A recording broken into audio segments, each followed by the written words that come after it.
Alright, guys. Feel I'm here. Back. Another live stream. Let's see how this goes. Alright. Stream should be fine. Yeah, so a couple weird things. One, my internet is really shit right now. That's part of the reason why I'm a little bit late here. See, I only have 4 megabits of upload right now, which is not ideal.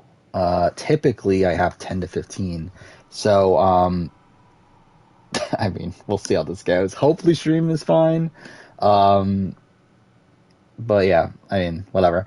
Also, just like, I came home from work today and just all of a sudden I've had like super bad allergies. I don't know where the fuck that came from. So that's annoying. And then obviously we got Big Brother, which is also annoying. So yeah, it's been a great last few days. Continue on. I already see my streams buffering on my end. That's a great sign. Oh my god, that loads super quick. I forgot how quickly that loaded. What the fuck? Yeah, I mean, it's funny that it was only 2 days ago last time I streamed. And, like, I wasn't feeling this season, but I wasn't like, okay, this is, like, just a shit season. At this point, I'm like, yeah, I don't know. Not really feeling it. I also love how, like, I just think this is, like, kind of feeling like BB21 in a way, last time I streamed. I love how, like, we're at the point now where, like, my winner pick is, like, just like BB21. My winner pick is going to be the boot in the first round of the game. So, yeah. It is what it is. I love how, like, this is something else I thought about. So, essentially, since BB18, my winner picks have either been the winner, the runner-up, well, literally, the winner all but, well, the winner, runner-up, or the first boot, or the person booted the first round. So I love how, like, I said, I did say BB21 without the racism, which, probably didn't age well. I will say, I did not actually watch the episode yet, the episode itself. I'll probably actually end up watching it immediately after I finish stream, or tomorrow morning. But, I heard Paloma got a lot of content. I did see the DR count, which, I believe Daniel's won Paloma too. Doesn't look like Taylor or Terrence or some of these other people that like you would think would get more content in the episode got much, but no. I picked 17. 17 was Johnny Mac, so that was like a 4th place, so that's a bit off. But again, like 18 Nicole won, 19 Josh won, 20 Tyler runner up, 21 Ovi booted the first round, 22 Cody won. 23 Xavier won, and then now Taylor probably first boot. So, yeah, that's something. I do find that fun. Again, it's fun. I've either picked the finalists or picked the first boot for every season. For every U.S. season, I should say, for the last. How long is that? When was 18? 18 was 6 years ago, right? 6-7 years ago, something like that. So that's kind of a weird statistic, I guess.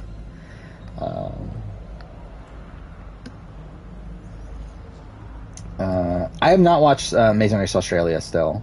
I don't know, like, I want to start it, but also, like, there's just so much shit going on right now that I might... Okay, that was something. Ashley! It just, like, brought up network not connected yet. Clearly, network is connected because I'm still streaming, but whatever. Yeah, have not started Amazing Race Australia yet. I don't know, like, tomorrow we got, what, A&W? I'll probably try to watch the finale of The Boys tomorrow. Tuesday I work. Wednesday, obviously, a lot of shit, right? Actually, fucking BBAU ends Tuesday, doesn't it? I kind of forgot about that until now. Either way. Yeah, I'll probably end up recording videos earlier in the day, and then, yeah, you got Big Brother Challenge. Thursday work. Friday. Nothing is going on Friday then, right? So maybe I'll start Friday. We'll see. Yeah, I hear a lot of good things about Amazing Race Australia, too. Like, I've seen a lot of things saying that's, like, the best season of all time, so, yeah, we'll see. Oh, thank you, Ryan Dema. Again, I don't look at my content that good, but again, it's nice to know that some people do. I still, like, I mean, I've talked about this, like, a billion times on stream. I don't know how, like, even though, like, again, the audience is still relatively small in the grand scheme of things, I'm surprised I've been able to get the audience I have. Vote Taylor. That's what I find funny. It's like people are talking about, like, okay, we're gonna vote Taylor for AFP, right? It's like, we're in week 1. Like, do I really think Taylor's gonna win America's Favorite, like, all the way back from week 1? Probably not, but okay, it would be funny if that happened. I think people are, like, obviously this is, like, a very, very bad start to the season, and, like, I am very disinterested in the season at this point. But I don't think it's void of, like, potential moving forward. Like, I think there's definitely... I didn't realize we were this far. We're about to get to the choice, right? Have I noticed they started casting the attractive girl that is supposed to restart? I mean, haven't they always casted that? Like, isn't that, like... Don't they have one of those every season, pretty much? And I guess that's more of a Survivor thing, actually. I think that's, like, okay, that's loud. Yeah, I guess that's a Survivor thing. I actually haven't paid attention. Is that a Big Brother thing, too? Like, obviously, yeah, recently they have, I don't know, yeah, I guess, like, 21, it's like, is there one there? He's like, obviously, Annalise is not there. I don't know, yeah, I guess maybe it is, them trying to change things up, I guess. Detour's gotten the last 2 FPs. Yeah, but those 2 FPs were, like, in the end game, not the first boots. It's like people that also had, like, popularity from outside of BB Twitter also. Again, I think for them to, like, for you to think that, like, Taylor, who, again, if she is the first boot here, that she's going to win America's Favorite, I think that's just delusional, but whatever. Yeah, I did hear that. I did hear about Paloma's plans. She said she broke Big Brother, right? Which, like, this is a plan that, like, well, at least back to Survivor to Amazon, we know people were already talking about. And then, like, obviously, actually, no, BB2. Yeah, even BB2 with Will, right? Because Will invested in Mike Boogie's company. So it's like, hey, this is a nothing thing. It's dumb. Kill Ashley? I'm trying to keep everyone alive. It's not gonna happen, but I'm gonna try. Are you there? Any schedule changes? And thank you I don't think so. Tonight. I'm not. Depends on, like, how far back we're talking about, but, like, since the last time I streamed, no. Obviously, like, I mean, Challenge All Stars. I mean, that video was supposed to be on Wednesday. I swapped that to BB3 retrospective, but outside that, everything is the same. Everything's the same for a while, I believe. Yeah, I'm at the point now where I'm actually working on videos, like, like, editing videos. So that is something. Wouldn't be surprised this season has a good back half. Yeah. I mean, like, the thing is, like, even next week, like, could be interesting. Yeah, like, I mean, like, I have no clue. Like, what is even going to happen next week? Like, I don't even know who they're going to target next week. Dude, buddy, just think about this for a minute. You can't let me die. Clone BB or Clone from Gabon? I mean, I think Clone from BB is at least, like, active in the game, I guess. I don't know. Save Josh, save Ashley. So yeah, we're saving Ashley. Again, I'm not going to kill Ashley here. I'm trying to keep everyone alive. Thank you. What I think of Taylor? I really like Taylor. She was my winner pick. I did have some hesitancies in picking her as a winner pick. I did feel like their pageantry background could backfire. But yeah, I really liked her. It's a shame that it's turning out the way it is.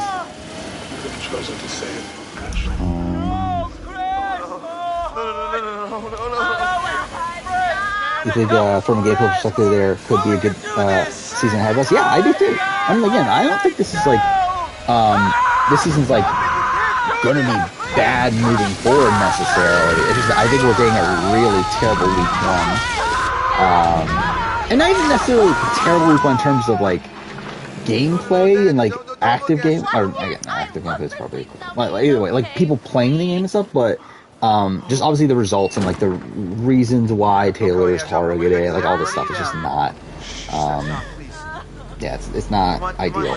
Let's get you down. Come on, we're gonna get you out of here. Thoughts on Leaked AU? I think we talked about it already, right? But weird. Don't know why the fuck they're doing this, but I think at this point, game's still out. All right, let's turn it down. But I think at this point, like, just do fucking All Stars. Like, even though it's way too early for All Stars, just fucking do another All Stars. Wait, okay, there we go. Like, I mean, if we're bringing back Haley and David and I guess Christy, but like we have 3 winners on this cast. We have George and Jordy. We have, I don't know, we have like a decent amount of big names. It's like, just do a fucking All-Star season at this point. Are you okay? What happened? Josh, what, dude? You said. Yeah, again, I don't know what they're doing. What are you talking Like, I mean, like, I know what they're doing, and that's what fucking Australian TV does. Which I hate Australian TV. But it's like, I don't know, it's like, it just needs to be this like big, like every season needs to be this like big spectacle. And they can't do like a fucking normal season of reality TV in Australia. Like everything needs to have like, I don't know, sports stars and like all this other shit. No.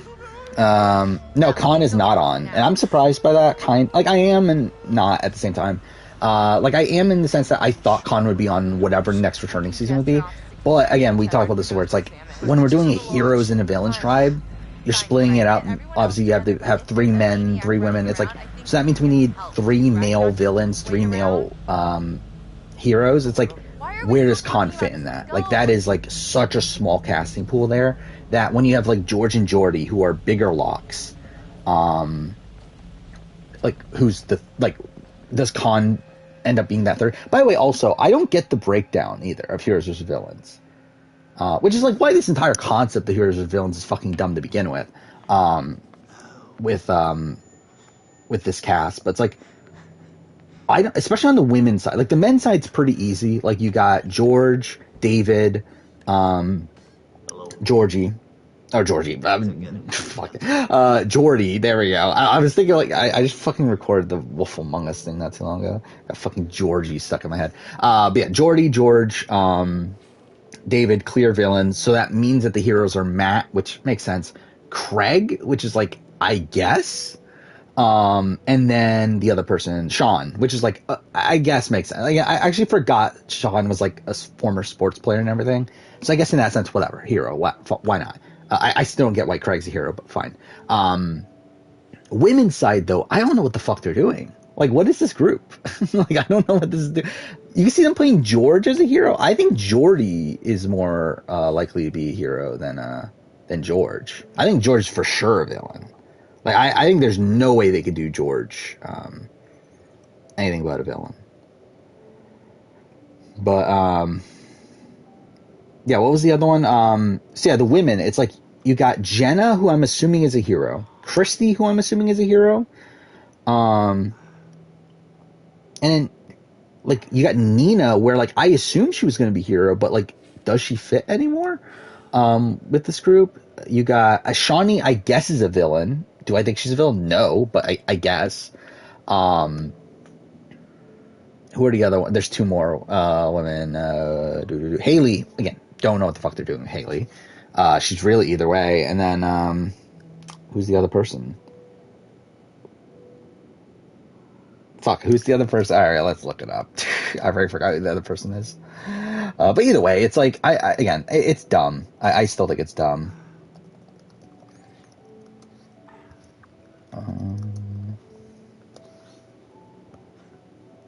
Flick. Oh yeah, Flick's a hero, right? So, yeah. So I feel like we have 4 heroes on this cast. Like if I were to break it down, I would say 4 heroes. Yeah, Shawnee, Actually, not even that. No. 1, 2. Yeah, because I mean, like, actually, yeah, there really isn't. I don't know. There's no villains, really, to be. Like, I guess Shawnee's a villain. I guess they're going to are they going to put Haley as a villain? I guess, right? Like, Flick has to be a hero. Jenna has to be a hero. I guess Christy's a hero, which means Nina has to be a villain, right? But that makes no sense either. So I don't know. I don't know what they're doing. It's a dumb... And by the way, also, filming isn't even until a month from now, which is ridiculous that we even have this cast to begin with. So, like, this could 100% change. But, again, this is... As of right now, this is stupid. Yeah, and also the heroes or villains for newbies also is really dumb, too. I think the George... Again... Talking about George as an underdog story, Geordi is literally his underdog story. His entire run is an underdog story. That's why I think Geordi is more likely to be a hero than George. Because, like, Geordi is the underdog that fails. George is the underdog that succeeds. It's like that. If you succeed, then are you really an underdog? Well, like, Geordi is the one that sucks so bad, so then he's still a hero. Or could be a hero. Am I going to watch Challenge USA and AU? Yes. I'm not going to cover it, but I'm going to watch it. I plan on doing a ranking of the spin-offs after the fact. But again, not going to do an actual individual video on it. Chance for Shine in the Dark in SA and Australian Survivor? Probably not. Australian, I would say almost guaranteed no. I don't think they care enough to. SA, I could see them doing, but I think we would have heard about it by now if they were doing it. But, again, you never know. I don't even know what's going on in the game. Who cares? Challenge USA better than BB? Yeah. As of right now.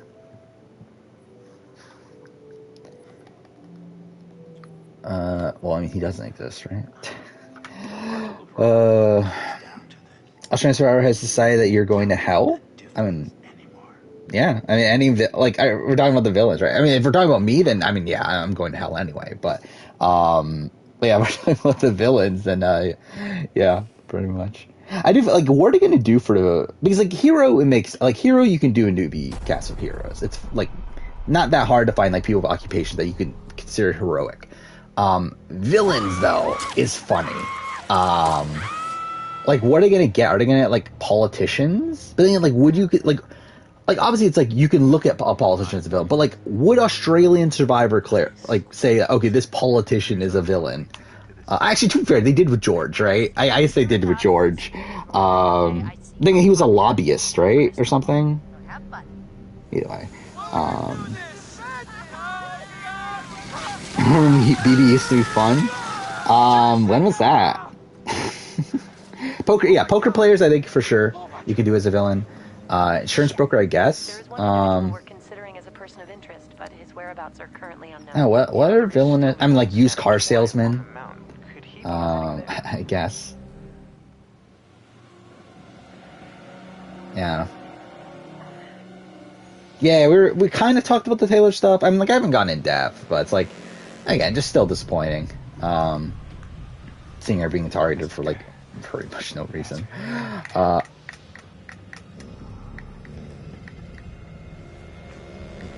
Yeah, like, it's also weird too, because, like, I didn't see this, but it's like, was she spoiled before going into the house?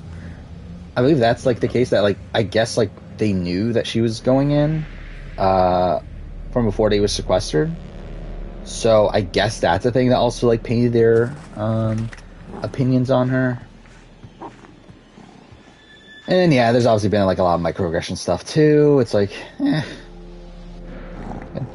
not fun. Debt collectors, I guess. By the way, I'm still surprised we didn't get Danny on this cast. Because, again, like, to me, the female villain field is, like, one of the toughest to cast. And I feel like Danny was, like, such a clear villain and someone that I thought would be likely to come back, that I am surprised they didn't end up putting him back. Spoiler, I mean, if we're talking about a spoiler for Spoiler Girl? If that's the case, then, like, what the fuck are we doing? Like, why is anyone believing this? Like, Spoiler Girl's just saying, like, a random thing that they pretty much know is going to be true, without any actual source. Yeah, called a communist bastard over you saying you hate racism. Okay. Like, who's calling you a communist bastard? Always thought Survivor was the best CBS reality show. I mean, like, I think Survivor's always been the best for me. Especially if we're talking about the TV product, I think Survivor's always been the best. If we're talking about, like, the game and everything, I think there was definitely, like, points where I would have said Big Brother. And dude, I mean, like, before I got, like, super into... Because I was always a Survivor fan. I was a Big Brother fan before I became, like, a Survivor fan. But, yeah. Again, I always thought Survivor's the better show. Do I think Challenge USA will have more than one season? We'll see. I mean, like, ratings are kind of middling right now. To where, if you were to make me guess right now, I would say no. But, I mean, like, if they're able to stay consistent moving forward, and, I mean, I guess we'll have to see how Big Brother does too. I don't know. Like, I think it's not out of the realm of possibility, but if you were to make me guess right now, I would say probably no. But I would like it, personally. Survivor Capone better than Big Brother? I mean, I guess, if that's the season you want to bring up. Big Brother's very boring. Yeah, like, Big Brother to me, like, as a TV product, is not super interesting. Like, there are good episodes. But I feel like what, good, like, 50% of the show most of the time is just filler. I think also, like, an issue of Big Brother is, like, unlike Survivor, you can't plot ahead. So because that, like, they don't know what's going to be important and what isn't, and because that, and I think also that adds to the element of, like, a lot of it just feels like filler. Well,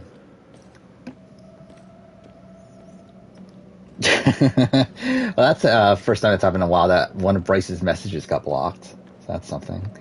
Could it just move USA to Paramount Plus? I mean, it already is on Paramount Plus. I don't know, like, if we're talking about, like, making a Paramount Plus exclusive show like All Stars, like, there's a chance. But it's like, why wouldn't they just continue on with All Stars at that point, I guess? I don't know, by the way, All Stars is also, like, not confirmed to come back yet. To where Mark Long is now trying to, like, campaign to bring it back.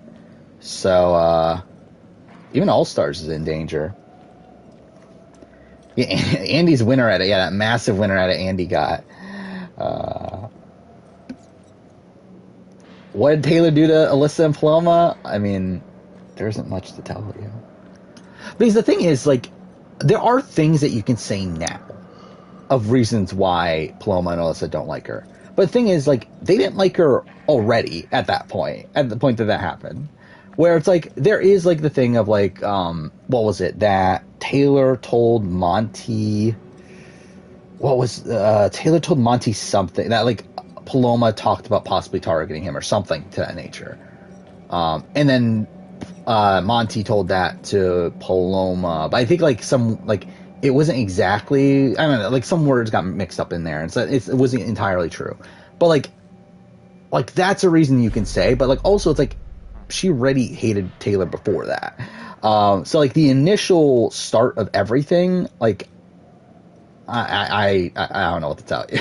But, like, there are, like, minor things you can bring up now. But, again, I just think she hated her from the beginning. Has BB24, has my opinion on the, has anyone from the BB24 cast changed my opinion?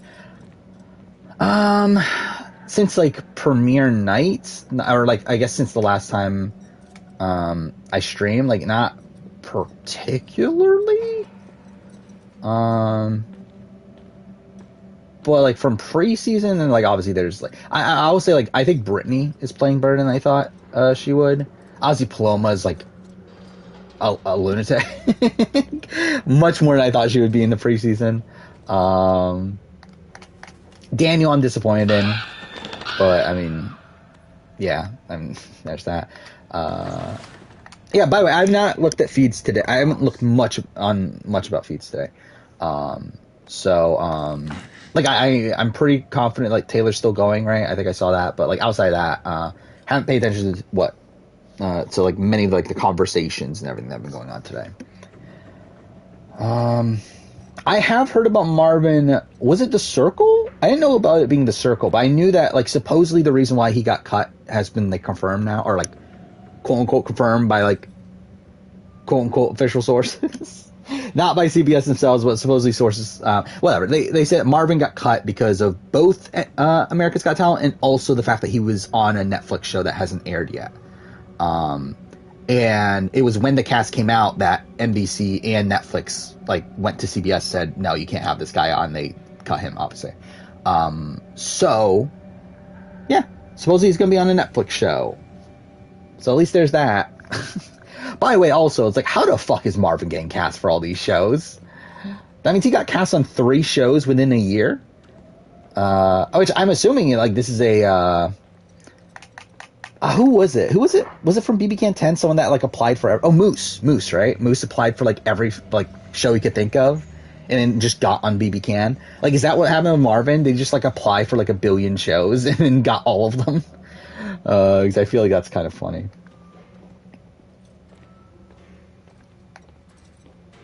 I did not see the Monty Daniel convo. What happened with that? It's next season of The Circle? Okay. So that'll be the one that airs this fall. So yeah, that filmed, what, in like November, December or so? So that's a while ago. And that was even before America's Got Talent then, right? Wait, what?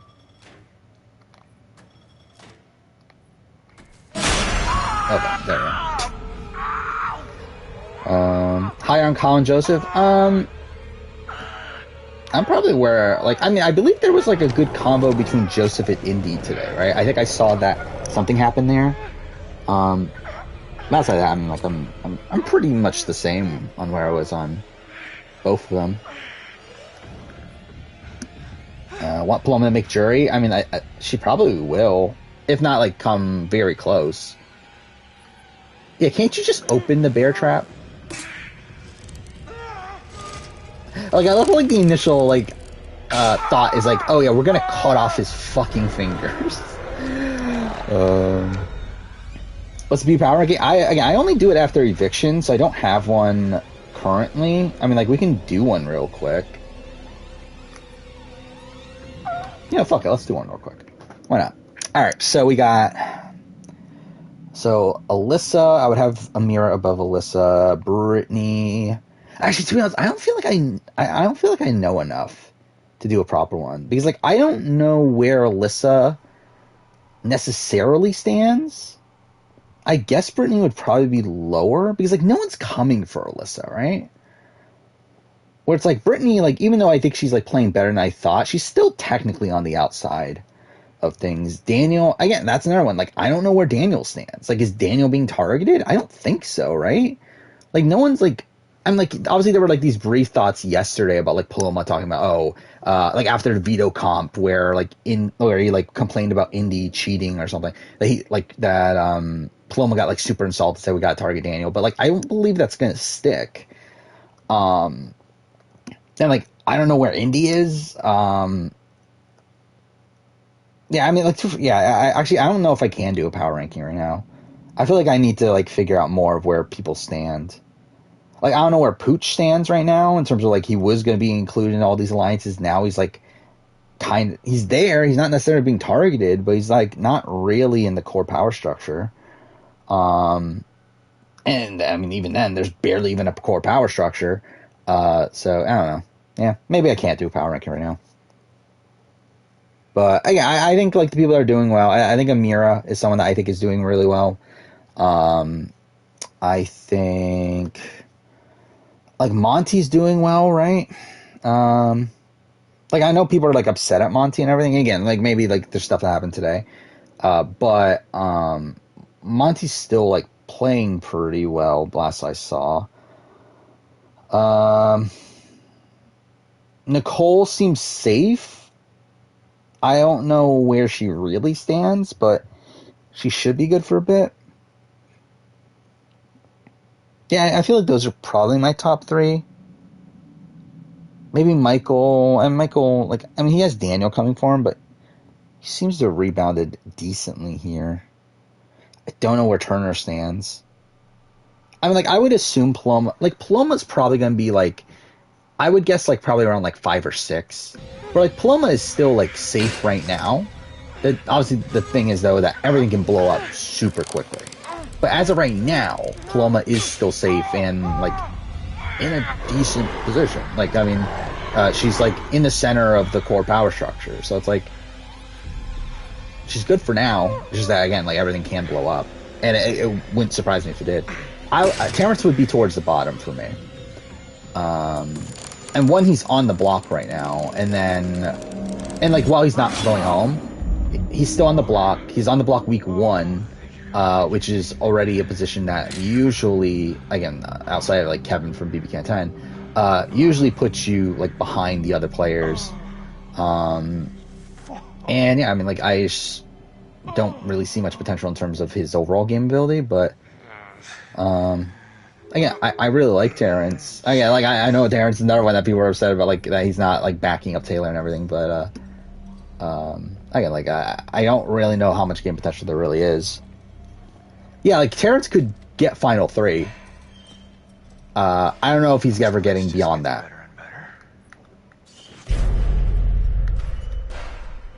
Oh, Paloma Downfall would be fantastic if it happens.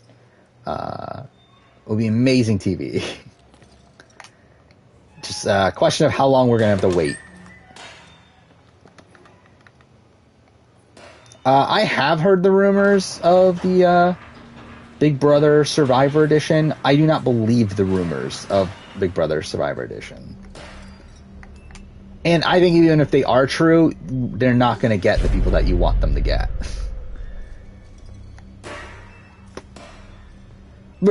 Realistically, who can they get?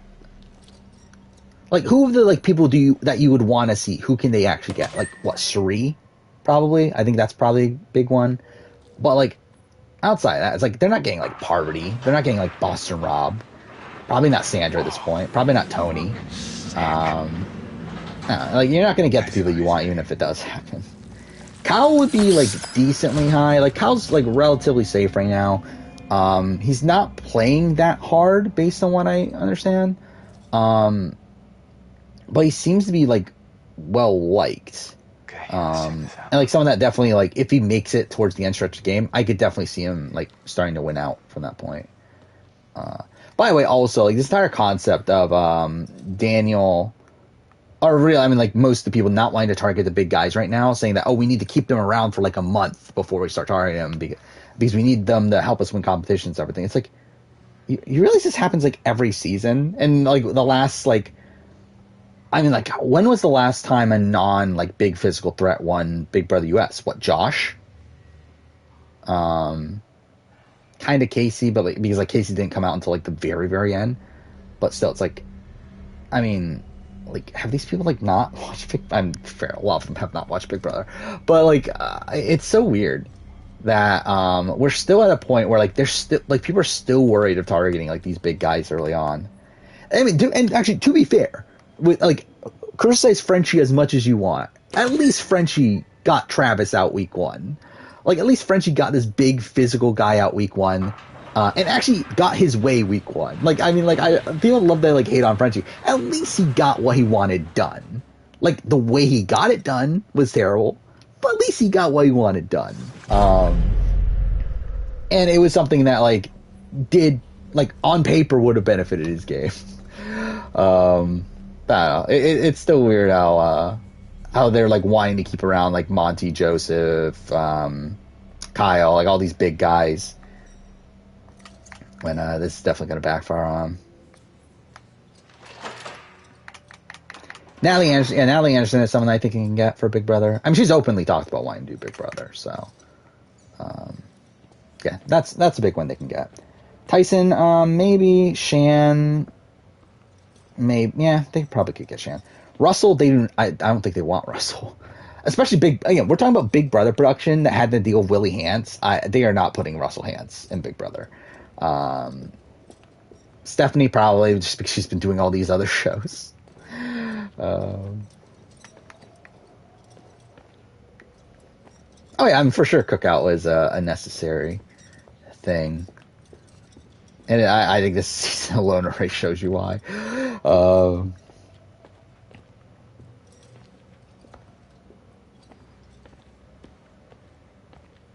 I mean, it's like technically it's technically Frenchie's first thing. It's just that he changed his mind a billion times.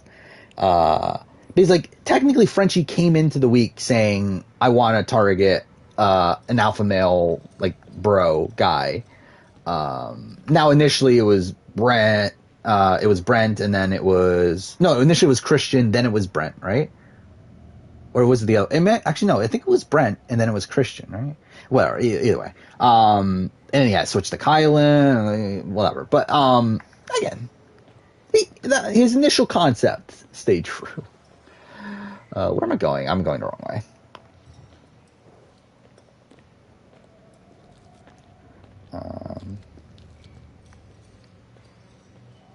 How long do I think CBS will keep The Amazing Race on air?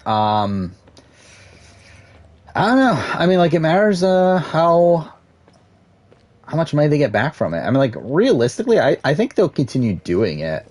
I just think that they're going to do it in the way that they're currently doing it, which is in a way that they don't give a shit about it. And they're really just doing it for the sake of it. Like, doing it because, like, it makes enough money, and, like, it's not... Like, yeah, it's obviously, like, a franchise that has, like, a built... Okay, that actually doesn't scare me.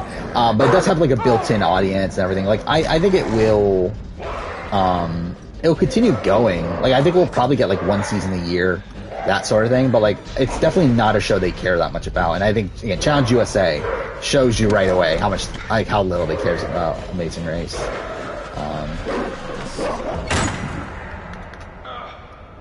To where, again, they put more Love Island people on Challenge USA, a show that they literally, like, were about to sell over Amazing Race. Michaela could be fun, yeah. I don't know if Michaela would do it. I mean, I guess if it's a shorter version of Big Brother, then, like, maybe. But, yeah, again, yeah, Michaela would be fun. Do I think 44 can be an All-Star season? No, because it's already filmed and we know it's not an All-Star season. 46 can be an All-Star season. By the way, also, like, again, the 4chan leak that happened that said that, oh, the 45 is going to be the last Survivor season. Like, what kind of makes me, like, something I kind of, like, thought about after thinking about it a little bit. Does that mean that 46 is an All-Star season? The fact that this, like, 4chan thing claimed that, oh, they're only casting for 45. That must mean 45 is the last season. Maybe this leak, like, does have some real... Like, maybe they do have some information, but are just wrong about that being the end of the show. Maybe, like, they know that 45 is the only one casting right now. But maybe they're only casting for 45 right now because 46 is an all-star season. That's something that I've thought about recently.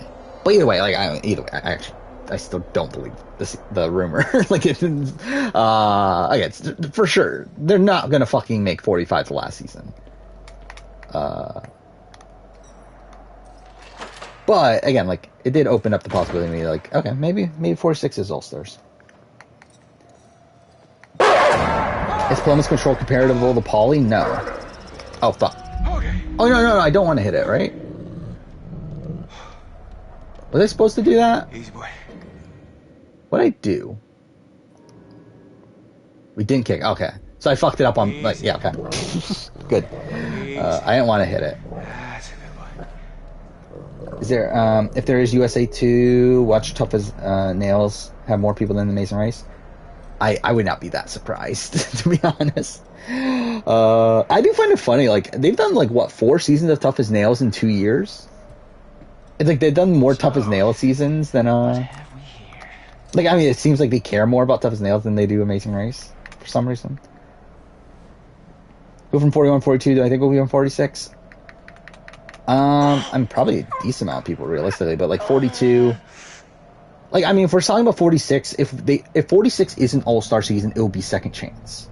Or at least a theme similar to that. It will not, I don't think it will be a big all-star season. Nice. So at that point, I think you can see Mike, you can see Jonathan, Lindsay could be a dark horse pick. Omer will be back, I think. Drea, depending on. I think they'll put Drea back, but I don't know. Yeah, maybe. I think they'll put Drea back, but it's like, again, having her back with Omer, I don't know. Again, I think Tori could be a dark horse pick. That's probably it. Jenny, probably not, right? Yeah. That's probably it from 42. 41, I mean, you got Xander, Deshaun, Shan, Ricard. Maybe Legiana is like on the border. Evie, I think, will be back. I think Tiffany would be on the border. Realistically, by 46, I don't think they're back. Like Tiffany and Liana and like people like that. But again, I think if we were doing it right now, casting right now, I think they could be. They'll be in the running potentially. JD potentially, not Brad.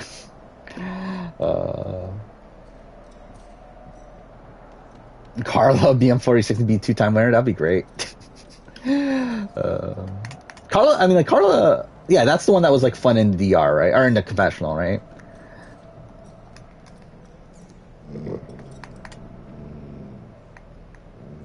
Who was the one that I picked?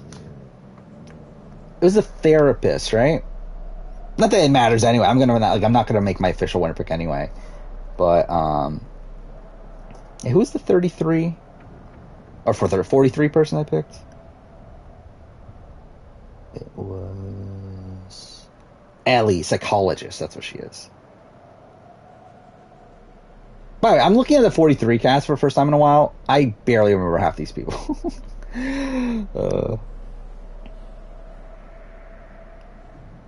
Okay, I will be doing next Saturday will be the 43-44 video, which I'll probably prep tomorrow. To be honest, I don't know what I'm really going to talk about. Like 43, I mean, there's stuff to talk about. Obviously, we have the Carla. Carla's the girl. She had a nose ring, right? And I remember she said something like really fun in the 43 preview, but I don't remember what she said. But she seemed like she was going to be a fun character. But yeah, like 43, like I can talk about the preview. And like I think I have like a kind of decent read on this cast, kind of.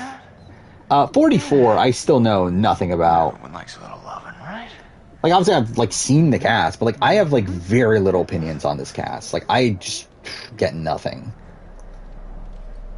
And like maybe it is because like we just haven't obviously seen any of these people in action. Well, like we've at least seen some of these 43 people in action in the preview, but like yeah, like I don't know what to say about most of these people. And I'm not going to go like person by person. It'll be in a similar way that I did 41s. Probably a little bit more in depth than that because I really rushed through 41s. But still, it's like, yeah, I don't know what to say about a lot of these people. Like, what do I have to say about Sarah Wade? And yeah, Maddie Pamela, who we don't know the job of, or Matt, I guess Matt from San Francisco. Yeah, I don't know these people. Whatever.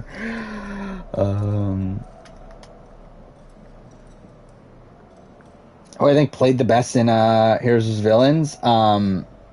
Nobody.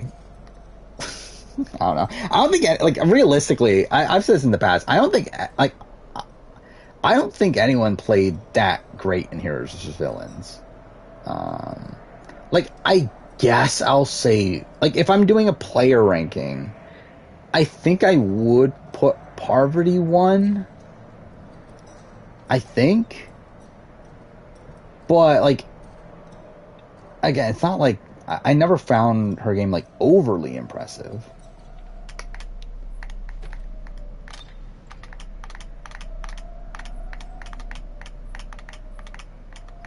Oh yeah, fucking Bryce spoiled, what was it, in the stream before the finale, he spoiled that Marianne won 42.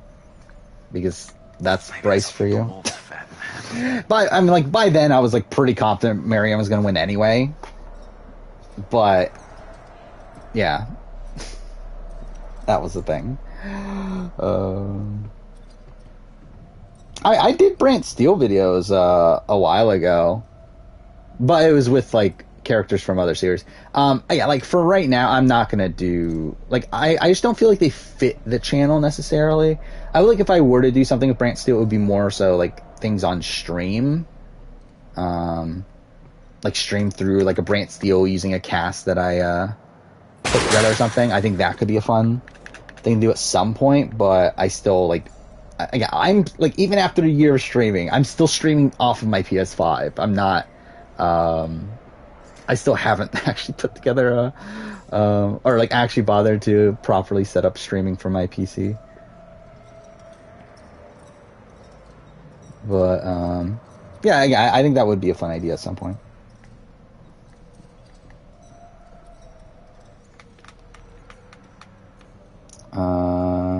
Plumbing's to get out of the... Yeah, I do find it funny, like, Paloma, like, really seems like a lunatic. Like, I don't know if it's, like... I mean, obviously, like, people are joking that, like, she's, going, like, with, like, on withdrawal or whatever, right? That she's, like, a drug addict and everything. Which I'm, like, who knows? But, yeah, I mean, they definitely, like, the way she talks is, like, so panicky at points. It is really funny. Of course. Locked. Yeah, we knew, yeah. Australian Survivor's going back to Samoa. So they are finally not filming, in Australia again. Which... I don't really have much of an opinion either way. It doesn't really matter to me, personally.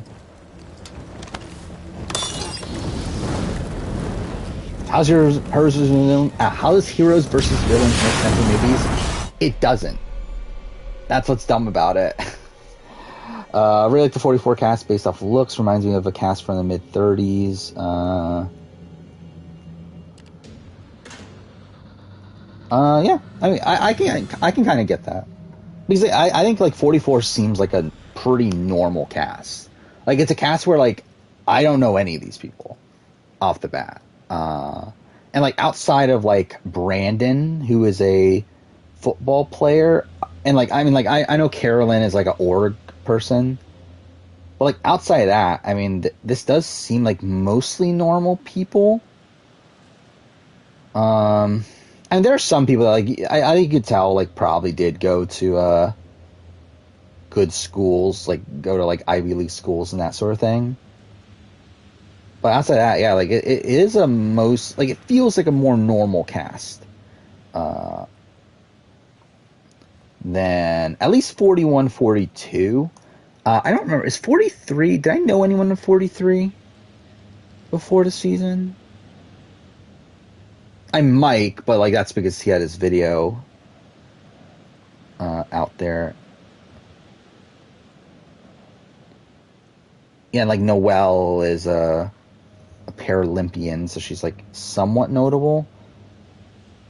Yeah, I mean, even that, though. Yeah, it's a relatively normal cast.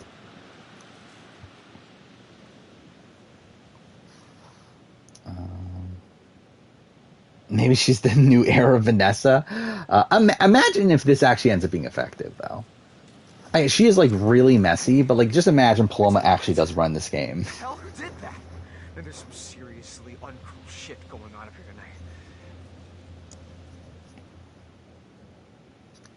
tonight. Oh, when did I didn't even realize I started playing as Matt again. Give us a Gabon cast. I mean, even when Gabon was cast, I'm pretty sure they thought they were normal people. Just they turned out wasn't. You picked Marianne as your winner pick? That's a pretty good get. Yeah, I guess, but some things you have to see for yourself. Actually, wasn't I high? I think I was high on Marianne preseason, but I wasn't, like, high enough to where, like, I think I had her, like, 5 or 6 on my preseason power ranking. But, like, I thought she was, like, that's what it was. Yeah, I thought she would be, like, a lane. To where, like, should be, like, looked at as too likable.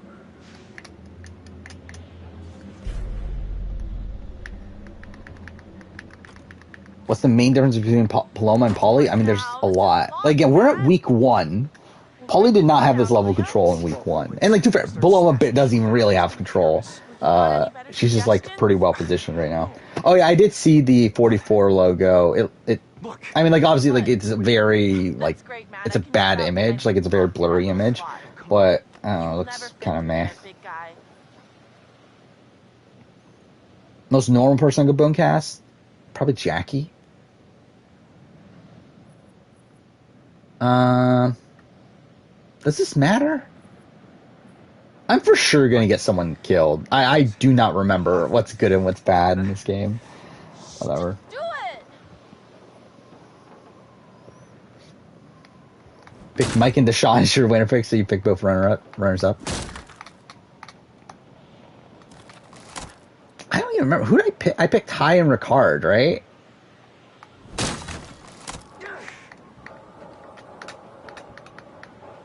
Yeah, so yeah, you got better picks than I did. Where's 41, 42 fall in the season rankings? I don't know. I think I am getting like a little bit higher over time on 42 to where like when it was airing, I was like pretty low. Like I really was not enjoying it as much as most other people. And like I still stand by some of my criticism of it. Like I still do think the gameplay was not as interesting to me as 41's. But yeah, like it's a very middle of the road season, and like 41, I just think is like a very, very tough one to rank. Where like I think if we're going based off the game events that occurred, I would have it like nearing top tier. It would probably be outside top tier, so like it'll probably be somewhere like in the 18-ish range. But it's like when you factor in the editing, when you factor in like all the dumb twists and everything, like I have to drop it. Like I don't know exactly where it is at this point. I haven't really properly ranked it. I would guess it's probably somewhere in the like 30-ish spot. Maybe could be even lower. 42 I think is like probably actually no, not right in the middle. It's probably like 25. Somewhere like the 20 to 25 spot. It's like somewhere in that range for me. Do you think 41 had a bad boot order? I don't think 41 had a bad boot order, personally. I like the thing that I do like about 41, and like this is something that people will criticize about 41. I do like Erica's winner edit. By the way, what is this shot? This looks ridiculous. Him moving his face every 2 seconds. But yeah, like outside of like the fact that they didn't establish the Erica Heather relationship early on, which I think is a massive flaw in the edit there. I think outside of that, I really, really do like Erica's winner edit. Like I do like how subtle it is, because it is there from the beginning. It's just that like obviously you wouldn't think it would be like that's the winner edit because it's like much quieter than a lot of other edits, but it is there. Like it's not like shoving it in your face in the way that like most other seasons do. And yeah, it's like again, like like a lot of people were thinking Shan was gonna win. Like I thought Tiffany was gonna win for a lot of it. And even after Tiffany went home, I thought it was Evie. Evie went home immediately afterwards, and then that's finally where I got on the Erica bandwagon. But yeah, again, like I do like that aspect of 41. Where like for 42 for me, again, like I was thinking, okay, it's Mike for the first half. But then once we got to the merge, like you could just instantly tell it was leading up to a Marianne win. And then like for entire like last like 5 episodes or so, I was like, okay, Marianne's probably winning this. And like I don't know, it's just like just 42 just feels so baseline to me. Like it just feels like it shoves everything in your face. It tells you what's gonna happen. And like that's also like what my criticism of like the editing of the boot episodes. That's why I don't like the Hai boot episode. Like it tells you Hai's going home from like the first second of the episode. And it turns what could have been this like great downfall blindside into like, okay, Hai's going home, and I know that the entire time, and it's not that interesting. But yeah, like I don't know. Like I have pros and cons for both seasons. What's going on, Big Brother, right now? Let's see. Actually, I probably have updates on my phone. Paloma's talking to Daniel right now? Is that what we're talking about?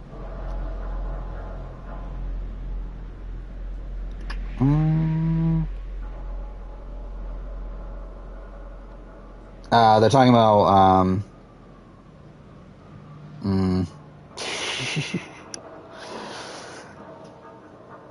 yeah, so they're talking about the optics, right? Of voting out 2 black people in a row.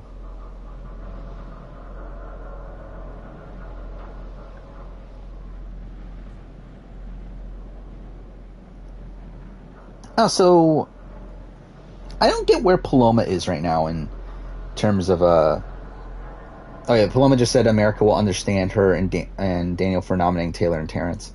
Yeah, probably not. I mean, like, most of America I think probably will, but not like BB Twitter. Because, like, realistically, if we're talking about this, like, realistically from a Big Brother fan base perspective, most people that watch Big Brother won't notice. Like, I think the casual people watching from home simply won't notice that, okay, he nominated a gay guy and a black guy, and then once the gay guy went off the block, okay, they're nominating another black person. Like, most people that watch the show won't notice that. But obviously BB Twitter will, and obviously, like, the more, like, the super fan community will.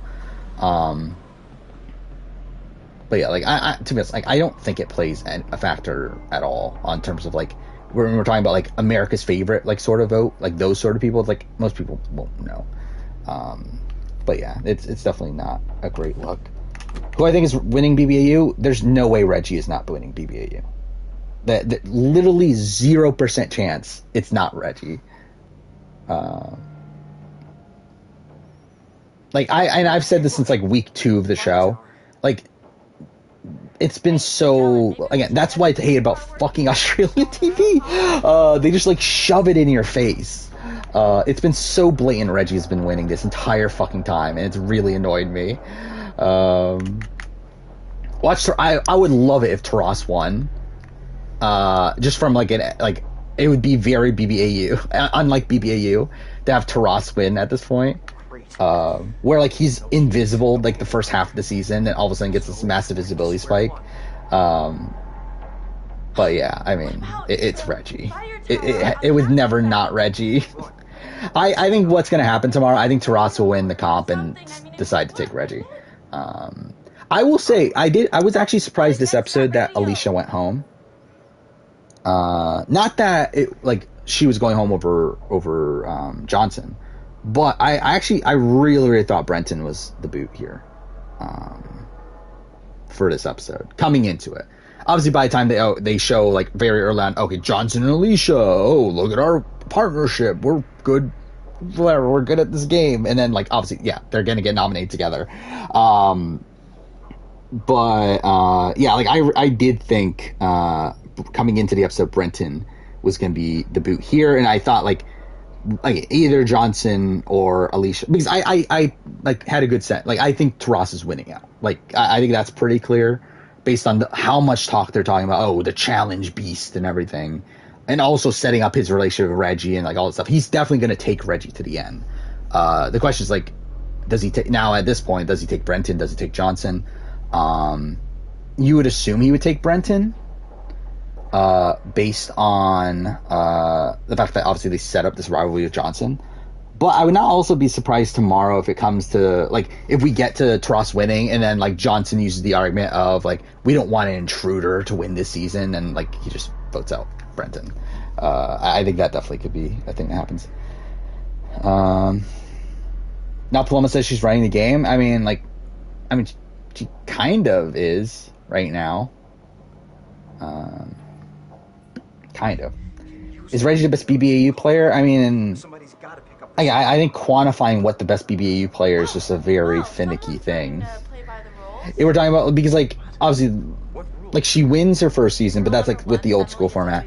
She's winning this season, but, like, has she played optimally? No. Like, not at all. Like, I mean, like, I think she's the worst player from a, like, social strategy aspect of the game. Out of the, top 7? Maybe top 6. Again, like, Estelle's, like, kind of wonky on how to properly assess her. Oh, yeah, I think this is the best, yeah, I think this is for sure the best cast of modern BBAU. I think this is probably the best season of the 3.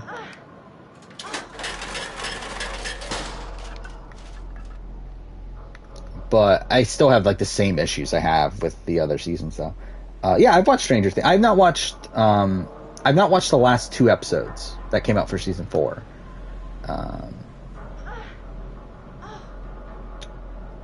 But which, by the way, also weird. I did not realize it was only 2 episodes. I thought like it was the first half. Like I thought the initial batch of videos or initial batch of episodes they released. I was assuming that was like half of the season. So like to learn that there's only like 2 other episodes was just a weird thing to me. You all right? But yeah, I haven't watched those 2 episodes yet. But I've watched up to that point. You should go first. It's good. Not my like favorite show in the world. I thought season 1 was really good. Season 2 is very middling. Season 3, kind of the same thing. And 2 for season 4, also the same thing. Like, I don't know. I just feel like it's fine. I'm feeling kind of faint. But I don't think it ever, like, lived up to what season 1 did. How sad is it that a lot of people who Jeff said would return are never returning to Survivor US? I mean, like, it's kind of sad for, like, certain people, but, like, I mean, like, obviously, like, he said at the time of 41 that we're starting anew. No one from, like, we're not going to have returnees from before this era in the future. It's like, I don't believe that. The radio. So, it's like, I still think, like, people like a Dominic, people like maybe like a Chrissy, Christian, Angelina, like, people like that, I think they'll definitely call back. But, yeah, like, maybe some of the, like, the lesser, like, maybe, like, someone like a Kellen, or Michael Yerger, like some of those sort of people. I think maybe they are probably out of the casting pool by this point. But I think they're definitely going to bring back some of the bigger names, though. She's telling Monty to his face that she already won the game. I could see that. As long as we don't hide in the lodge, that's where he expects us to go. You making a review about Survivor Borneo? Oh, that'd be interesting to see. 13 pages at 4 episodes. Yeah, my Borneo one was like super short. I mean, to be fair, it was long for at the time, but like if I were to redo Borneo now, like my Borneo retrospective, it definitely would be longer. I don't know if I would do 13 pages in the first 4 episodes, but it'd definitely be long. I don't remember how long was my Thailand one. Let's see. I think it's like 30-something pages, right? Where's Thailand? There.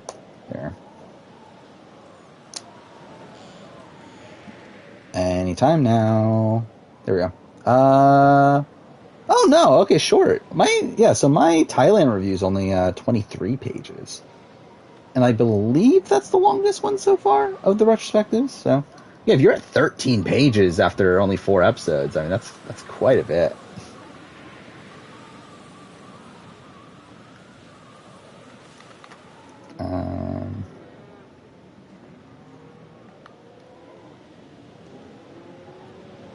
I think I missed some things.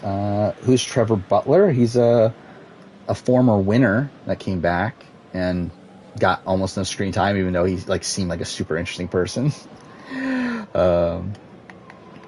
Reggie will always win a fan vote. Yeah, I mean, I think that's pretty clear. Did I watch CBB UK? I've watched some seasons, but not many.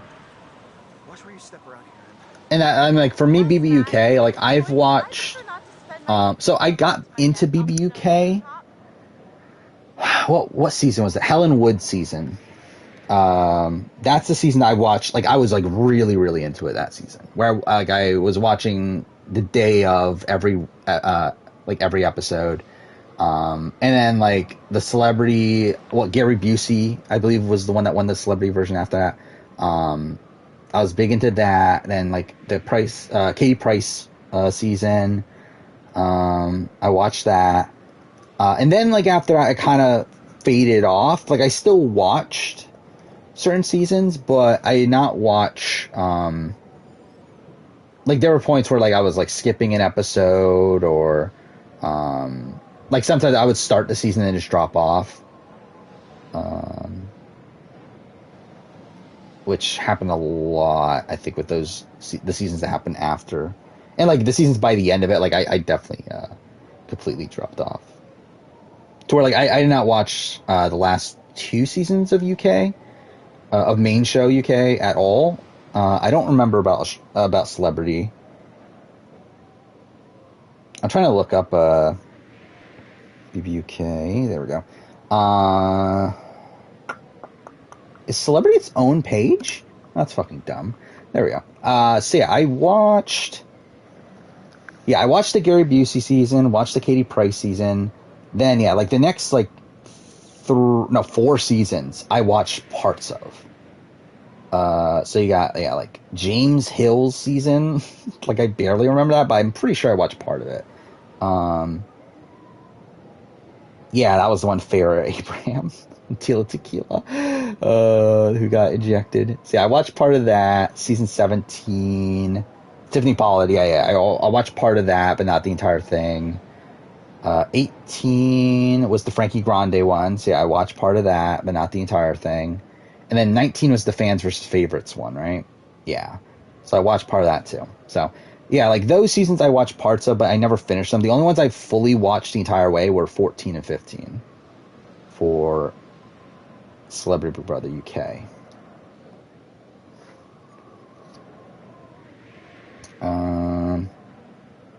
We're ranking the shows of BBAU, BBUS, BBCAN. Like, so I don't know. Like, if we're talking about like the current status of the show, like I assume you mean SA instead of 2 AUs, right? For Survivor. I would say Survivor SA. Well, actually, no. BBCAN. Like the current state, I would say BBCAN 1, Survivor SA 2, probably US Survivor US 3. Even though I think Survivor US is also kind of fucked right now, but that's probably 3 at this point. BBUS, then Survivor AU, then BBAU. That's probably the ranking. Paloma comparing herself to Hannah from 23. I mean, like, I think in terms of casting archetype, it's not that dissimilar, but like, yeah, obviously it's like in terms of the reception, it's not there. What do I think of the backstage twist? Well, we don't know all of it yet. We'll see what happens. As of right now, it's like fine, I guess. Like I think it's interesting to have these people like and it's interesting too in the fact that like Paloma is one of these people like not in the alliance, or not in the game, like through the backstage thing, but for some reason she's the one that's playing the hardest. Well, I think Carolyn's chance of returning at this point, I think they're probably low. Again, we've gone almost 15 seasons since she's first played. And like while Jeff has continuously said that, okay, yeah, Carolyn someone will bring back, it's like, I mean, I don't know anymore. Especially because like the last time the time he said that was 34, which was only 4 seasons after it. Like we're at the point again, almost 15 seasons now. And I believe she was rumored to be in the casting pool for 40 and stuff, but it's like I by 46 already really bring back Carolyn. Like I don't know. Hello? Yeah, Michelle Visage she was on one of 14 or 15. I don't remember which one. What are you doing out But there? yeah, I have seen her on Celebrity Big Brother. Creepy. She's a RuPaul Drag Race person, right? Okay. Yeah, she was on 15. So that was the Katie Price season. Yeah, didn't she get into fights with was it Katie Hopkins? Yeah, that was seeing Katie. Yeah, I do find it funny. Katie Hopkins got second place.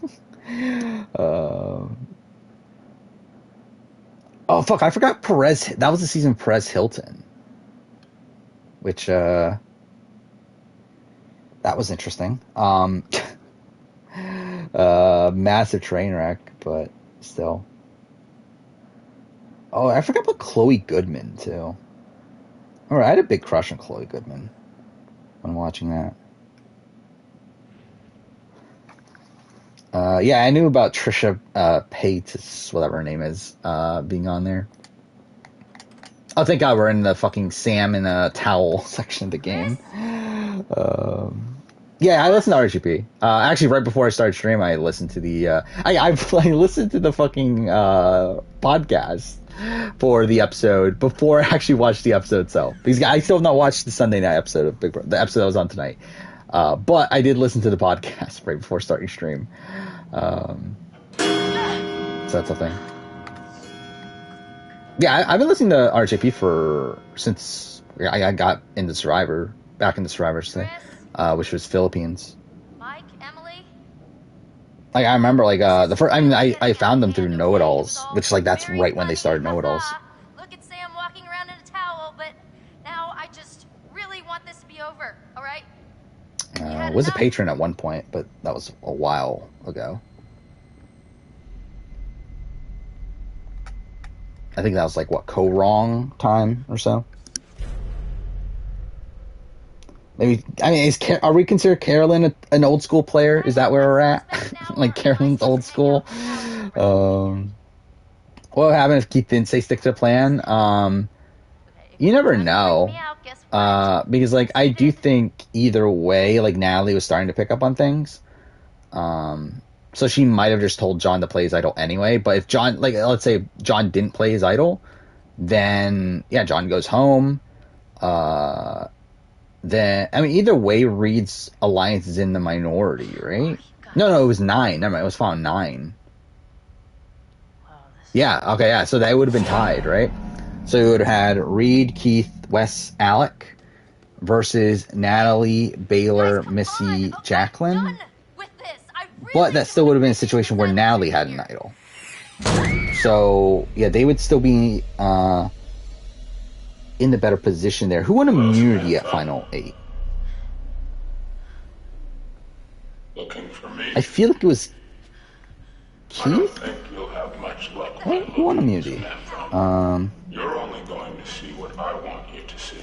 Let's see. Because like that would play a factor if we're talking about like a rock situation. Open your eyes. Final 8 was Keith. No, it was actually. Oh yeah, it was Keith that won immunity. Okay. I don't know. It could have been like it could have been even then. Who knows? But I mean, like either way, Natalie's side would have had a leg up there. Why are you watching? I mean, were Will and James ever in consideration for San Juan del Sur?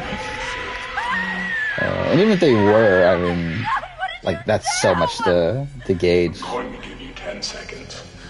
9. Can't tell if this game looks good or bad graphically for 2015. It looks pretty good. Like this is actually a really nice looking game for 2015.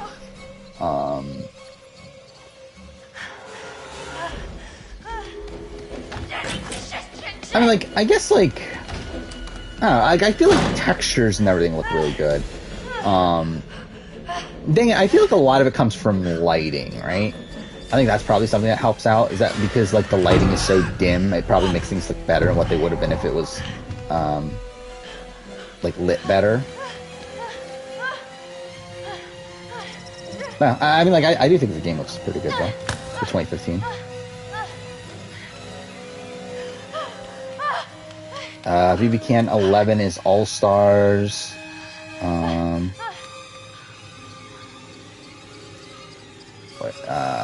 Run, I guess. Who in BB Can would be on the? I mean, like, I don't know. Like, I mean, we've talked about this like a lot. I think Emmett is someone from like, if we're going like season by season, like I think Emmett is probably the most likely person from 1. And really, I think he's like I think him and maybe Gary are the only like true realistic options. Like season 2, I think like if they wanted Netta, like if like I think Netta could be in consideration. I think obviously Aika they're gonna want back. Maybe John, but I don't know how many winners they want to have. Like season 3, I think Sarah Hanlon, if she wants it, is probably back. Maybe Brittany. Kevin would say no, but I think they would want him. Godfrey would be great. season 4, I don't know if they want anyone from season 4. Like maybe Cassandra, but it's like also like I don't know. Maybe Tim. Didn't Tim also say that he wants to do it? I think he did say that on Twitter, right? So sorry.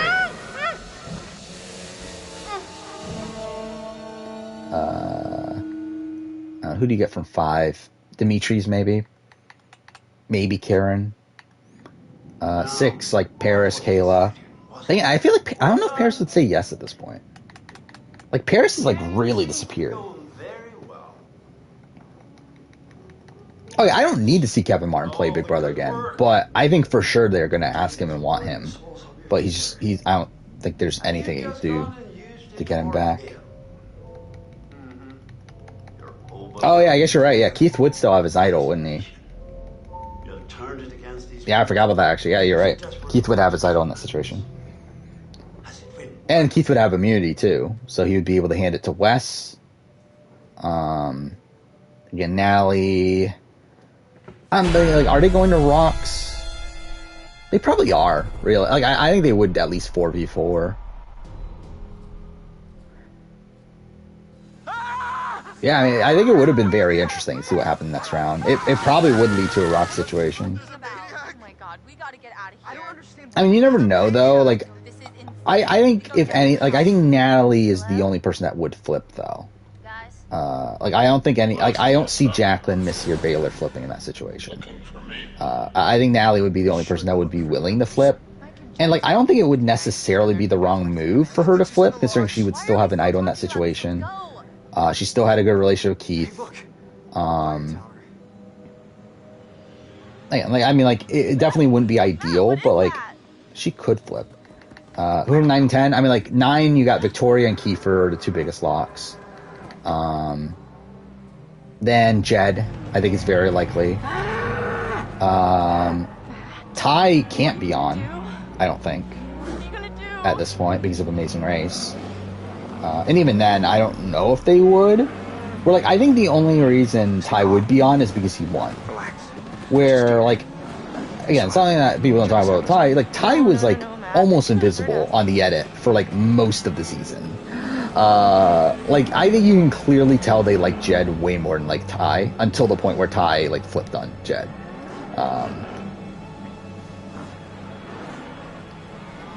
But, yeah,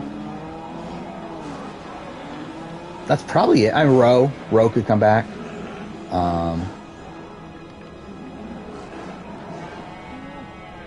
Ty said he doesn't want to play again. Okay.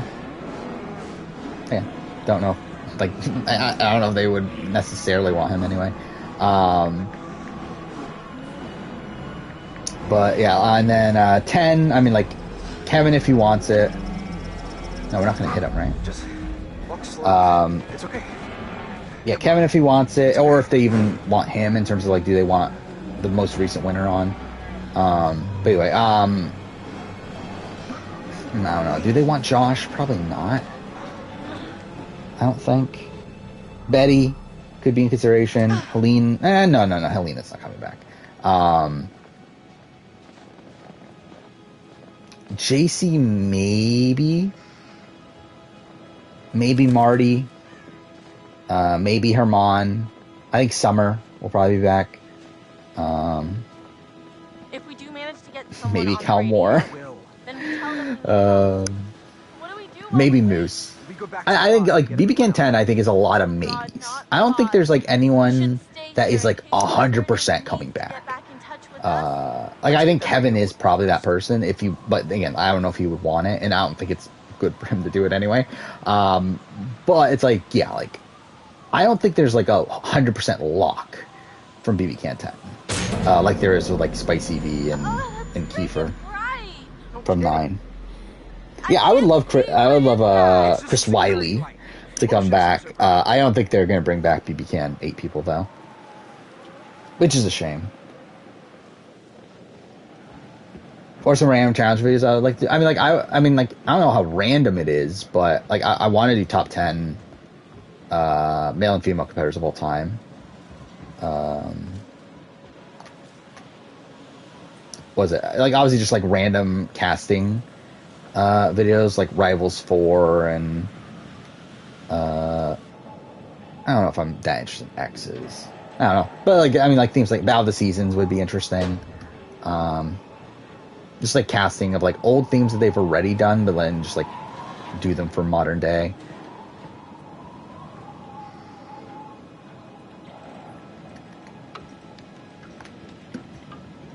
Just stuff like that. Dream casting also, like dream casting of who from other shows do I want. Oh yeah, 100%. Cedric and Ty are not long for Amazing Race. This was like such a bad episode for them off the bat. They just like scream out to me as like an easy like second, third boot for Amazing Race. So yeah, I don't expect them to be there for too long.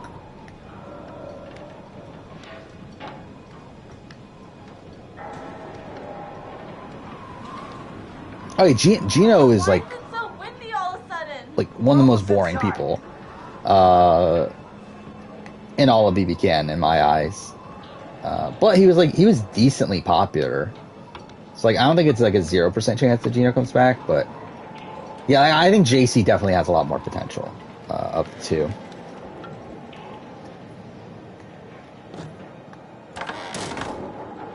Yeah, I would like a Sheldon return too. I mean, like, the thing is, though, I don't know how well it will go. I mean, like, I don't know. Like, it probably actually wouldn't be that bad for him at this point. Like, I think we're far enough removed to where, like, he's definitely not the biggest target on the board coming in. But it's like, it's like all the momentum, I guess you could say, is, like, kind of gone.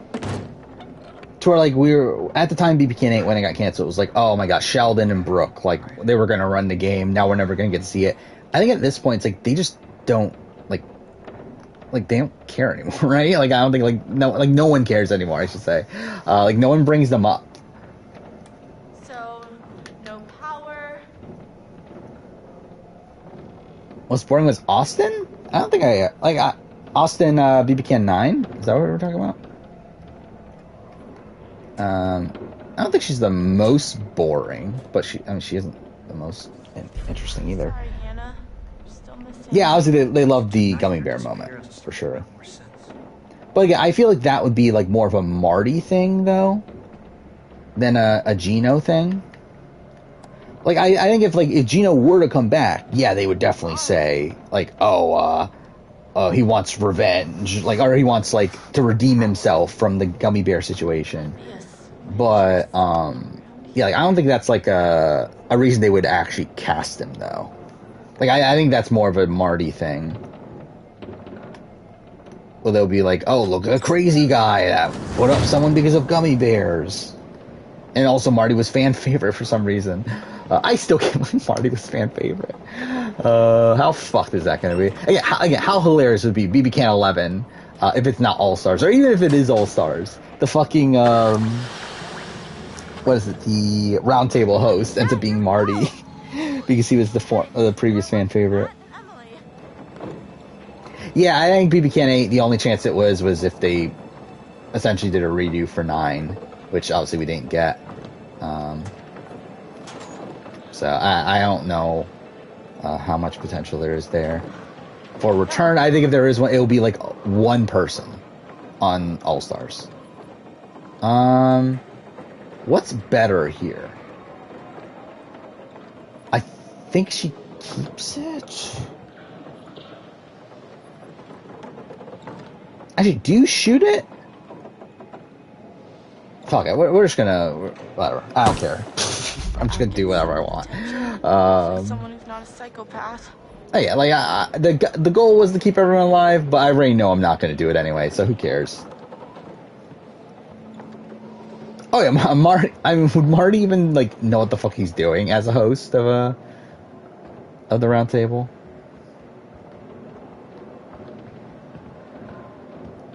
Wait, where do I go now?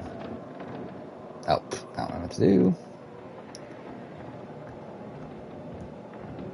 Like, when you're asking what's the main difference between Paloma and Paulie, you're like everything. Like, there's almost nothing similar about Paloma and Paulie.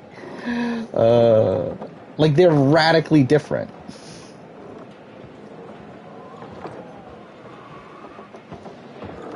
How to rank the Jurassic Park movies? I don't even care to have a ranking. Like, I've never been a big Jurassic Park person. Like, the first one's the best, but it's like, outside of that, it's like, I mean, they're all all the other ones are just kind of mediocre. Like, I guess World would be 2, but it's not like I like World that much. But yeah, I don't really care about any of the other ones. Oh, God.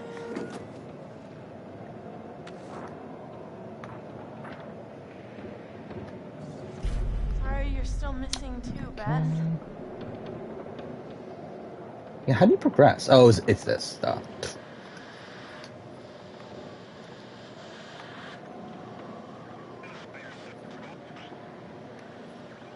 Wait, what? There we go. Tyler Kevin would be. I mean, like, I assume Kevin. Like, Kevin makes sense if he's not on the next season. Something if you're out there, please. We need help. I guess we'll see. Like, I don't know what production like fully thinks of Kevin. Like, obviously, I think they're like happy he won and that stuff, but like, I don't remember what was the DR count. Let's look this up. What was Can 10 DR? Like, I'm pretty sure he ended up the most, but like, I'm pretty sure that was like a very late. Yeah, JC had even more DRs than him when she got booted. It's like he didn't get the most DRs until like the last couple episodes, and then Gino had the most for most of the season, which is sad. Actually, it was Kyle, then Jess, then Herman and Marty going back and forth, and then Gino. So it probably will be Kevin, though. I would assume it will be Kevin. Persist. I mean, which one's better? Oh my God! Please help! We're stuck on Blackwood Mountain by the ski lodge, and there's a killer. I think Summer's likely to host the roundtable? I don't think Summer's that likely to host the roundtable. How the name I do in Survivor? He could probably do okay. I mean, like, he's not someone that, like, he doesn't scream out to me as someone that I would think would, like, do really, really well. But, like, I think he would do okay. Don't understand how 23 and 24 were cast by the same people. And, well, they were, for the most part. Like, obviously, I don't know about the lower, like, level, like, casting people, but, like, it was still Jesse Tannenbaum, it was still CBS, still Alison Grodner, and Rich Meehan as executive producers, so, yeah, it was.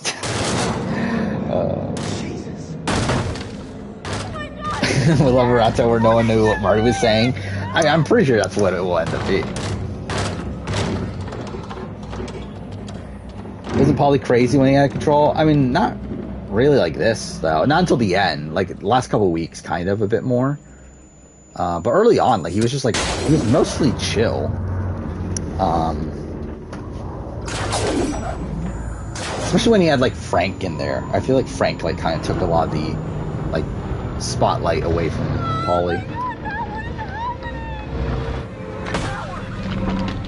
I think it was, like, the Dave Vaughn week, where, like, I mean, like, really, it was the Zakiya boot week was really where everything, like, went downhill.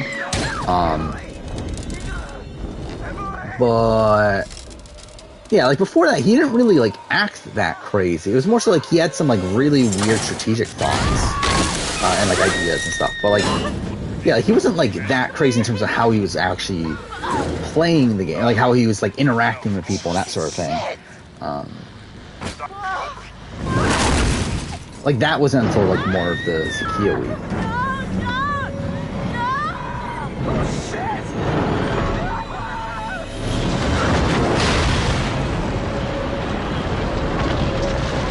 Have you ever heard of Julie Black? Is that the one from Miss Canada? You were talking about, like, have I heard of her before? No. I don't know who the fuck she is. But, yeah, so that was the one on Miss Canada. Yeah, she's Canada's Queen of R&B. So that's something. Yeah, never heard of her. Damn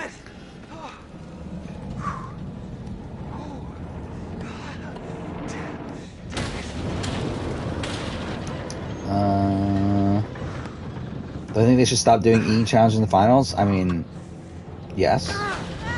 I really think they should stop doing eating challenges at all, but they're not going to. How Polly's game fall apart? I mean, there's a lot to it, but I mean, like, really, like, at the end of the day, it's like he overextended. And, like, he was so, like, I think the biggest flaw of Polly is that he tried too hard to micromanage everything. Like, again, I think something that Cody, I think the thing that is, like, the reason why Cody is a better player than Polly is because, like, Cody understands, like, when to fall back. He, like, recognizes the fact that you don't need to control, like, every little thing that happens. Like, it's okay to, like, let, like, Janelle go home instead of Kaser. Like, it doesn't matter that much. It's like you're still getting, like, you're still essentially getting your way. It's like, yes, it would be more beneficial to Cody himself if Kaser went home, but it's like, it doesn't really matter that much. But like, Polly doesn't understand that, and like tries so hard to micromanage like every little thing, and through that gets eventually caught. Then also he's like, again, like, has a lot of like weird plans. I saw you with him. Christ, Matt, we were just talking. Oh my God, this is not the time. Then also his treatment of Natalie was like a big reason why James eventually decides to flip. And then Polly and Victor already started to notice that Polly was getting closer, or like that Polly was like kind of starting to like not talk to him as much and was starting to talk more to Corey and Nicole, which was Polly's true alliance. So they decide to flip. So it's like, I don't know, it's just a lot of things like crumbling at the same time. Now, will you please get me off this goddamn tower? Please, please, please, Matt, just do something. Thought Cedric and Ty were the first boots throw. I always thought Julie and what's her face were gonna be the first boots. But yeah, Ty and Cedric definitely seemed pretty bad. I'm definitely the president of the Turner fan club. That's definitely what I'm gonna be known for. Does anyone like Turner? Is there anyone that actually likes Turner? I do want to, like, I feel like I haven't heard a single person talk anything positively about Turner.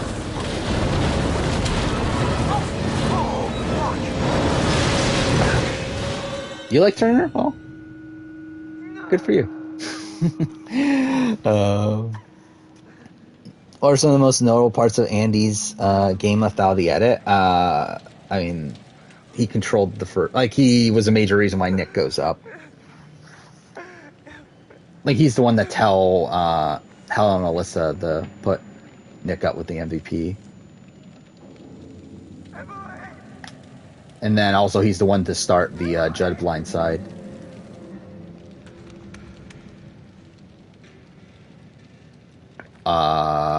Okay. Wait, where am I going? Okay, I guess it's just there. No. Or not? Where the fuck am I going? Is it back then? Why put me in the... Okay, that's such a... Why, like, point me towards the camera if I'm not supposed to be walking towards the camera? Oh, yeah, I mean, yeah, Turner's family loves him, obviously. Get off! Let go! Let go!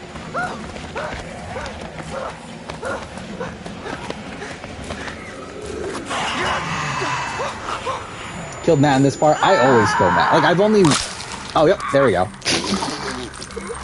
Well, that worked out. I've only done one playthrough in my entire life where Matt didn't die. I'm too fair. I've only played this game 3 times, I think. But still. So, again, that didn't work out. She wasn't up there. Turner got a good edit, did he? Like, I didn't watch the episode yet, so I don't know yet. I believe I did see. Was it Indy got no confessionals as well? DRs. Damn it!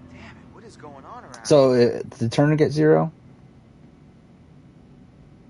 Yeah, okay. Yeah, Turner got 0, and Indy's the only person to get 0 in both episodes because Turner got an intro confessional, which is barely anything anyway. But still, Indy's the only person to get no DRs at all at this point.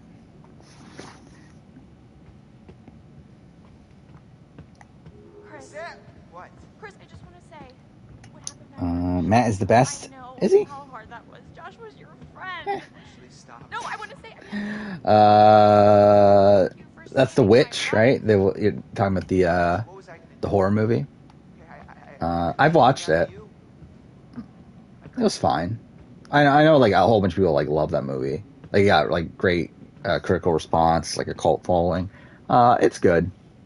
I never like loved it, but like yeah, I like it. You all right? I own it on Blu-ray. I'm pretty sure. I know. Yeah, I do. You and Josh So, were close. that's something. Chris. Let's just find Sam. Okay, that's what we're doing. I mean, oh my Indie probably God. is boring DRs. Stop, okay, I don't want to. Maybe that's part of it. I think also like maybe the language barrier is something that they something that plays a factor there. Who's HOH in Polly's boot? Victor. Victor won HOH and Veto, right? This is so effed up. Favorite movie that I physically own? Memento. I mean, like, I own a lot of movies, so. I mean, like, I don't even know what my favorite movie of all time is, technically, but it used to be Memento for a long time. Then again, I only own a DVD of Memento, I think, yeah. I really need to, like, I don't even know why, like, I literally have boxes, like, yeah, like 2 boxes worth of DVDs for, like, no reason, that I meant to get rid of when I moved last time, I just never did. But yeah, I have a lot of shit I shouldn't have still. Yeah, I still have an entire shelf of video games I need to get rid of at some point. And even like my main shelves that have my games and everything, like even there's stuff there that I definitely would get rid of nowadays because I don't care anymore. Like I used to collect games and like I still want to like keep most of my collection, but there's definitely things that I have on my shelves that like was meant for me to keep and that I don't feel like I even need. Wait a minute. Did you just see that? But yeah, still haven't done it. Did I see what? To be honest, I'm just too lazy. That. What? Probably next time I move, I will Like- though. Because at that point, it's like, am I really gonna fucking like move all this shit to another place again? Probably not. Why don't you believe Too far. me? But then again, I said that the last time, and I didn't do it either. But still, either way, whatever. Held. Um, Your mind is fried. My mind was probably is initial fried. nom? Yes, right? Yeah, it was him and Corey.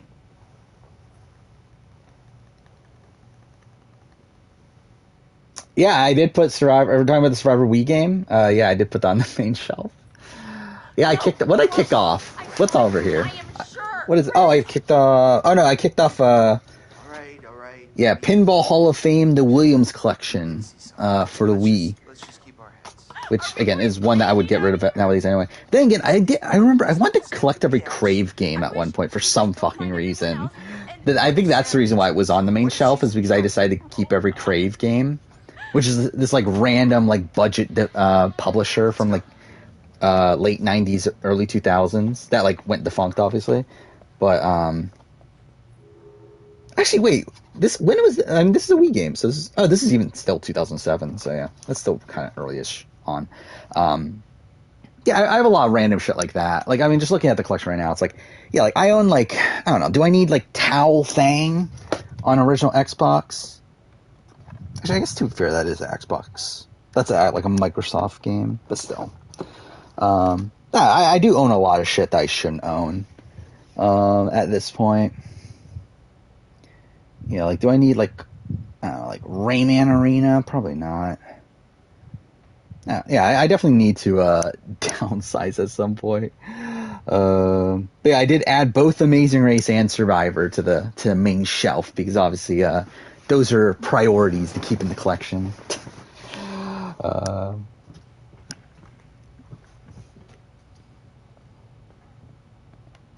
Taylor and Paloma are hooking up on feeds. Yeah, I definitely believe that. That's definitely realistic.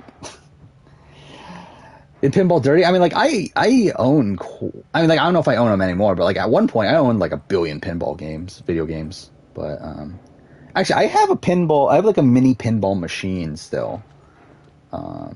It's a Superman pinball machine that I bought years ago at a garage sale. I still have it.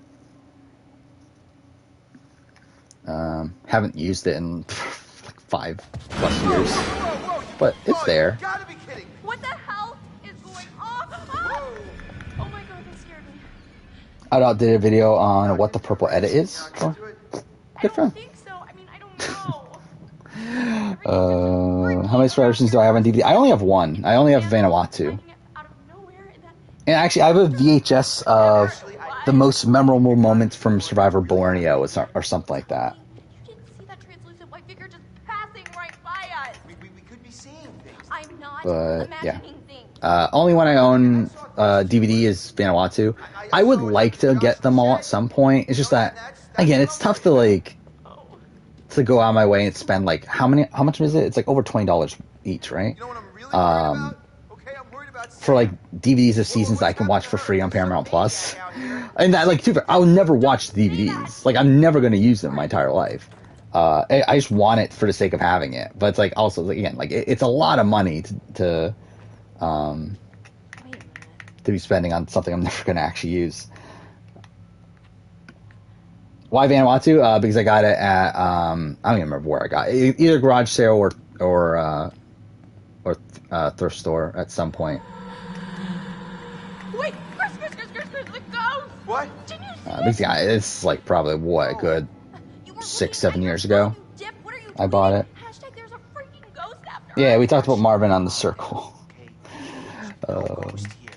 How I feel about Winnipeg Taylor? I feel great. I mean, obviously going to win the season. I'm Obviously. not paying attention. It's I saw fantastic. a ghost, and it looked like Hannah. It looked like Hannah. wait, Her what? baby Do I have any buffs? No, I do not.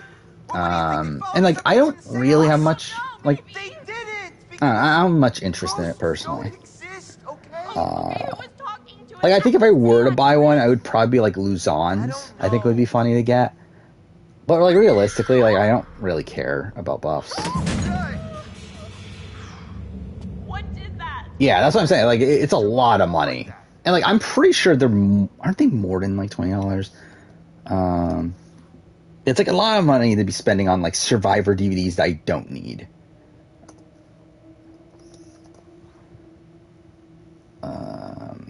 Let's see. Yeah, they're like, actually, yeah, they're not even like, they're like $35 when they're new. Yeah, so that's like, I'm not spending $35 on fucking Survivor Samoa. Pearl Island's is $15. That's pretty cheap. Palau is $15. China is $41 for some reason. South Pacific's $42. Yeah, again, I can't justify spending that much money.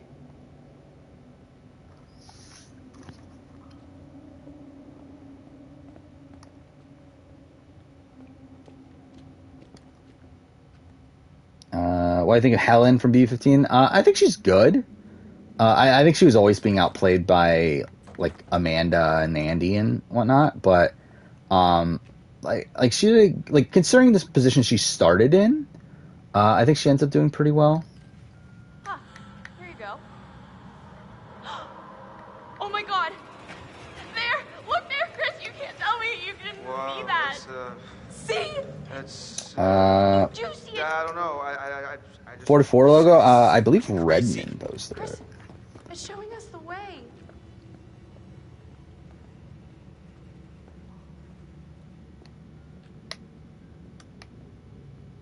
Or someone posted it from Redmond's post, I should say.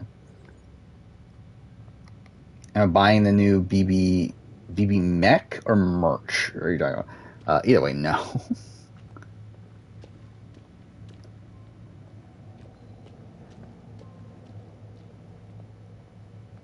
What with Judd and McCrae?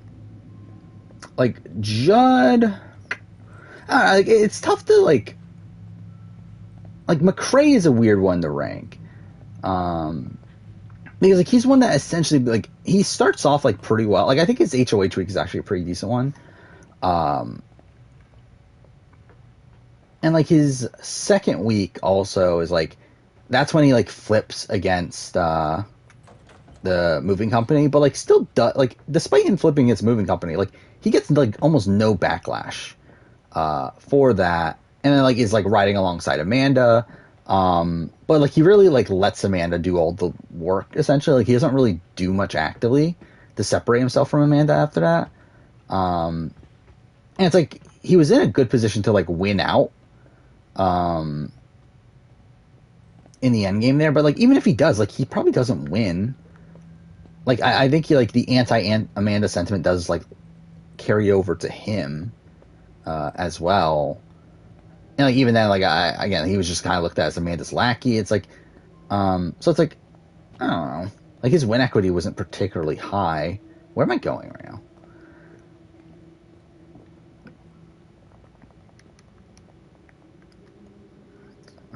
But like I don't think he's like the worst player in the world or anything. Like he's probably like, again, doing a B15 player ranking. It's like Andy's obviously number 1 by a lot, and like who's number 2? Like I don't like. Is it Amanda? Is it Spencer? Is it Judd? Probably not, considering he was booted and came back. I don't know. But yeah, like Judd also, like I think Judd has like a decent amount of potential there. I think he was probably a bit too, like, I think a bit too passive at points, a bit too trusting at points. This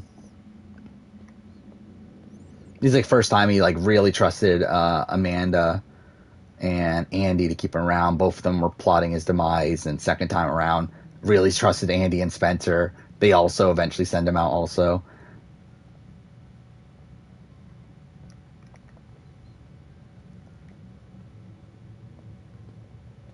Where am I going?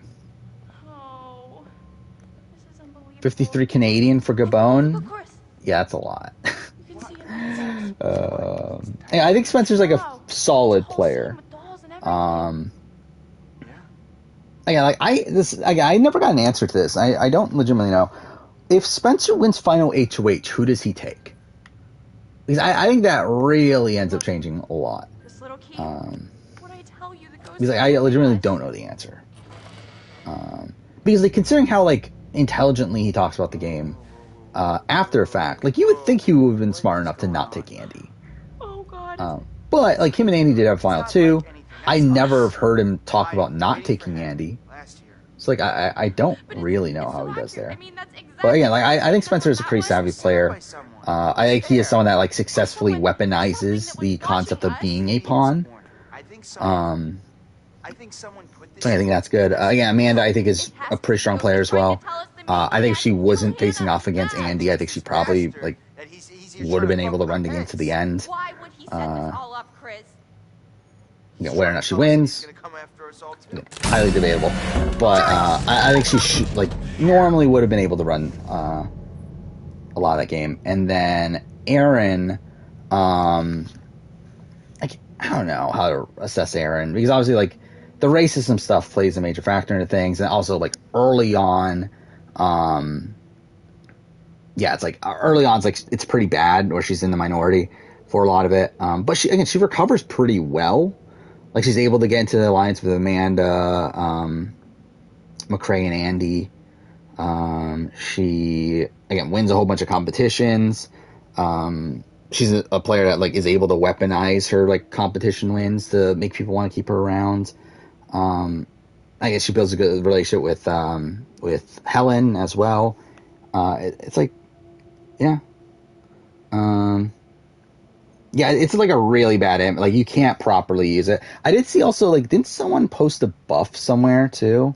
I saw, like, the top of, like, where you can see, like, the top of the logo, which is, like, a bit better, but, like, it's still not anything you can, properly use for anything. That's why, I was kind of thinking, like, what do I do? Like, is even the 43 logo officially out? I don't even remember. Did they leak it? I don't think they have, right? Yeah, all there is the Survivor, the Inside Survivor one, which is like, that's the same style of image. So, yeah, like, that's not good. So, like, the only one there is, like, the one they used in the trailer, which, like, I don't know. So, yeah, I'm not even sure how I'm going to make the thumbnail for the 4344 video. Because, like, we don't have, like, a proper logo. But, I don't know. I'll probably just use text, I guess. I don't know. Easiest person to beat. Wait, who do I think was the easiest person to beat? Who made Final 2? Derek F. I am so psyched to spend some time. Probably. I can't read this. Gina Marie. So I don't know. Gina Marie, like, I think Gina Marie, once she started doing jury answers and everything, like, at that point, probably Gina Marie, but before that, like, I think Gina Marie was, like, could have potentially had some potential with her having this, like, comp run and all that sort of stuff, but yeah, like, once she was answering questions, no way anyone's voting for her. Or anyone that wasn't, like, obviously Aaron was best friends with her, and then Judd was voting anti-Andy. Like, no one reasonable was going to vote for her. Favorite BB fight? I mean, Keisha's birthday is definitely up there.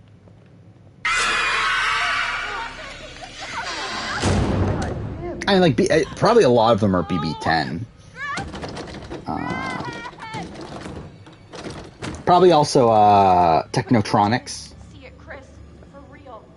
And outside of Jeff saying the F word during it, I mean, like, the ridiculousness of the entire fight, of, like, Russell picking a fight with Jeff over him spelling Technotronics is fucking ridiculous. Oh, yeah, daughter's birthday, that's fantastic, too. Just when you think it can't get any creepier. Oh! Jeez. Yeah, what team is Brand? Is it Cottam?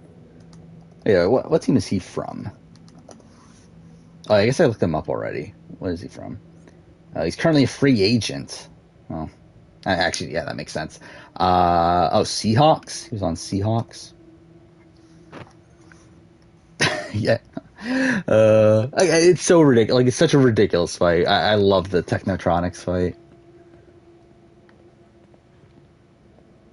Hey, I love Russell throughout BB11. Like, BB11 was the season that got me back into Big Brother. And I fucking loved Russell at the time. It's Mammoth. Chris, I don't know if I want to keep going.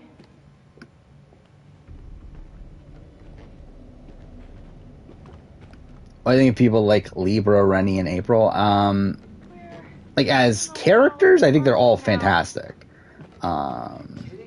As players, like, I mean, Rennie's pretty bad. April, like, has good moments, but also is, like, probably mostly mediocre. I don't think I can take And to be more of fair, probably, like, the same thing runs with Libra as well. All I wanted to do was forget last year ever. Yeah, there's, like, good moments. Like, obviously they were, like, kind of running the game early on. Yeah. But Pretty hard on somebody. like, really, I think they're, like, very... Is emotional player, like, really the right term? I don't know if that's necessarily the right way to phrase it, is like them being emotional players. But definitely not, like, the most stable players. Where, like, obviously they end up just turning against each other, and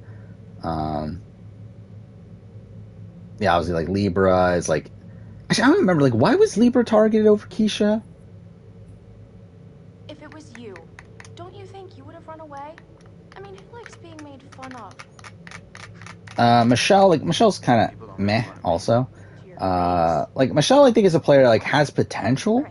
Like, I think if she were to come back, I could see Michelle doing very well. But, like, the game she actually played on that season was, like, just kind of meh. Like, where she's, like, not, like, she's kind of, like, because, like, BB10 is, like, a very fluid house. Oh no.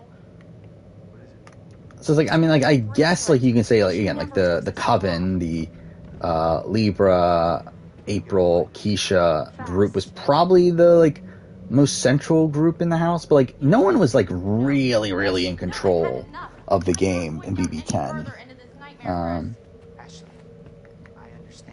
It's like outside of, like, Dan Memphis, who, like, eventually like, take control towards the end game. It's like, outside of that, like, most of the other players are either, like, middling to just, like, kind of bad. What is this? Reluctant or courageous? Let's go courageous. No, I still have not watched Amazing Race AU. Why are you always Yeah, I talked about this earlier in stream. I probably won't have time until at least Friday if I were to watch it. I don't know. Like, again, there's so much shit going on right now. Or again, like A&W tomorrow and BBAU finale on Tuesday plus Amazing Race Canada. Wednesday we have Challenge USA and BB24. Thursday BB24. Friday I have nothing going on, so at least that's something. But then, by next month, like we're a week away from Survivor SA. And then that's 4 times a week. So, like, I don't know. There's a lot going on right now.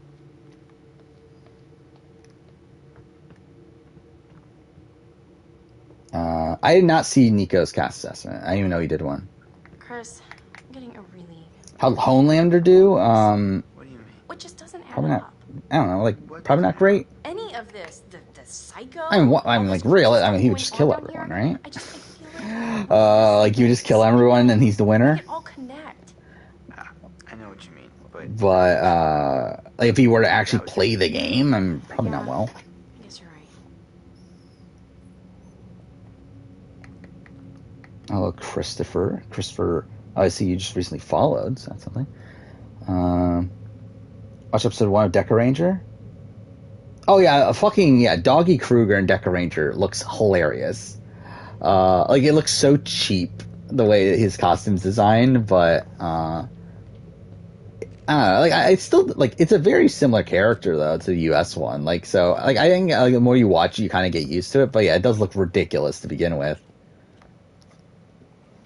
And you could definitely, you could tell why they changed it. But yeah, like, Deca Ranger definitely focuses a lot more on the detective elements of the show. And tries to give you this, like, old school detective, like, sort of vibe to it. Like, Ollie, like, I don't know, Ollie... What is this, like a fucking... Also, like, not particularly great.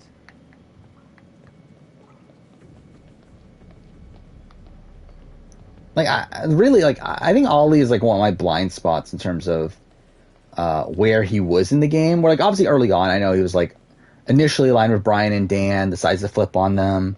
Like, is the one that leaked the information to the Coven, gets them to flip against Brian, that sort of stuff. But, like, after that, like, obviously he was working with April, but, like, I don't really know where he was in the game for, like, a lot of the rest of the game. Alright, let me see if I can get this.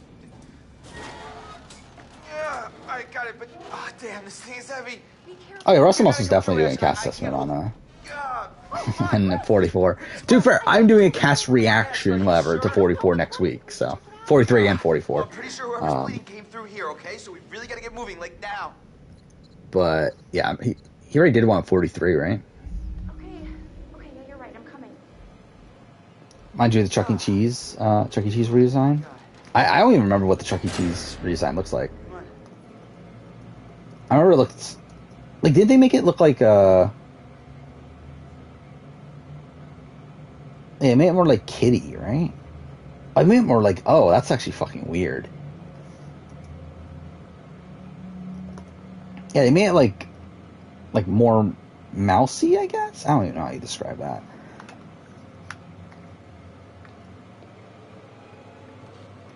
I don't get it. Why would anybody want to make this place any cooler? Finish Pokemon Snap campaign? Like, what is the campaign comprised of? You said there's actually, like, a story to it and everything, right?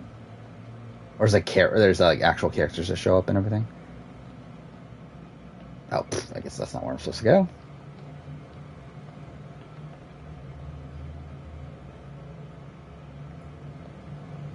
I mean, Candace was, like, mostly aloof for a lot of BB15. But again, there was definitely, like, racial stuff going on there that affected that. I'd say that's just sick. Jesse, like, I mean, also aloof, but probably had, like, less reasons, like, to excuse that. Is this thing even here? $1 million question. These are cast assessments. I'll probably watch them after stream. How long are they? Of course, I got ads. I do a video ranking every advantage? Probably at some point, but it's not really a big priority for me right now. I'm pretty sure other people have already done it, right? Like, I'm pretty sure some other channel already did it. I don't remember exactly which one. So that kind of like disincentivized me to do it right away. Oh, they're both like 10 minutes each. Okay. Yeah, I'll watch them eventually. Not a grand story, but... Oh, so there's actually like a full-on story. Interesting. Find out the mystery of a glowing Pokemon. Alright, that's kind of cool then. Top 10 backdoors. I don't know. I've never been a big, like... the thing that I don't like about backdoors is the fact that I don't like the terminology of, like, what people consider a backdoor. Because, like, I mean, there's so many, like, situations where, like, okay, this person was nominated after the veto, but, oh, they got picked to play in the veto competition, so it's not a backdoor. It's like, it's fucking dumb. Like, the entire, like, to me, it's like, if you get nominated after the veto ceremony, and you were the intended target from the beginning, that is a backdoor. Like, it doesn't matter, like, the concept of, like, oh, were they playing in the veto or not? Like, was it Vanessa, in BB17? Like, it's like, oh, it's not a backdoor because you play in the veto. It's like, fuck off.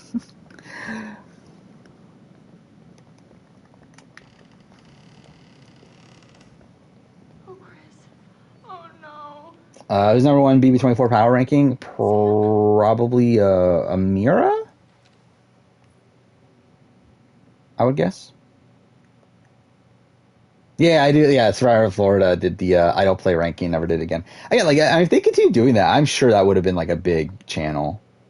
Because like that got like over 100,000 views, right?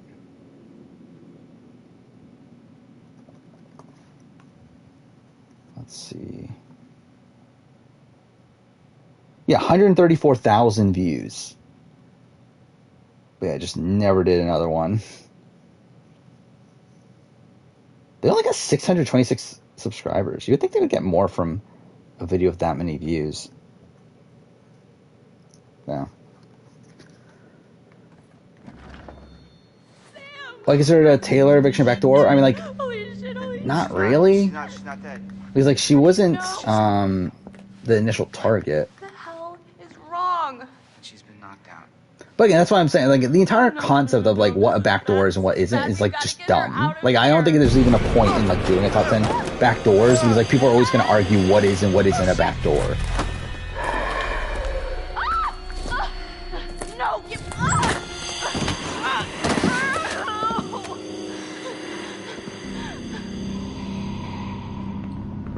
You trying to go through stream without talking about Gabone's impossible? I mean, like, I would assume so.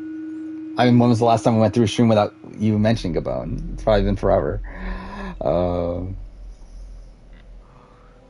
Shit. Oh, crap. Ash. There's over 100 missions? That seems ridiculous for Pokemon Snap. Shit, I'm gonna murder his fucking face off. Playing veto equals backdoor, not playing veto equals This is the guy who killed Josh. pure backdoor. There we go. Not playing veto or HOH super backdoor. I mean, again, I just think, yeah. I don't know if I would do a backdoor video just because It's just not fair. it just seems kind of dumb. It's too late. Chris, what's the point? Stop it. Just say. We're always talking around it. And now, I mean, we've wasted everything. Ashley, none of it was wasted. What do you mean? Every second that I spent with you. New Raccoon put in the comments if you're Brant Steele video to do a video on Gabone. I mean, I think he wants everyone to do a video on Gabone. I should have told you how I felt. Chris. Ashley, I swear when we get out of this. Probably like top 10, I don't know, top 10 maybe top 10 blind sides. I mean, what do you qualify as a blind side also? Certainly because like Big Brother, it's a lot harder for you to get blind sides.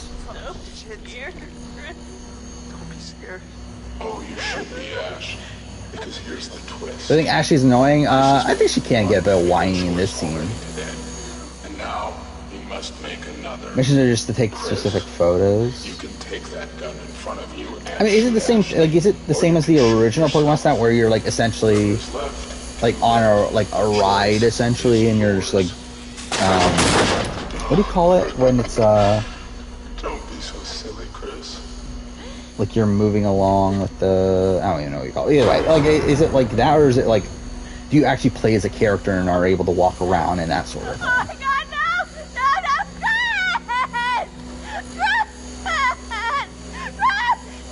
No, Paloma talking about how Taylor's so much hotter than her. I'm sure that happens. oh my God! I forgot you could shoot yourself. Yeah, we shot ourselves. He's definitely dead. You have gone too far now. Don't you see? Huh? It's still on rails. That's what I was trying to think of. Yeah. It's still on rails. It's gone too far. Huh? Now, what gives you the right to play God? These people's lives. A lot more What Pokemon makes you so there. special then? Huh? Yeah, I would be interested in playing it eventually if I ever get a Switch. Don't know when I'll ever get a Switch at this point. You're sick. You're a sick. Yeah, that's what I'm saying. Like, I think Blindside's a bit too like. What the hell have you done Yeah. to them? I don't know. Huh? What the hell Maybe just like have you top done 10 to vote them? offs. I don't know. Psychopath. Top 10 evictions, I guess, would probably be the better term for it. Psychopath. But even then, I'm not like dying to do it anytime soon for Big Brother. Wow, this is weird. Who do you think is a worse player, Alyssa or Rachel? Probably. I mean, I think they're both like on par with each other, but at least Rachel has won. Even though it was a very wonky win, like at least she won. Or like Alyssa, like, The choice I is yours. mean, too bad. Like, she would have been like one of the first few boots if it wasn't for MVP. But then again, she also wouldn't have been in that much danger initially if it wasn't for her association with Rachel.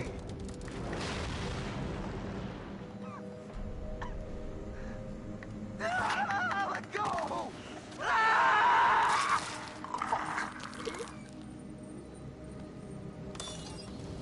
Actually, isn't Taylor also like some sort of designer? Oh, she's a stylist, right? She's a personal stylist or something. That's a thing, right? Who's hotter, Paloma or Taylor? I mean, why not both? Sam, wake up. I've done top 10 tribal councils for Survivor. What? I've done top 10 tribal councils and top 10 idol plays. Which both of those videos I would radically change how I did it if I were to do it nowadays. But so I did do those like in my first year of the channel. I always intended to do top 10 blind sides for Survivor, but just never got around to it.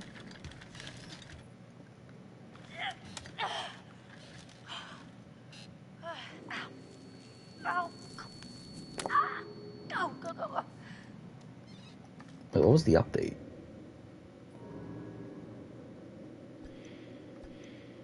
Oh, that was it? Okay, fine. Joseph's campaign to keep Taylor? Yeah, that's kind of random. I don't know. Like, I may or may not do it in 2024. I don't know if those are videos that, like, I care enough to redo.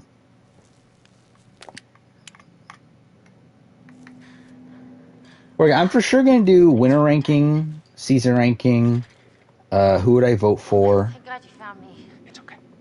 Okay, you're okay? Probably Guide to International Survivor. I'm just like looking through the videos now. So like any like of the season rankings and winner rankings, I'll probably redo. Any of the who would I vote for, I'll redo. I'll redo Guide to International Survivor. I'll redo. I don't think most people won't care, but Assassin's Creed series ranking.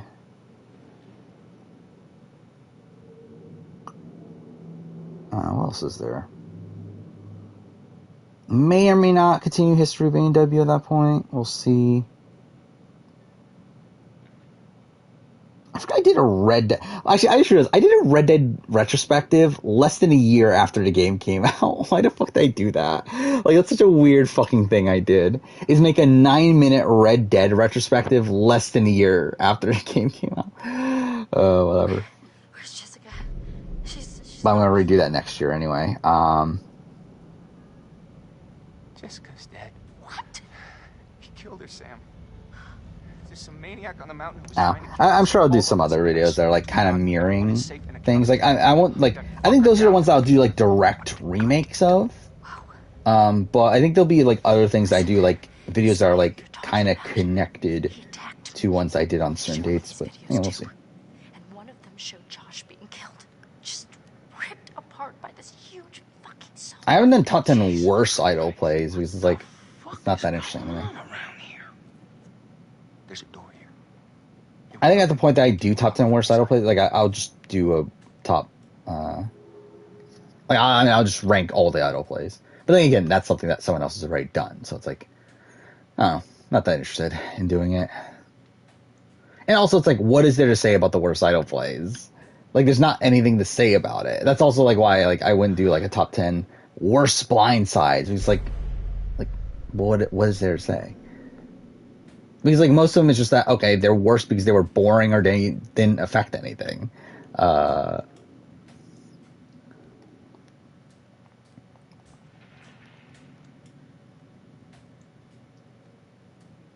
Where am I going? Game? Nope. Okay, cool.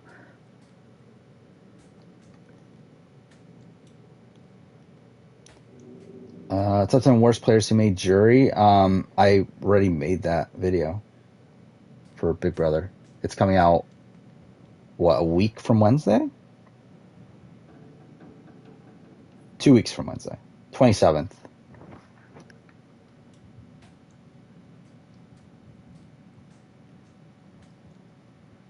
There we go. Biggest fuck ups? I mean, wouldn't that just be worst moves? What is this? My goodbye message to Taylor is going to be simple. I heard you were talking shit about me behind your back and I can't trust you. Okay, yeah, that's not great if that's true that she said that. Oh.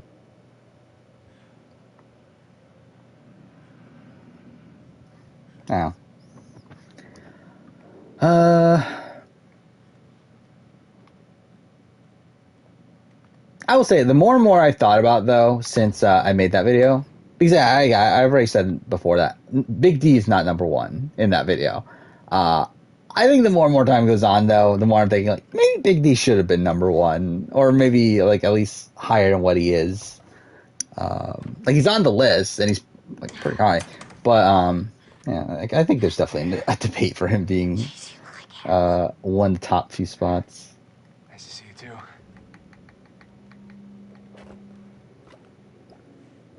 I forgot, is she in the fucking bathroom? Oh, no, she changes here, right? Well, actually, the towel didn't turn out to be the best outfit for fighting off killer maniacs, you know? Do you mind, Mike? Oh, Yeah, look at Mike the pervert. Right. My bad. Against Azza, probably not. Maybe Xavier could vote for Big D, but that'll probably be it. Let's put this scene a bit. Maybe Kylan's. But, like, no way he's winning, though.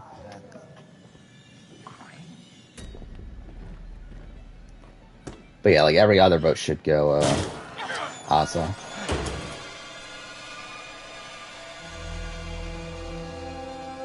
No, get away! Can I put it in his head? Oh, Chris. What the fuck? You've heard of blanks before. I mean, really? Oh, look at this reveal. Oh my god. Watching Winter Circle makes you confused at how they both won dominating. I mean, like, they haven't watched the feeds or anything. Oh my God. I think that's a major factor. God! Oh, Jesus! Shit! Oh, shit! Yeah, I've never watched a full episode of theirs, but I definitely have heard Damn it! some of the things that they talk about. Ugh. Yeah, wasn't there a clip going around of, like, that, like, Cody said Alyssa's name right, but then, like, Derek said, you mean Ashley? And then Cody responds, what'd I say, Amanda? It's like, what are we doing? Like, this just sounds so fucking idiotic. Well, whatever.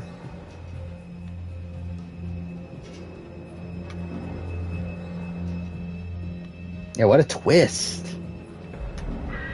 I think it is a pretty big twist at the time.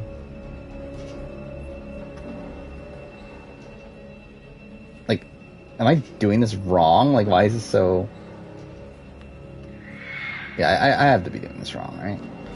Yeah, there we go. Okay, yeah, there we go. Or not.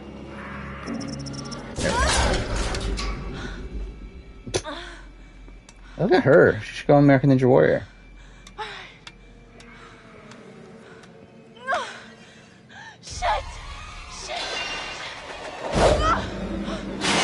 I wonder for mocap, did she actually do monkey bars?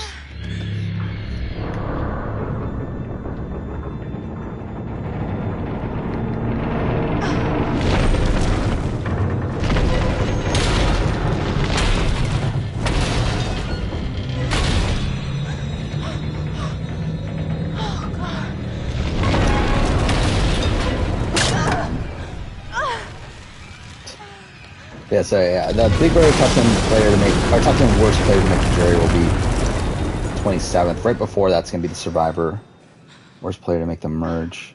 So both of those are coming up soon.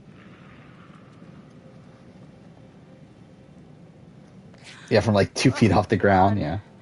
Here goes $600. Better be if even that. Great in that top.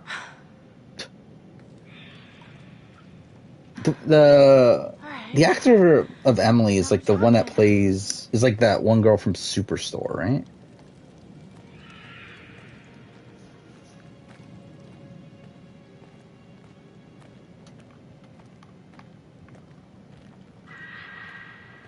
I'm pretty sure, like, Emily could die by this point, right?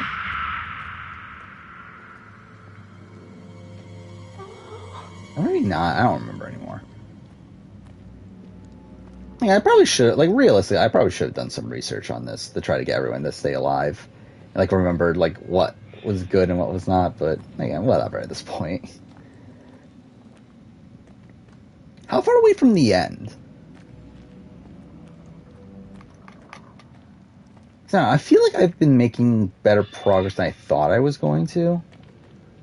I don't know if we're, like, quite at the pace to finish it here. Within the next, like, 2 hours.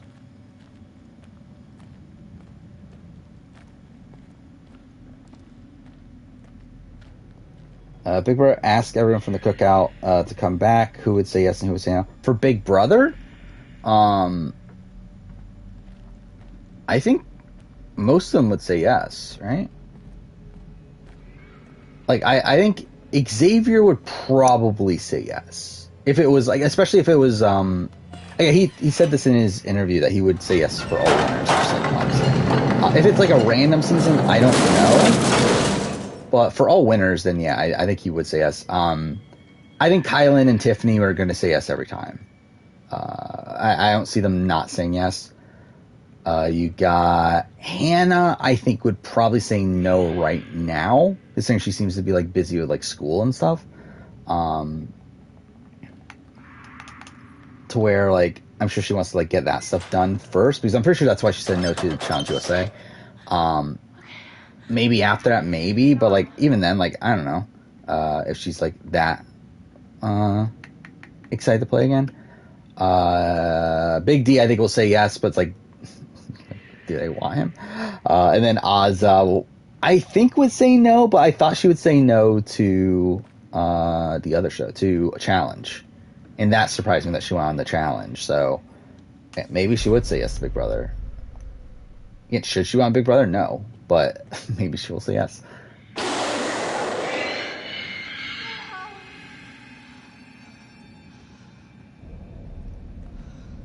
If I could make a show, it would be ideal format. I mean, probably just... I don't know, would it be Survivor? Like, I mean, if I'm making my ideal show just all around, like, it'd probably just be Survivor. Or at least something similar to it. I mean, too fair, it would probably be Sequester. Like, something close to Sequester. Like probably Sequester minis, not the main show.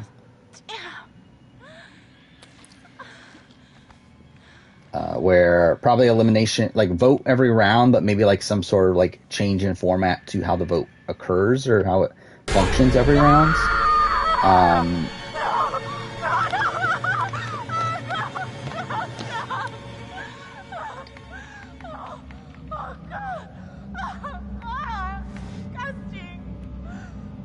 And then probably like no immunities and whatnot. Unless it's like a twist of a specific round.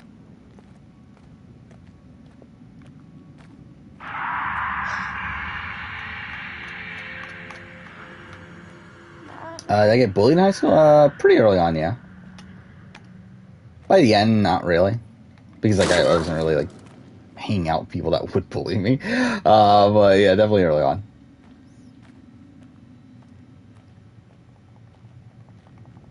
Weird. Like what, like middle school, like really 9th grade, like kind of that period.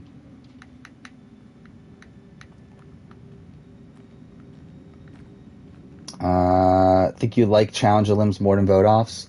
I'm not opposed to it, but like if we're talking about like what my ideal show would be, it would still be vote offs.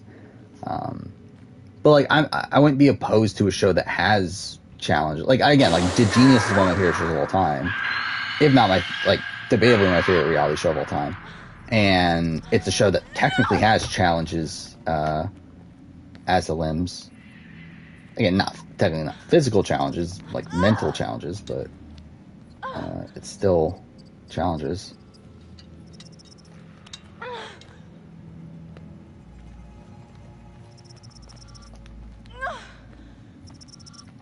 Why I get bullied? I mean, why does anyone get bullied?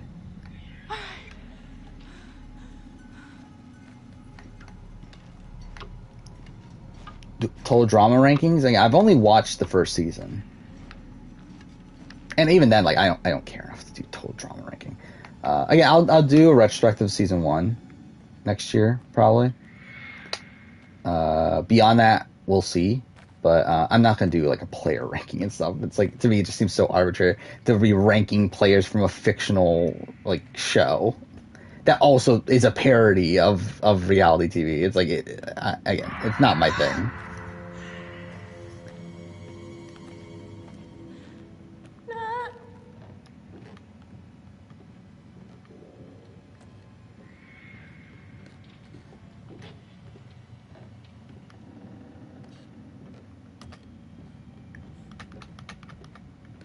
You can get revenge on bullies, but probably not. I don't care. Like, I don't fucking care at this point. Come on, for fuck's sake. Yeah, it's what, 12 years ago? Like, I don't care. There's shorts about Gabon? Why are there shorts about Gabon? Oh, it's from you? Okay, well, I guess that makes sense then.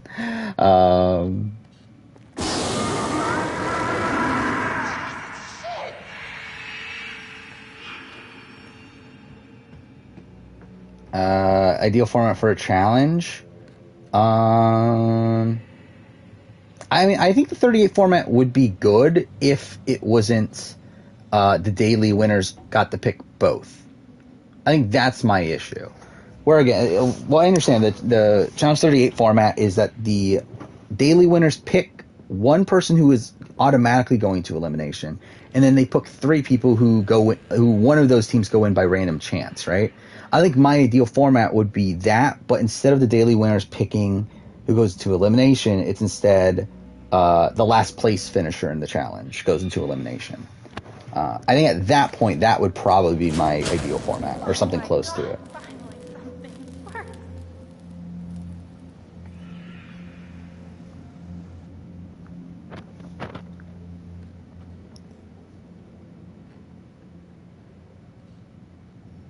Season 3 is where Total Drama gets really good.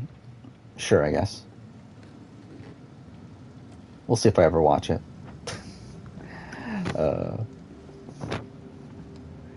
Yeah, so Free Agents, pretty much, yeah. I think the one complaint I have with Free Agent, like, I do wish there was a bit more structure in terms of how the dailies happened, where like I don't necessarily love the consistently changing format of the dailies, where I don't love it. Okay, today's a singles day, today's a doubles day, or dual, like pairs, whatever day. This day's you go in teams. It's like that stuff I don't love. I would like it more if it was more structured, where it was like pairs every round or whatnot. But yeah, outside of that, like pretty much free agents to a degree. And free agents, I believe, is different too, where like free agents, it was like the bottom place goes into elimination and then the other like bottom half go into the random draw, right? So there's like less importance on daily wins, if I remember right. So like again, it's still also like slightly different than that.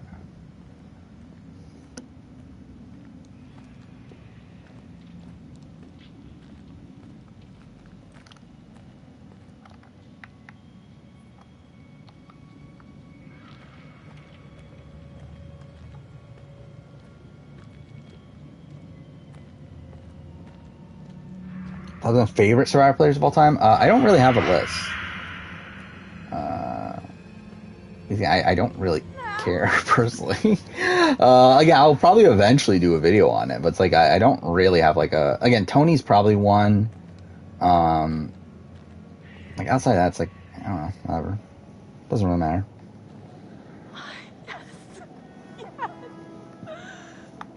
Yeah, I love Spencer at the time. Again, obviously, like outside of game stuff is like. But yeah, I love Spencer at the time. Like Malcolm, I liked at the time. Yeah.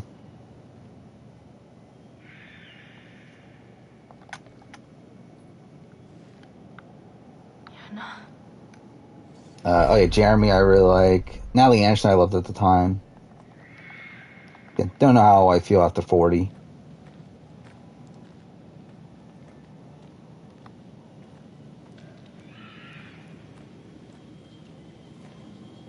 The format or the house secret votes. To me, it doesn't matter that much. I do like the aspect of, that's something I do like about the free Final Reckoning format is, so obviously the public vote of who goes in, and then, or not the public, the like house votes on who goes in, and then, the person that goes in can pick from the people that voted for them. I think that's an interesting format.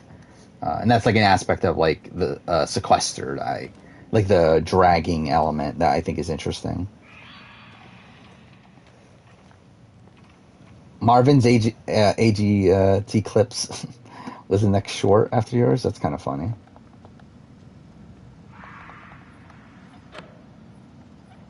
Starting a challenge brand steal? How many challenge brand steals are there? There's not many, is there? Oh, Zane's definitely up. I don't know. Like, legitimately, who is up? Like, I genuinely don't really know what it would be. I'm probably Victoria Baymonde would be on there. I mean, legitimately, like, I actually genuinely don't know. I'm trying to like run through all the players in my head, like from especially like running through backwards in time. Like I just don't really know who would be top 10, because like I feel like every time I like think of like players from Survivor, I think of them in terms of like gameplay ability. When I'm thinking about like ranking them, that like thinking about like how much I just genuinely like them, like kind of like is something I don't really think about that much, because like I don't really, again, like I don't have rooting interest anymore. Like I don't care who wins a Survivor season. Like I don't care if like, oh, this really likable person got 7th place. It's like I don't care. Especially because like also like I look at Survivor so much as like in a story standpoint. To where like even if like someone likable goes home, like I look at that as like, oh, that was a great like downfall for that person. Like something like a Kathy Vavrick O'Brien. Like Kathy's like super likable across more cases, but I think it's better that she lost. Like I think it's like it makes for a better story of her losing.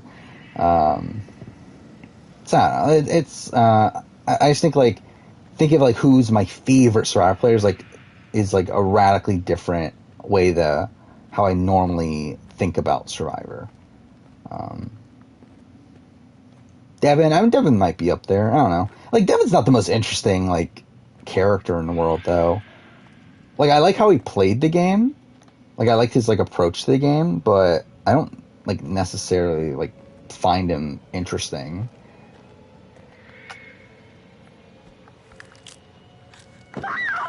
Rooting for a player's part of the fun. Yeah, could do. Yeah, I just don't care anymore, personally. Like, I started, like, I never, like, I think I started to, like, not care as much, probably, I don't know, probably, like, Dave vs. Goliath or so, somewhere in that spot, when it comes to, Survivor. Or, like, I just want the person who I think played the best game to win. Like, I don't really care, like, how likable they are or whatnot.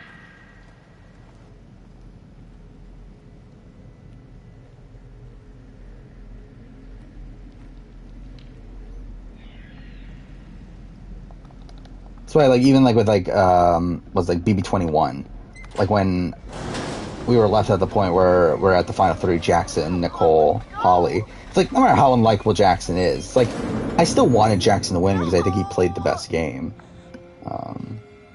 And did I like Jackson more than Nicole and Holly? No.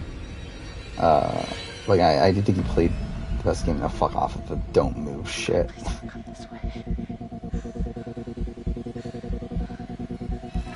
Fuck off. I did not move. Whatever.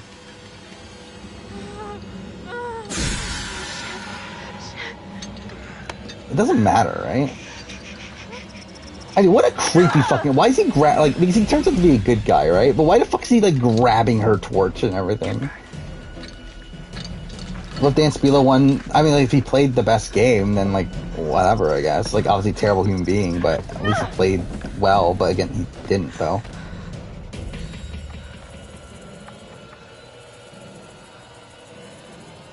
Because it's, like, kind of a similar argument with, like, a Rodney or something. In Wilt's Park.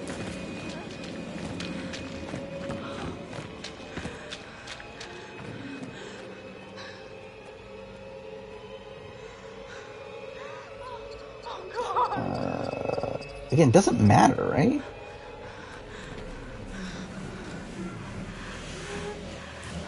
Hey, I'm trying to keep Emily alive here.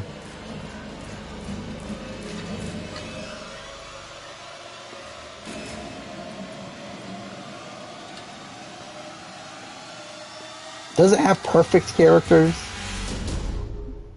I forgot they fucking end the thing there. Josh!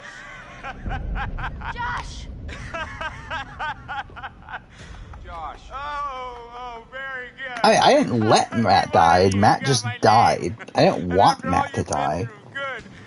I just sucked at keeping him alive. Right?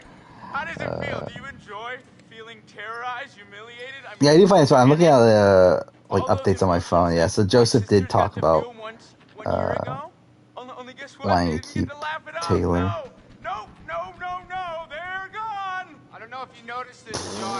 Actually, I'm seeing the thing about Chada. So Paloma said, "I'm a little floaterish because of this. I'm not mad about it. Look at Chada from last season.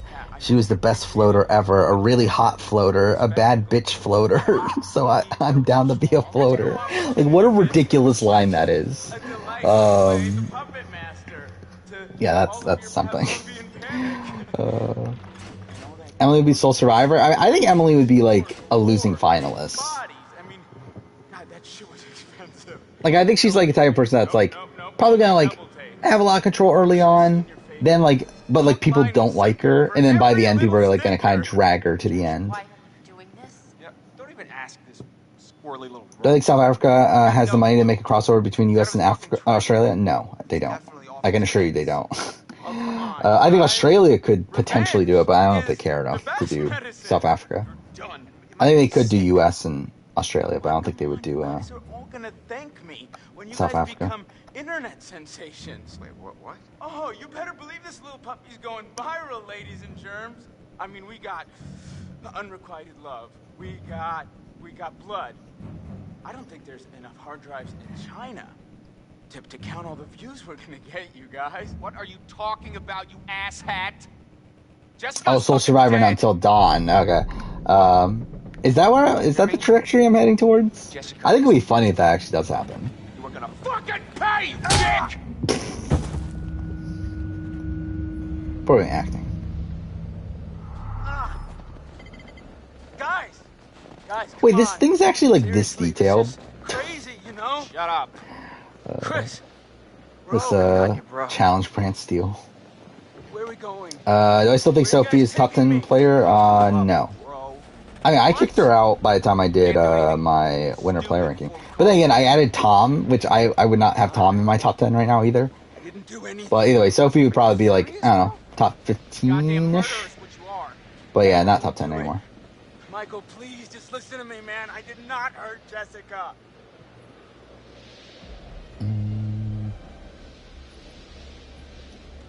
Are you insane? Like really? Do you not understand what you've done? I'm a healer, man. Is that guy from Agents of S.H.I.E.L.D.? Who plays Mike? I don't even know who plays Mike. Like you assholes. That's enough.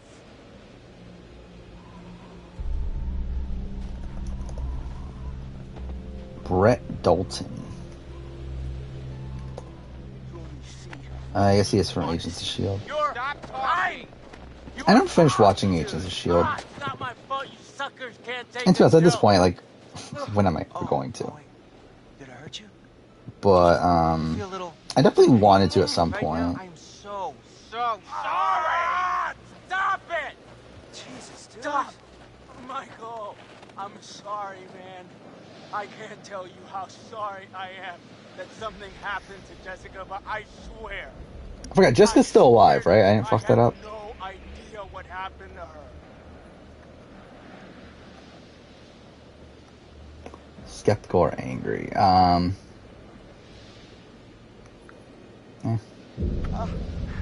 Mike, this... Who replaced her? I mean, like, I haven't put that much thought into it, but I think maybe, like, Yule be in consideration.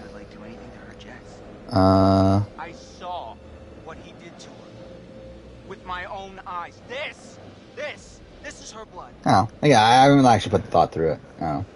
Okay, I'll just get her off. I don't remember who else was, like, relatively close.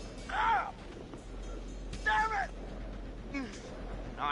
But, like, I think at this point, I'd probably have Yule above Tom. If I were to do a ranking. Which I think I would still have both of them above Sophie. Yeah, Tommy's definitely still my top 10. I think Tommy's got up since I've done my top 10. I think my opinion of his game has gone up. I don't know if he necessarily moved up in terms of spots. But yeah. Oh yeah, Earl would be in consideration, but like, I don't know. Oh, stuff it. You're the biggest coward there is. Uh-huh. I did something. I'm gonna watch One Piece Film Red. I didn't plan on watching it like right away. I probably will eventually though. When's it come out? You tricked us, you hurt your friends, and you did it all. Wow, I can't type for life. There we go. It is August. Well, in Japan. Oh, Shanks is on the cover? Actually, what is the... Like, it's, Oh, it's, like, based around Shanks' daughter? Still, man. Right. Still. Okay. That's something. It's not canon, though, right? Gosh, dude. I need me a little wiggle room, huh? What does it take to shut you up? Oh, not so tight. Okay? Oda produced it, though. So that's something. In God's name, is he Tony's probably still number one. You ever say this kind of shit before? I mean, like, Tony is number one, but, like, probably, like, not super solid necessarily. On, like, really, I don't think there is, like, I mean, like, there's never a perfect, like, Survivor Big Brother player, but, yeah, like, I'm not, like, 100% like, Tony has to be number one. I have no interest in watching the fucking Minions movie. Oh, I never imagined in my wildest dreams that you liked me. Yeah, I didn't think any of the movies were canon. But what that sound is? It's the sound of never kissing. What was the Ashley, film? pussy. Gold was the other one, right? I did watch that. You might as well let Ashley sleep with Mike. I mean, at least. Yeah, Film Gold. I never watched Stampede. You know, he'll treat. Kind of forgot that one even came out. Then I watched like some of the older ones, I'm gonna beat his head off. Don't listen to him. but it's been a while at this point. Mike. I filmed Z. I forgot about that movie too. I did watch that. Yeah, I think I've watched all of them. I think I watched all of them up until Gold. No, I don't. I got. But yeah, like I have very little memory of a lot of these like random ones. Christ. I mean, like I feel like I would remember killing her. You know, she's. Yeah, I'm pretty sure though that there was a point where like I decided to watch all of them, and I'm pretty sure I did. Shut your fucking mouth! It's not like the Dragon Ball movies, where like I remember all the Dragon Ball movies. I remember all the Dragon Ball Z movies, I should say. The original Dragon Ball is like kind of a bit less, like I have less memory of them. Like I know I watched them, but definitely a lot of them come off as forgettable. But that's another one. I would like to do a Dragon Ball movie ranking at some point. Don't know when I'll ever get around to that, but at some point.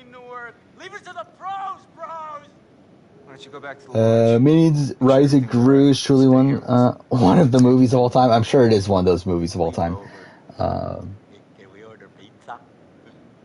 mean, I gotta watch it because A&W convinced me to watch it. I mean, I was watching the last A&W video, or last A&W episode, sponsored by Minions. I was like, oh, look at those Despicaballs. I gotta watch Minions now. Again, what a ridiculous fucking thing. They actually named the fucking episode Despicaballs.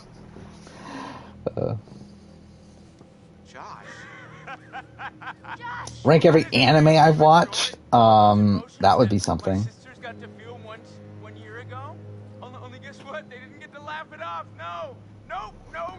Like, I don't even know. I'm sure I could look. I think IMDb. I probably rated all of them. Did you hear me? Or is all the ones I watched like up until like? I think have I watched anything in the last couple of years? Probably not. What happened with Jess, Mike? I don't remember killing Jess. Christ. Is Tyson top 10?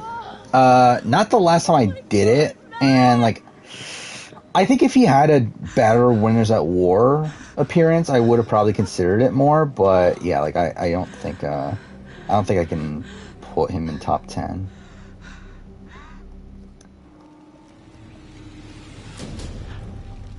It's Morbin time. What is it? More like it's a Morbius like meme, right? Like I know I've heard it's Morbin time, but like I don't actually even know what it really is from. Oh, I love Tyson. Like Tyson's like one of my favorite characters. Actually, Tyson would probably be in my favorite Survivor players. But yeah, like as a player, it's like he's just way too inconsistent. Oh shit! Oh shit! Oh boy! Yeah, I knew it wasn't said in the movie, but yeah, I was pretty sure it was like a meme that was made by like social media based off of the movie or whatever. I've played Bully. I was the first eliminated again. Well, that's a shame. But yeah, I've played Bully. I haven't played it in a while. I do own the PS4 port, so we could technically stream it if I ever want to. I actually at one point did have a Bully retrospective in the plans, but never got around to it, and like I don't know if I will, considering it's a game that I played and I liked, but it's not one I have like any real connection to, and it's one that if I were to play it now, I would essentially be playing it for the first time again because like I have no memory of the game. So it's like I don't know, maybe I'll do like some sort of video on it at some point, but like I don't know, realistically, don't know if I will. Actually, I'm pretty sure I own a physical copy. Yeah, I'm pretty sure I own... Actually, I own two. Yeah, I own the 360 version and the PS2 version. So, like, I even own, like, physical copies, even outside the PS4 one.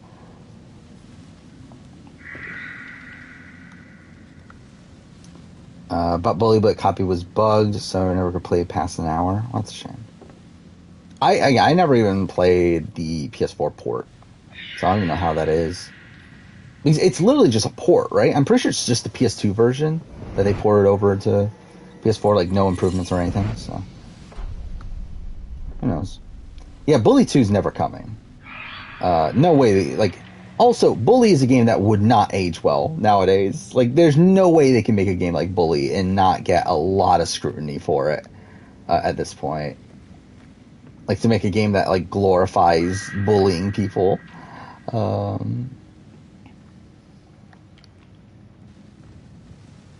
Yeah, it just would not age well nowadays unless they make it, like, so ridiculously over the top. But even then, like, there's still going to be criticism around it.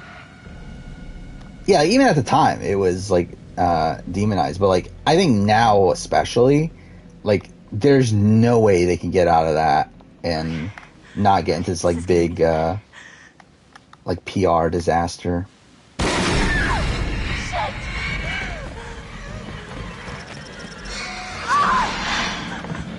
Does Big Brother glorify bullying? Like, it's not like the producers are out there saying, hey, bullying's great.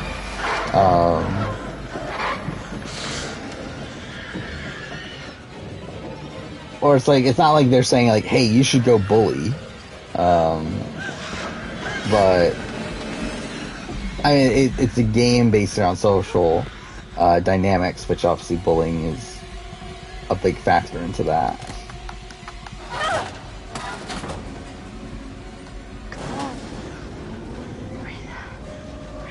Bully should be ported to Switch. Just imagine, like, would Nintendo allow it? Would Nintendo say, like, no, we're not doing this? Has Bully... Yeah, Bully was on the Wii, right? I'm pretty sure it was. It's like they did it before. Right? Scholarship Edition was on the Wii. So, Nintendo said yes before.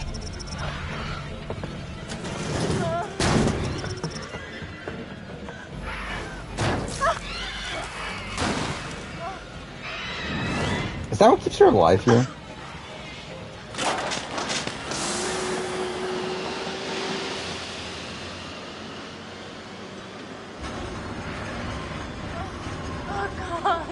Yeah, it's about fighting bullies, but, like, it's also, like, him bullying the bullies, though, right?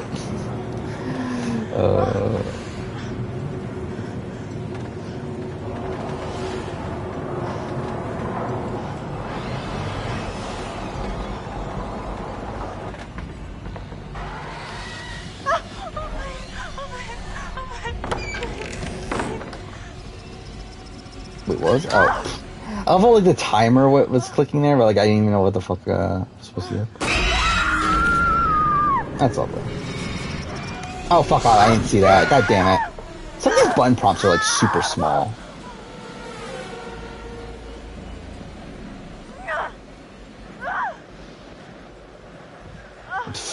Taylor and Daniel just had a one-on-one.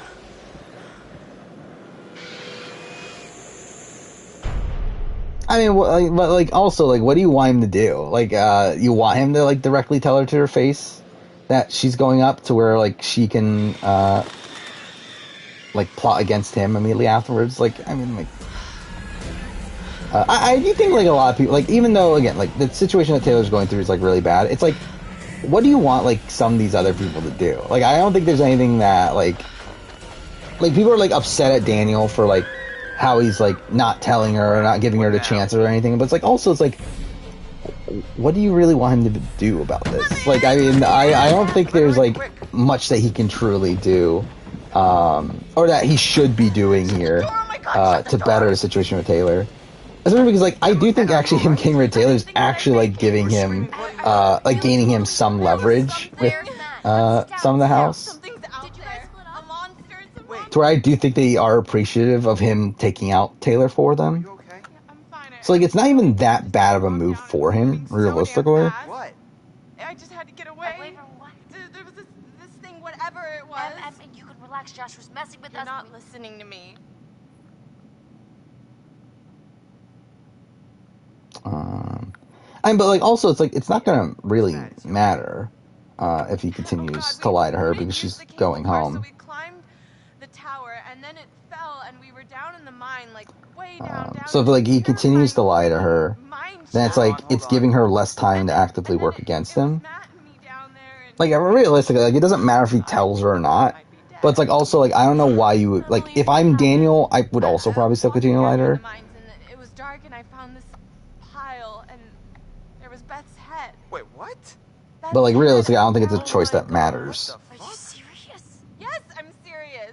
Listen, in the tower there was a radio, and I got through to someone, but then that was right when the tower collapsed. Has the winner pick ever been first boot? Again, debatably, like Ovi was booted the first round, but not technically the first boot because of the David thing. Like I would consider him a first boot, but I don't think most people would consider him a first boot. Josh. Jess. Like if I'm doing a first boot ranking, like I would have Ovi on there over David. I don't know. We should check it out. I got your back. Good. But again, I don't think that's the way most people look at it. Your computer died while doing the Brant Steele. Maybe that's a sign. Maybe they're like, yeah, like challenge Brant Steele shouldn't exist.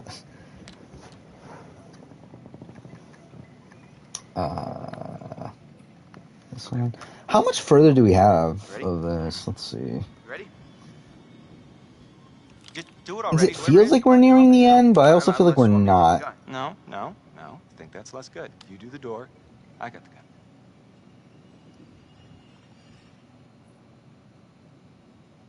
Oh yeah, we still have a decent amount, I think. Oh no, maybe not.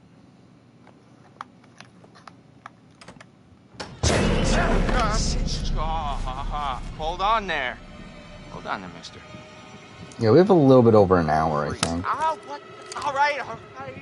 Just take it easy, Grandpa. Okay, everybody, just calm down. Now, just move over there. Pretty acting here. Let me say what I came to say. I'm here to tell you what you're up against being back on this mountain. You should never have returned. I don't know why you did after what happened last year. You mean with Hannah and Beth? Yeah, how could you know? At this point, I don't think Big Bro will have. Wait, I don't think Big Bro won't have a season without bad drama like this. Probably not. I mean, I'm sure the Washingtons. Yeah, I mean, like I think no matter what, like people are gonna find things to be upset about. And like I think no matter what, like anytime like a person of color doesn't do well, they're gonna like I think maybe Twitter will like blame things on this. I do think this is like a legitimate case of it, but like I think no matter what, like people are gonna find things to be upset about. Like I think like BB Can 10 is like an example of that, where like people were so upset at Kyle Moore for like considering the concept of like of that what if there's a cookout or whatever. Like I just thought that was like the dumbest thing ever. Like I just think that's like a thing that people are gonna find things to be upset about. But yeah, I do think this is like obviously like an actual situation. Man or woman resort to cannibalism in these woods. The spirit of the Wendigo shall be unleashed. Oh crap. But the thing is, like, even if she calls him out for being a liar, like, no one's gonna care. Because, like, he's still doing what they want him to do anyway. Like, I just don't think this choice really matters. And he's just, like, keeping the peace for longer. Okay, get down there. Like, it's like, it doesn't matter because, like, again, she's going home anyway. She is someone that has no social credibility in the game. No one believes her about anything. Like, again, people already know from, like, everyone else knows that he's putting her up. Like, it doesn't affect his game really at all. A lot can happen quickly on this mountain. To, like, whether he continues to lie to her or not. But I think if he doesn't continue to lie to her at this point, then obviously it causes things to blow up a bit earlier, to where, like, she could potentially try to, get more people against him for a bit longer. But, like, again, realistically, it doesn't matter, though. Like, I don't think it matters either way. It's suicide. The rest of you, get down to the basement. And the thing is, like, Michael would believe her, but, like, Michael's already against Daniel. Like, it doesn't matter there either. Like, Michael's going to go for Daniel anyway at this point. Yeah, I think for Taylor herself, it probably is, like, just better for her to leave at this point. just to, like, get her out of that situation. Yeah, I think so. You need to follow me and do everything I tell you.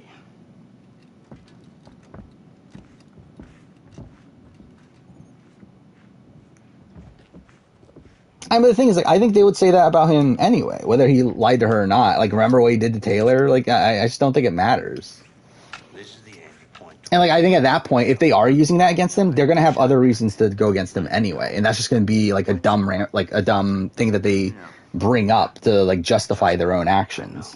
Like, realistically, I don't think it matters at all. Come back safe. Oh, look at that. Ashley and Chris kissing. Do I think, as far as New Zealand will ever return? Probably not. Again, did pretty poorly the first time around.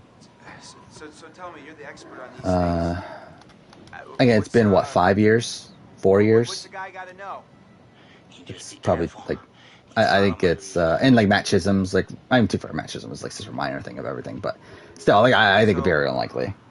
How many times do I have to shoot it? Taylor does not know about the microaggressions at all. She recognizes the fact that she's being, like, ostracized a bit. Like, she recognizes the fact that, like, people aren't coming to talk to her.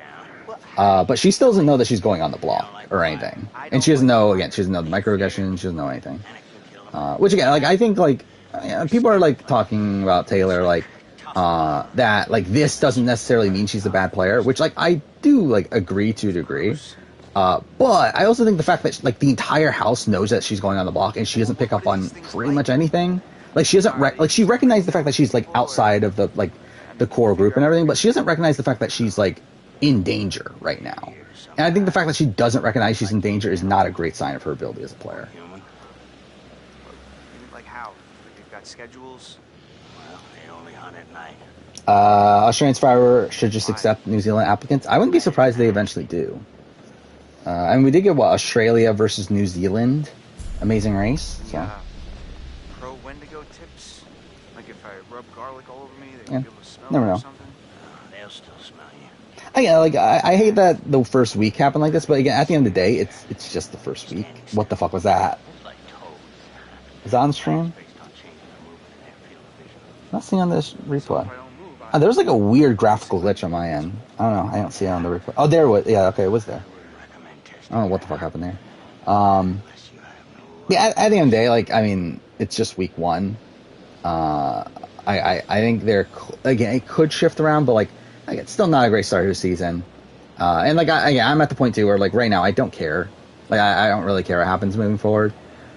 But again, there definitely could be some interesting dynamics. Wendigos are or were human. But yeah, I'm not feeling like too invested. Like, go like look up every little thing about the season, like all that stuff. they retain certain things. Like, again, it's certainly not a BB23 where, like, right away we had Frenchie doing his thing. Oh, he's gone. They were accepting NZ applicants for Amazing Race Seasons 1 and 2. Yeah, so again, I could see them doing a similar thing for Australian Survivor. See, for COVID probably didn't help things, to where it probably is more difficult for them to get New Zealand people. I mean, to be fair, they got fucking Sandra, so what am I talking about? And then he strips the skin off of your entire And they're getting Nina again, so I mean, yeah, whatever. He keeps you alive and aware. Has any work first week that started out like this ever truly gotten better? I mean, like, yeah, I think BB21's the example. But I mean, like, to be fair, I could see, again, I see a lot of BB21 in this season. Like, that's really where I see the season going. Because, like, I do think there are a lot of interesting, like, players within this game. And in terms of, like, where these people could be going. But it's like, I don't find most of this cast likable. And to me, that's the bigger issue. So, like, again, like, it's kind of like BB21 where, like, even though the gameplay did get very dynamic towards the end, it's like, I also didn't like most of these people. Run! Go! Now! Now! Holy shit! Back! God damn! We're right out in the open. Think of Baroness of this week will last to the end. I think for some people it definitely will. Oh, does he die already? Oh, okay, well, shit. Oh shit! Oh, fuck. Wrong way.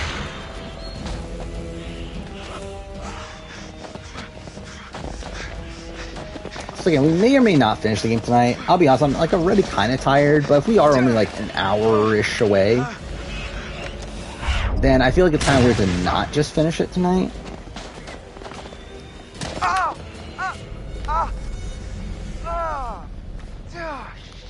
And like, I don't think I have anything going on tomorrow anyway. Until like, well, I mean, well, yeah, like BBAU, who cares? Yeah, like I don't have anything going on tomorrow, so it's not like.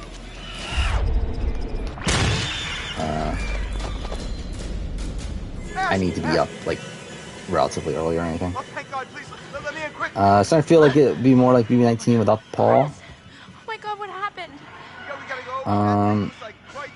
Like in terms, like I don't think it'll be like. Are you talking about like a steamroll or like BB19 as if Paul wasn't there? Because I don't think it'll be a steamroll at all.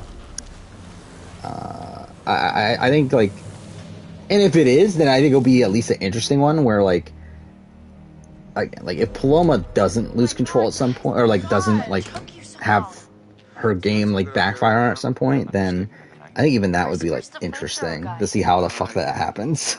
What happened? The thing.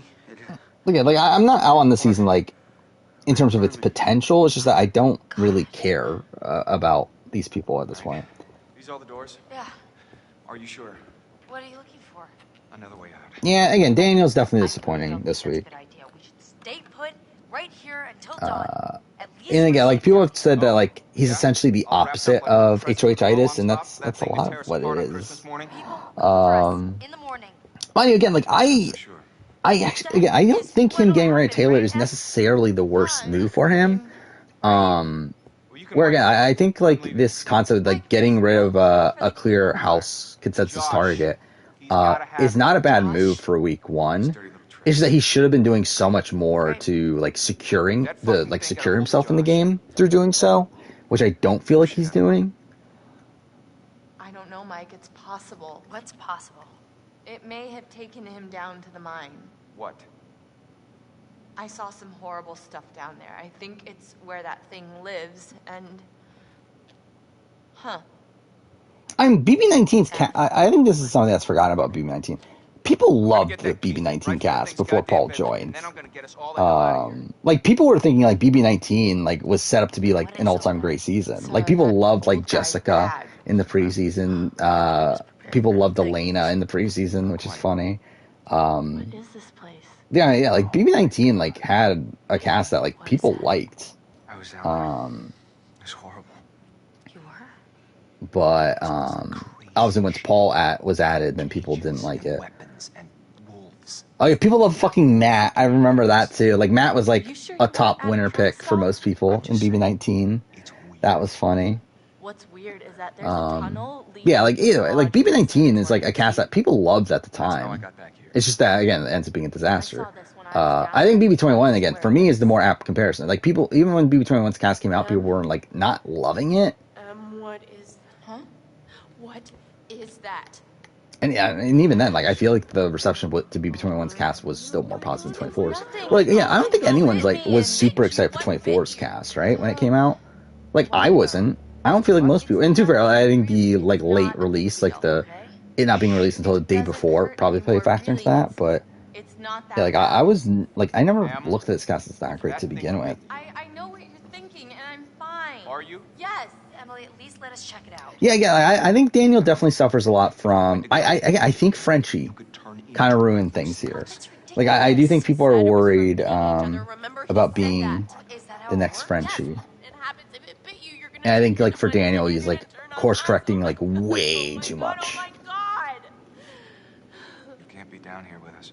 Yeah, she really is whining a lot in the end game, isn't she, Ashley? Are you kidding me? You're putting us all. Rank All-Star wins. Emily, you can't stay here. Mike, just cool your head, okay? We don't know if it works like that. Maybe it's just a bite. Dude, I really don't know. Like it's like. Like challenge, like ranking challenge wins to me has always been tough because it's like, what do you like?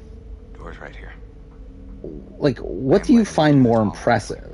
I guess. Oh no. Or like for me, Surviving Big Brother, it's like to me, it's like realizing like the fundamentals of the game that is a social game, and that like maximizing odds and like all that sort of stuff, like probability and everything. Like that plays like a major factor in Surviving Big Brother.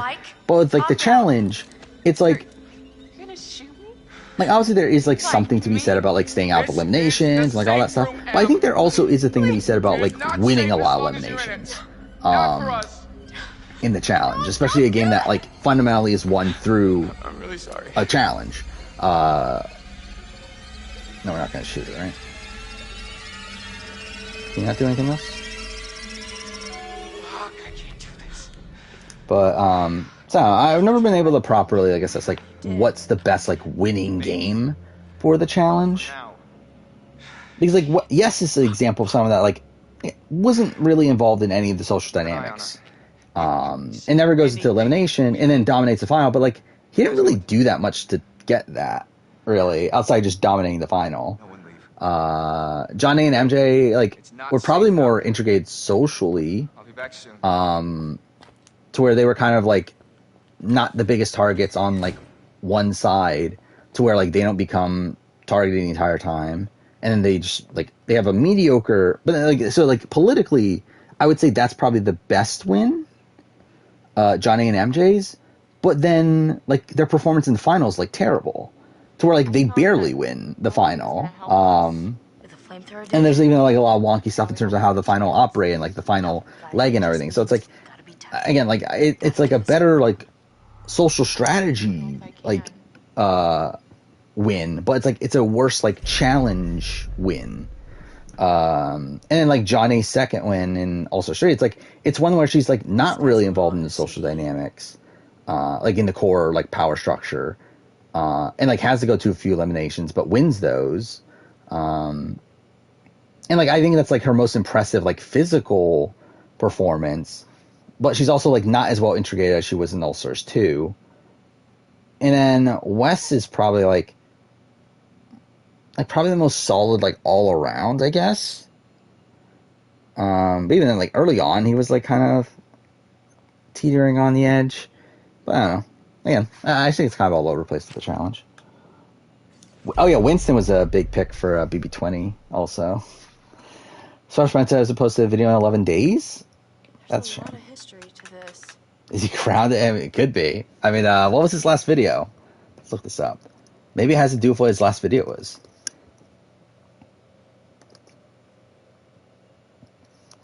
Again, he makes himself so hard to look up because, like, whenever you look up Survivor Spencer, it just comes up Spencer Bledsoe.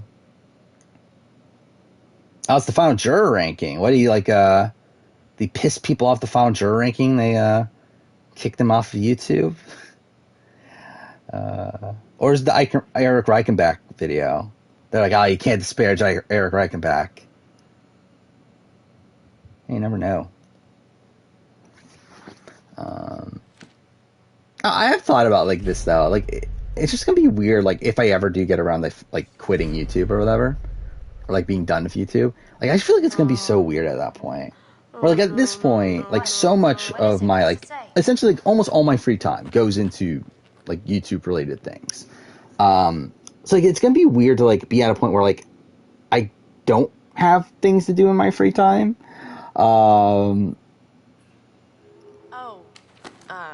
Oh, you know, I'm an idiot. I picked the wrong one. I meant to do the other. It's kind of hard to believe, actually. Comes across. God damn it. Whatever. It's fine. Who cares?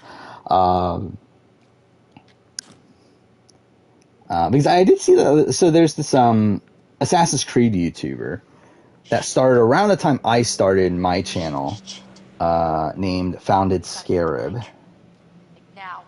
And I did see that he's quitting YouTube. Essentially, which, like, just, like, kind of, like, made me think about, like that's just, I don't know, it feels weird to think about the thought of me quitting YouTube at this point. Yeah. Oh, fuck, I am looking at, I by the way, also, I've not, like, paid attention to my YouTube statistics, my analytics in a while. Oh, I fucked up something, I missed a scene, that's a shame. Oh, he's on a beach vacation. Well, good for Survivor Spencer. Do I think I still watch reality TV if I quit YouTube? Yes. You did nothing to help. I don't see myself stopping. Yeah, YouTube's been really shit recently, though. Purposely so. Like, I'm fine with it. Like, I knew that was what was going to happen with me not releasing any Survivor videos in a while. And also the BB24 cast estimate coming out right before the season, that kind of slowed that video down. But still, it is funny how bad it is right now. And also it's being mixed in with like CPM being lower this month, it seems like, than normal. It's like every single statistic is below average right now. So that's kind of funny. But what are you gonna do? Joshua, why did you hurt them? Do you think modern seasons of the challenge have a winner edit? Kind of. Like, I think some people, like, it's weird where, like I think CT in both the last two seasons did. I don't think Casey did in Spies, Lies, and Allies, or like barely won. Like, I think it more so had an edit of like setting up her elimination with Nani more so than her winning the season. And then you have like Amber B like gets one, but like at the very end. So like it doesn't really like, it's not like this setup storyline from the very beginning. It's more so like it's a storyline that's set up like in the last like 5 episodes, or like I guess around time the Royal Boot, right? But like realistically, like not really. I don't think they try too much to do a true winner edit. Do whatever YouTuber does after they retire, become a podcaster. I mean, that's pretty much what I am already. That's pretty much what my videos are already, or just like more focused podcasts.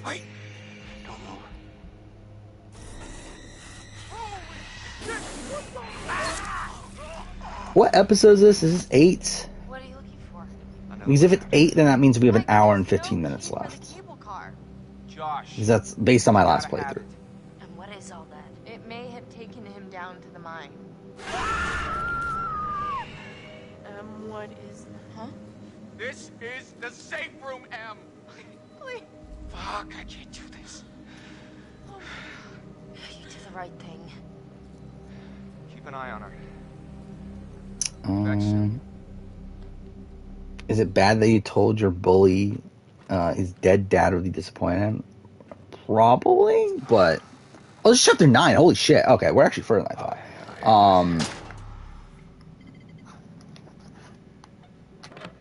But if he's bullying you, then he's obviously a dick also. So 136 viewers for Ken. Good for Ken. Was he streaming then?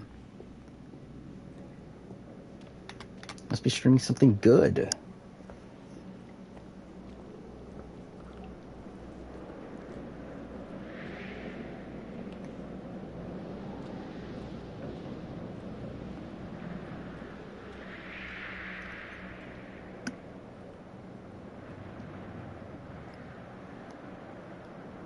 Wait, I just we have another section of him alone.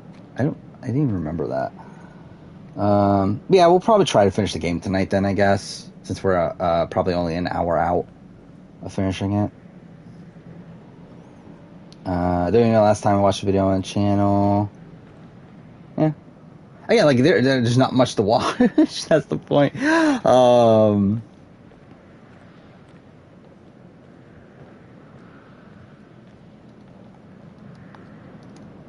Like, only, like, video game videos have something to actually watch, and even then, like, the footage is, like, really shit. By the way, that's something I legitimately, like, did not notice how bad the compression was on the videos I use for my channel until, like, a bit more recently.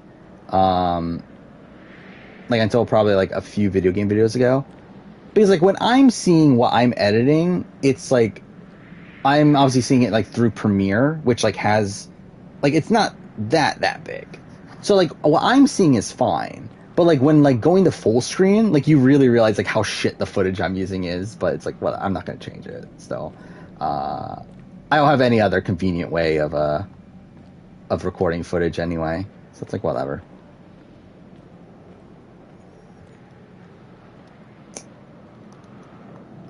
Objectively, what's my best video? Maybe Last of Us 2? I think potentially Walking Dead once that comes out.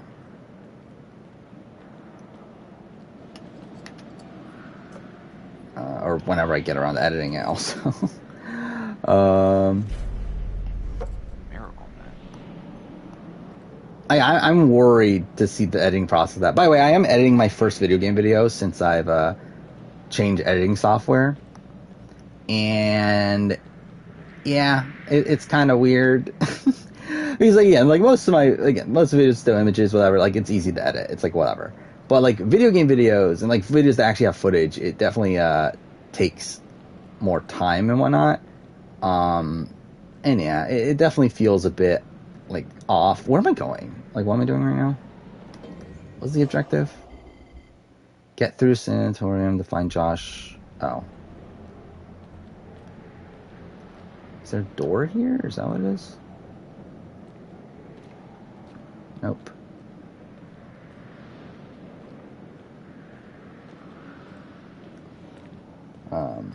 Yeah, it is kind of weird. Like, I don't like... So, again, I'm using Premiere Elements now instead of regular Premiere. And it's, like, the most recent version. Oh, there we go. And, like, Premiere Elements, the annoying thing about it is that there's a lot less customization options in terms of, like, how, like, certain things work. So it's, like, something I find very annoying about,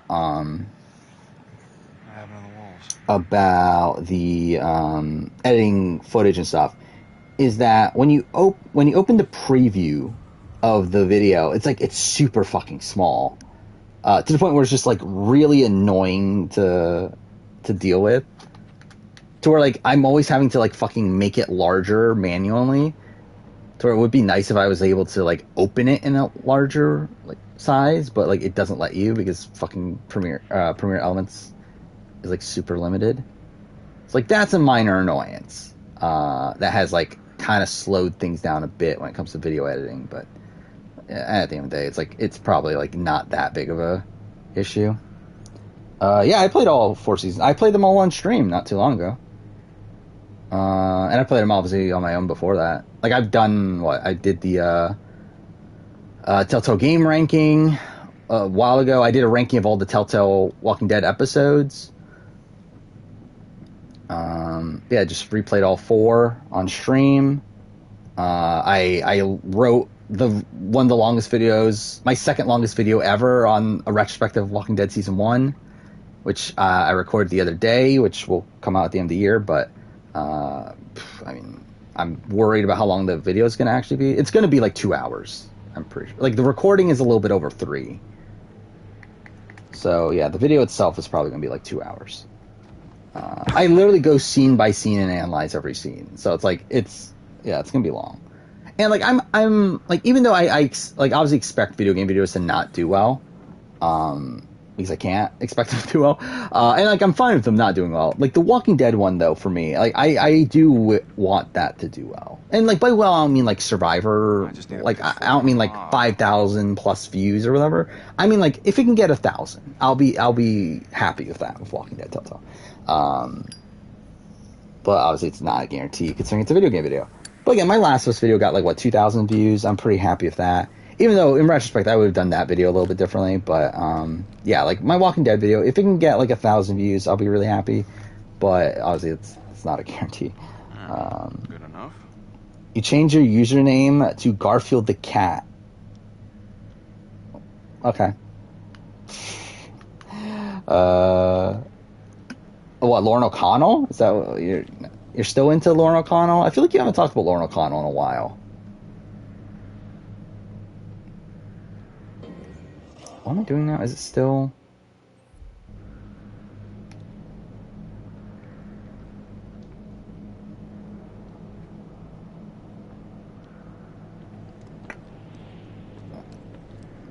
What I think of Kenny? I really like Kenny.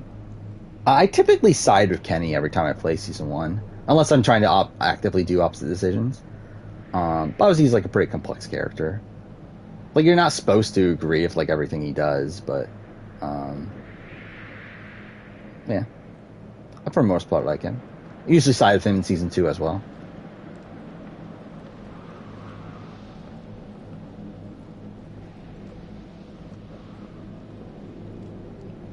Where am I going? Since Shot Production likes to make trilogies, do we think we'll have a global championship trilogy?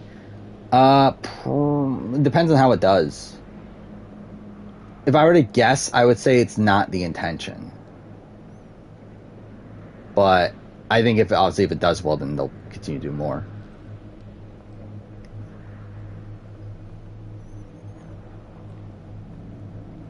You're still in the Lauren. Hot chick will always be a hot chick. I mean, I guess so. I don't know. I think through all the, because like when we first started talking about Lauren O'Connell, I did feel like Lauren O'Connell is like one of the most attractive people to be on Survivor. I think I'm at the point where like I'm kind of over it. I think I moved on to other people.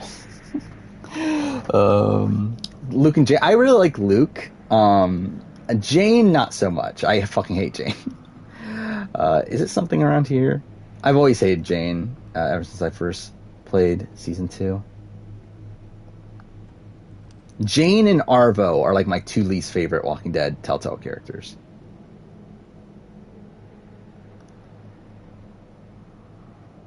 Where am I going? Yeah, like Luke I always found to be likable. Always like at this point that he always dies no matter what though. And really, I think that's like the disappointment of like, I'm sure that's like every Walking Dead season though, but like that's the disappointment of like season 2 is that like every character's dead by the end of it. Outside Clementine, and then even then and like even if like Jane or Kenny survive, they just die at the beginning of the next episode anyway. Ranking antagonists? I mean, how many antagonists are there? And like, who are we considering antagonists? Like, I mean, number 1's Carver. It's not even close. Hey, big guy. Yeah, I definitely need this flashback of this thing that just happened like 2 hours ago in the game. Hey.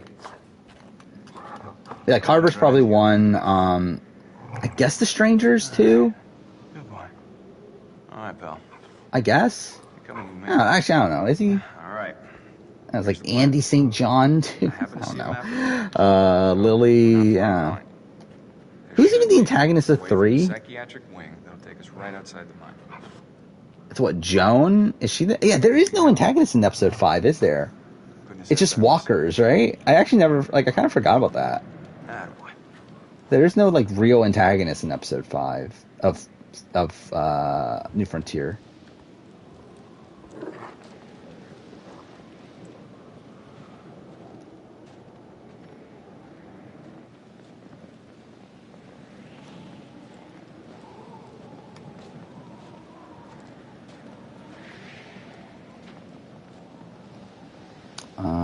Lauren's boyfriend went on a date with the ugliest shirt you ever seen. Well, again, if he could still get Lauren O'Connell, then good for him, though. Doggy boy, calm down. I'll be honest, like, I don't even remember exactly why I hate Jane. I just remember that I really fucking hate Jane. Wish I could move like you, Wolfie. Stuck on this side. Alright. There goes nothing. Awesome. Because, like, I mean, like, I know for sure, like, I don't like the episode 5 thing of, like, her, like, trying to, like, essentially, like, trick Kenny into, trying to kill her and, like, all that stuff. It's, like, that's, like, something I don't like. But, like, I'm pretty sure I hated her before that. So yeah, I don't even remember it right off the bat of what exactly I hated from her.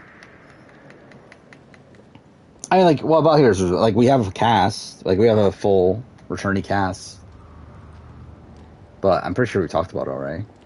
I mean, I know we've talked about it on stream, but like I'm pretty sure we even talked about it when you're here. I think.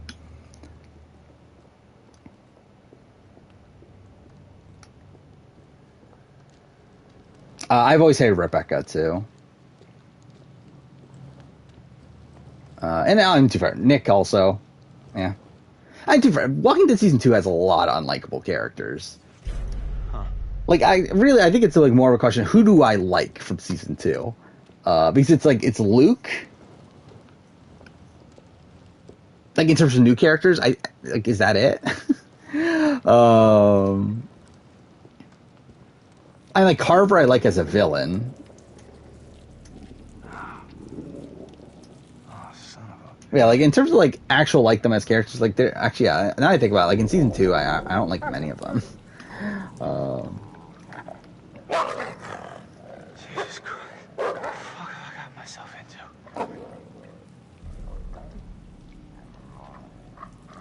What's a bigger hatred, of mine of Jane or yours of Ozza? Probably yours of Ozza. Fuck, man. This is truly disgusting. What I hate about Jane from Nicaragua? I mean, I hate a lot of things about Jane from Nicaragua. I've never liked Jane from Nicaragua either. I've always been a big Marty guy.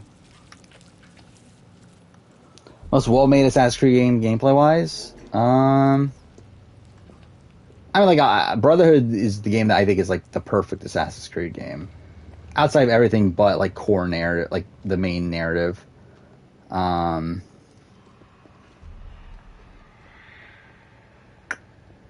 don't know. It's like really there isn't any, because I think every Assassin's Creed game like had like in terms of like there's no like quote unquote perfect Assassin's Creed game, as I think everyone has their flaws. So where it's like it's hard to like point one out as like, oh, that's the perfect Assassin's Creed game.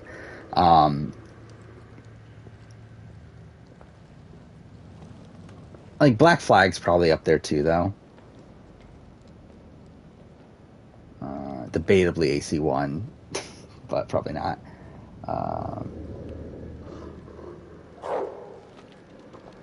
I've always been like, I like Sarah to a degree. Like I know people don't like Sarah, and like I've never had an issue with Sarah personally.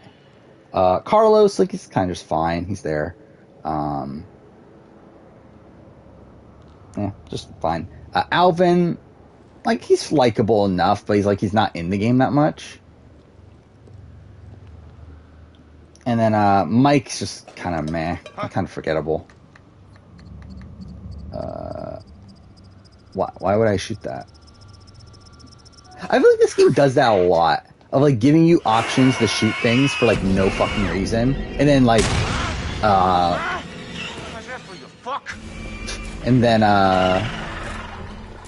was like not harming you. What I'm trying to think of, like either way, like it's obviously like worse if you do shoot these things. Straight, I guess. Yeah, I've played every well, except for the Quarry. I played like all the Dr. Pictures Anthology games. I played this, and I played Hidden Agenda. So I played every non-VR Supermassive game from Until Dawn on, except for the Quarry, which I will play eventually. It's just I haven't gotten around to it.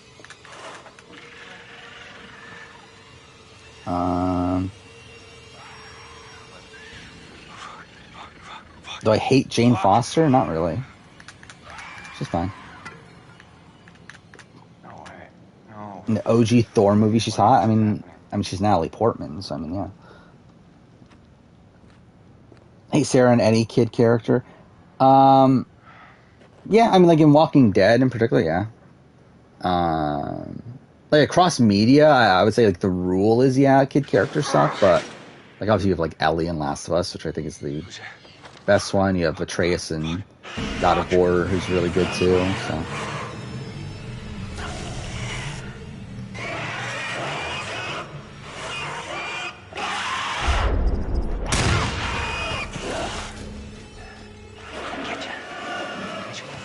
Oh wait, fuck.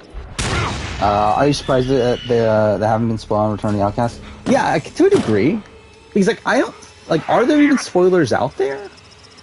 Like, yeah, I'm not looking for them, but, like, I don't believe there's even spoilers out there. Even if they're, like... Like, even if I wanted to. Like, I don't even think there is anything. Which, like, to be fair, is, like, pretty standard SA. I don't believe SA has typically had spoilers, right? Yeah, I don't even think, like... Yeah, like, even, like, Tom was a surprise. And yeah, Rob Bentley was a surprise. So yeah, like I'm pretty sure there's not really spoilers for SA typically anyway. But yeah, you would think that there would be some considering it's returnees. Do I like Bonnie? Not really. Like Bonnie and Mike, like again, the fact that they side with Arvo, like yeah, it's kind of a turnoff.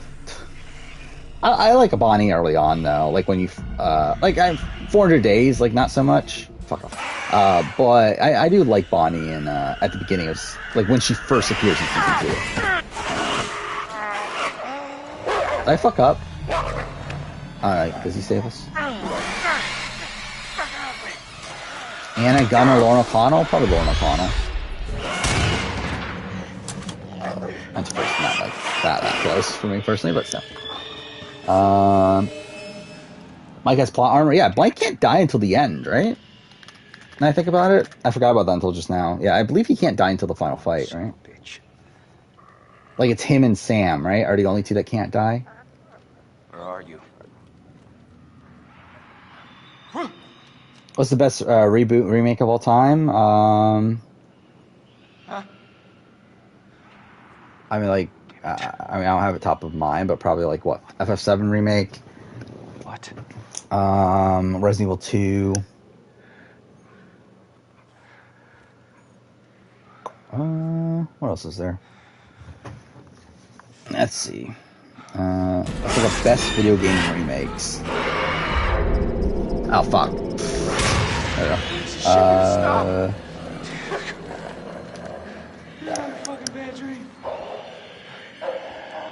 I'm looking at this list. I feel like those are oh fuck off! God damn it! I feel like those are probably the answers. One at a time, boys. How is wait. Enough for me for all Mafia Definitive Edition is on this list? Like, how is Mafia Definitive Edition on this list? Oh, fuck no. There we go. Huh? Okay.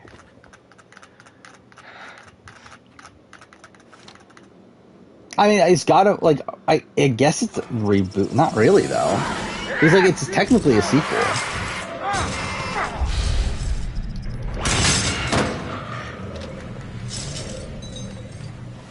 Like, I don't consider God of War 2018, like, a reboot, personally.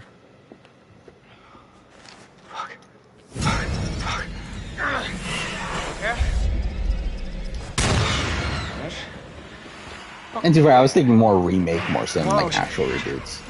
But.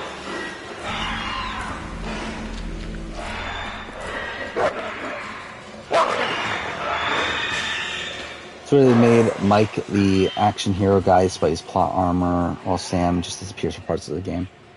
Yeah. I wonder how much that has to do with, like... does it have to do... it's probably just more so, like, they wanted a generic white guy to be the, like, hero of the story, right? But, I was wondering, like, was it because, like, he was a cheaper actor to get? Was that a thing? Because, like, Hayden Panettiere, or whatever her name is, cost more money. Oh, fuck off! Of course I missed.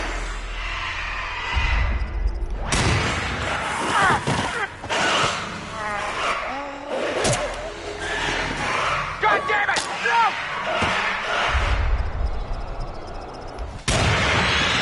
I mean, like, it's a narrative sequel. It takes place in the same, like, universe with the same Kratos, just years later. Like, from a gameplay perspective, you can consider a reboot, but, like, it technically isn't. Like, it technically is a sequel. But, like, obviously the gameplay style is different to that of the originals.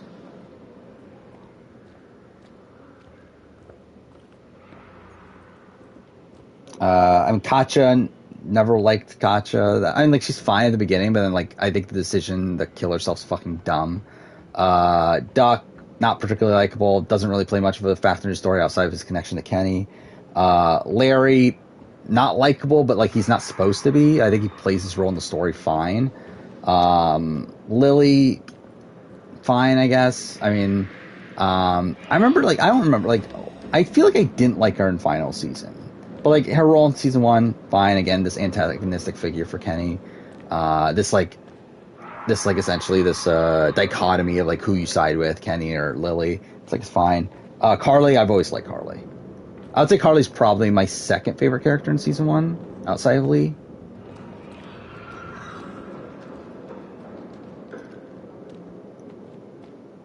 Okay, like I've never like Clementine. Like I like Clementine season 1, like as a like moral compass for Lee and like for like what she does for Lee's character and progressing his character. But like I never liked Clementine that much in season 1 as like an individual character.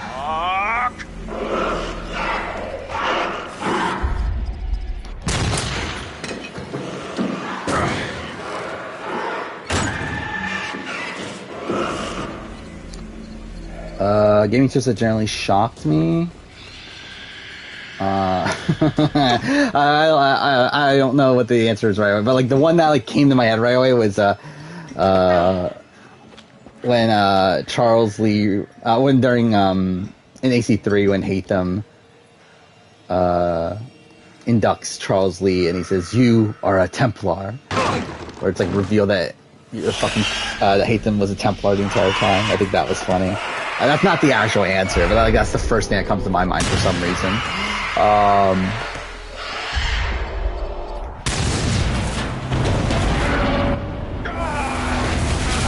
And like, is it plot twist to have like Lee? Oh wait, it's probably the ending of Last of Us. That's probably the answer.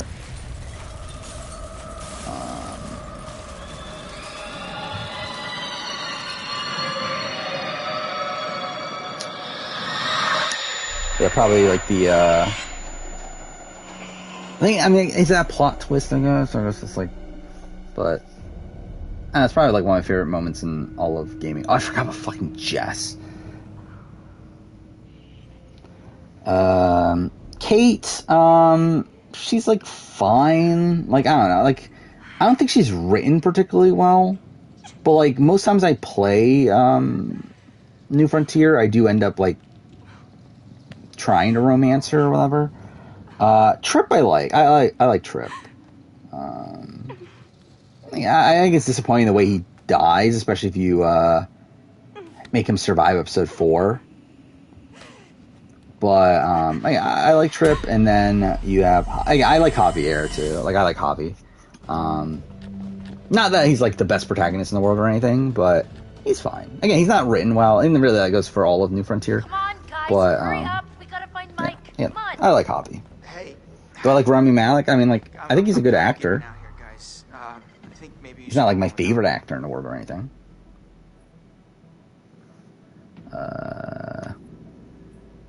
No, Chris, we're not leaving you. We're sticking together. Mike will just have to wait.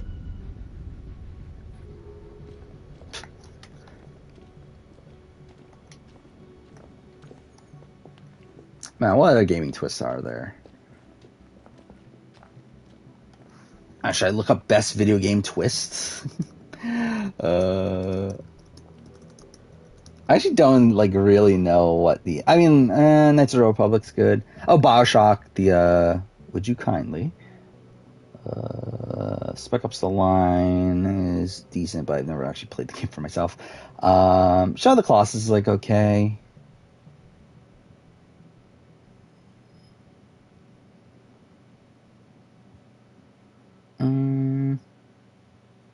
I love. Oh, okay, it's on the worst list. Never mind. I love how like I saw a list that had fucking Heavy Rain on there. I was like, people are considering this the best, but now it's on a worst list. Which okay, yeah, that makes sense.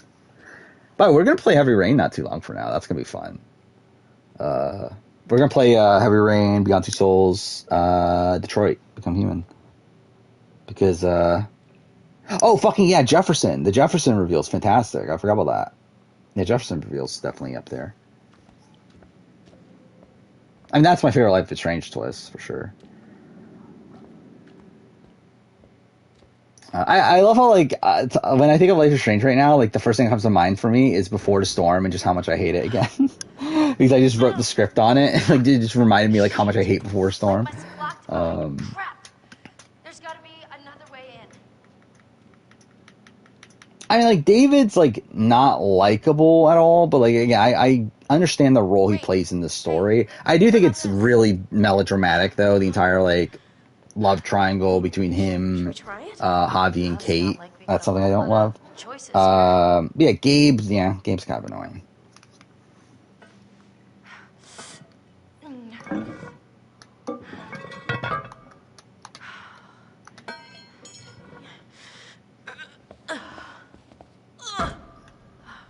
I forgot my True Colors video isn't even out yet, is it?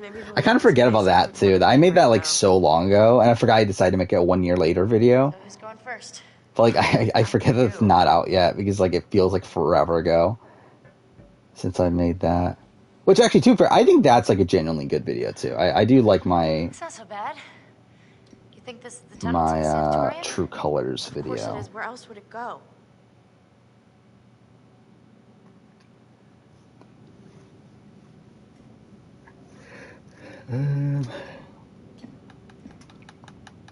Chris, I know you're hurt, but you gotta move it, all right?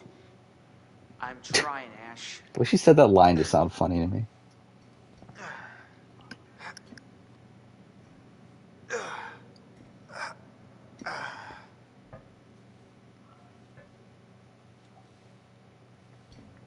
I'm like looking through my game collection right now to see like what other plot twists there are. Hey. Oh, fucking Brotherhood ending. Right? That's definitely up there. I mean, what if something's following us? Lucy's death. But we gotta keep moving. Can you just catch up, please? Yeah.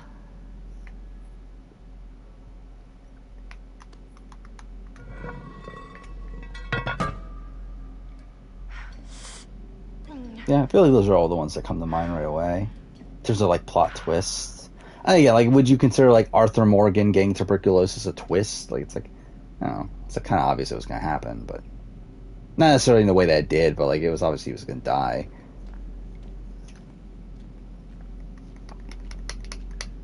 I forgot, what did I say I was gonna play after this? It was Horizon, right? Are we still doing that though?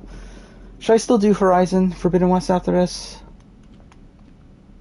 Because I do want to do New Game Plus. I think we probably still will. Yeah, so I think the current plan for games we're going to stream, I think it's going to be Horizon Forbidden West. Then we'll do Plague Tale. And then we'll do God of War. I don't know, is it too early for God of War, though? He's like, how long's Horizon going to take? Probably like 2 weeks, 2-3 weeks? Probably 2 weeks. Then a Plague Tale. That's still going to be like 2.5 months before the game comes out. So maybe it is still too early. But it'll still be too early to like playing the games that I'm going to do videos on next year. Yeah, so what am I like I'm trying to remember like what okay, actually I can look it up. Yeah, so what games do I need to play for videos for next year? So I'm probably going to cancel the Horizon videos. I need to play Tomb Raider 2013. So at that point, I think we'll just play all the. Oh, I forgot. If you investigate voice, what happened? Fuck it. We'll just go to group. Hello? I believe, like, don't you? I don't remember how. I think you do die, right? If you go follow the voice. But yeah, we'll probably play all 3 Tomb Raider reboots when I play 2013, and then yeah, we gotta play Heavy Rain, Beyond Two Souls, and Detroit, because next year's I'm gonna do 5-year anniversary video for Detroit. I decided along the way I might as well do the other 2 modern Quantic Dream games, just because like I don't really have a good spot to do those videos at any other time. It's like fuck it, let's do it there. Wow, great. Red Dead 2 will play by the end of the year, but that's a lot later, right? No, I think It's like October. I think I can do it. Last of Us again. So that's something. Then yeah, GTA 5. But even then, that's like towards the end of the year. So it's really, I guess it's really just those beginning ones I just mentioned. So Tomb Raider and then Quantic Dream games. And maybe Last of Us. That'll probably be the ones that, when I do get around playing games for next batch, that's probably the games we'll play. And we'll probably do like a casual playthrough. Like it won't, like obviously I've done 2 playthroughs of Last of Us already, and I've done all the speedruns, but I've never done like a proper like casual Last of Us playthrough where like I actually go exploring through everything and whatnot. So we'll probably do that. Actually, I want to do a grounded playthrough. I've never been able to finish a grounded playthrough of The Last of Us. And to be honest, I still don't even know if I can. So I would like to try to do it at some point. So maybe we'll try it out too. Or maybe should I do this as 2 separate playthroughs? Oh. Climb. Do I have a favorite video game? Not particularly. Like, if you were to force me to pick one, I probably would say Last of Us 1. But I think there would be, like, an argument for Persona 5.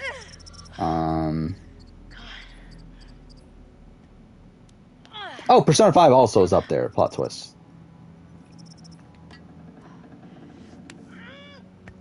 With the, I do want to spoil it. But still, yeah, Persona 5 is up there too.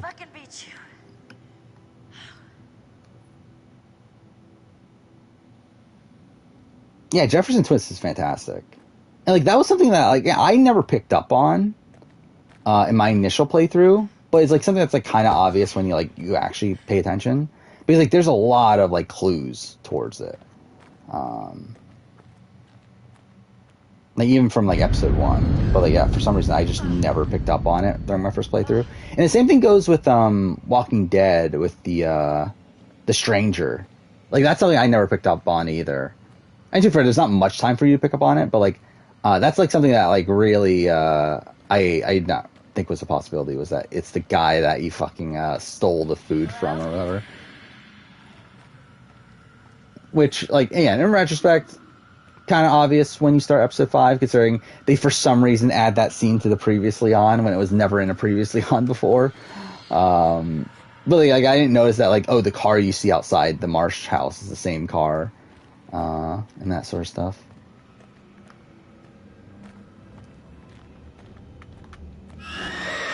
Oh, what the fuck was that? Love RDR2, no gameplay is underwhelming. I think it's like, it depends on like how you look at it. Like, it's not my favorite game gameplay wise, but like I can get how people do really like it, because like obviously it's a very realistic game. Like it's trying to be hyper realistic, and like I find that annoying to play at points, but like I get how like people can enjoy that sort of thing, of all the like micromanaging you have to do.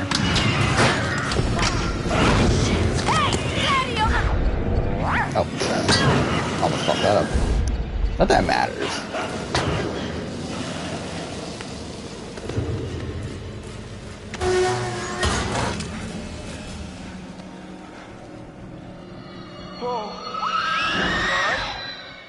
Define all right. Alive, for a start. Yeah, life's good. Yeah. What the hell are you doing here anyway? I was gonna warn you about. Why is my stream so far behind on my end? Let's find a way down to where this fucker lives. Okay, it's not that far behind. Alright, I just need to refresh. Oh fuck, this is the final episode then, right? Okay, so we're pretty close to the end.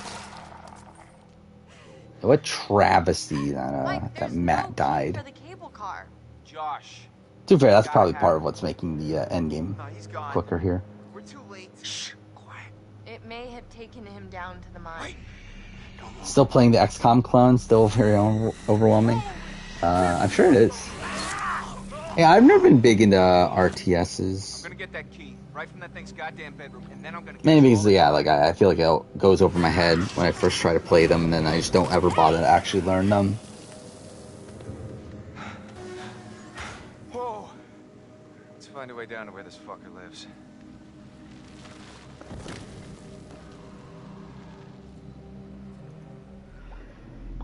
Alright. Look at that, 1 hour until dawn. Because I kind of forgot that's why it's called Until Dawn. Because they're like waiting until dawn. You get it.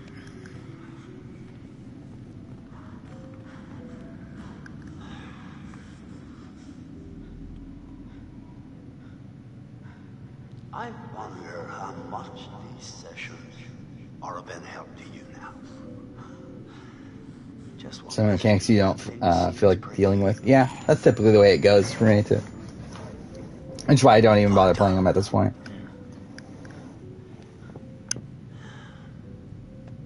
So I'm gonna leave you now, Josh. It's time you learn. There's more to be afraid of that can be dreamt up by the unhinged imagination of a self-indulgent, spoiled little brat. You had so many people who cared about you, who were willing to help. Yeah, so next stream, should I do Horizon or should I do a Plague Tale? Like, it feels early to do a Plague Tale. But also, it's like, I feel like I would rather make sure I play a Plague Tale now. Or play it, like, early. I'm thinking it doesn't really matter, does it? I don't know. Fuck it, yeah, we'll probably do Horizon. Deep breath.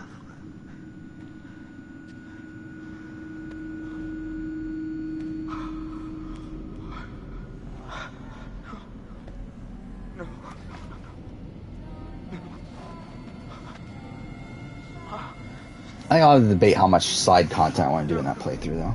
Because I think my initial thought was I was going to do, like, almost everything, but, like, I don't know if I want to spend the time to do that at this point. Get away! It's kind of insane that, like, Horizon's, like, No, it's what, came out 5 months ago, right? you're dead. And, like, in a way, like, it feels like it's been so long, but it also feels like it hasn't been that long at the same time. It's not ready. Manipulate. You are there, gun. Yeah, the one is there. I was just thinking the same thing, like I can't believe it's been over 2 years since Last of Us 2 came out at this point. Like, that's kind of insane to me. That's been that long since Last of Us 2. Okay. Like, it's already been over a year since my 1 year later video for Last of Us 2. I trust you. Okay, yeah, so we're about, like we're within 30 minutes of finishing the game at this point. You're not real. You're all alone down there. Which, yeah, I really did not think we would finish the game tonight. Like, I really thought we had I thought we would probably get, like, a couple chapters away from finishing it, and then All alone. But you're with us now. finish the next stream, but I guess not. Family. This year in general has felt very long and very fast at the same time. Yeah, I definitely think so. Why didn't you save us? Like, I mean, I still can't believe Why did Celebrity you World want us 3 to was this die? year. Feels like so long ago. I swear. Also, that, what was it? Australians Fire Blood vs. Water was this year. Actually, this is something I kind of forgot about until I just, like, looked it up not too long ago. Like, Brains vs. Brawn to Blood vs. Water, like, I can't believe how quick that was. Like, that was only, like, what, like, from when Brains vs. Brawn ended to when Blood vs. Water started, that was, like, what, 4 months? Oh, fuck, I was not paying attention there. Like, I kind of forgot, like, how quick of a turnaround they did.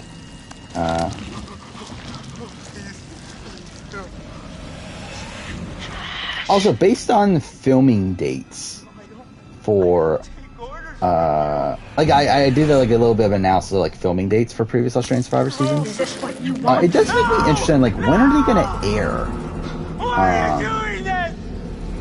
Heroes vs. Villains? Because, like, based on, like, when, because, like, this is, we know it's starting filming in August, right?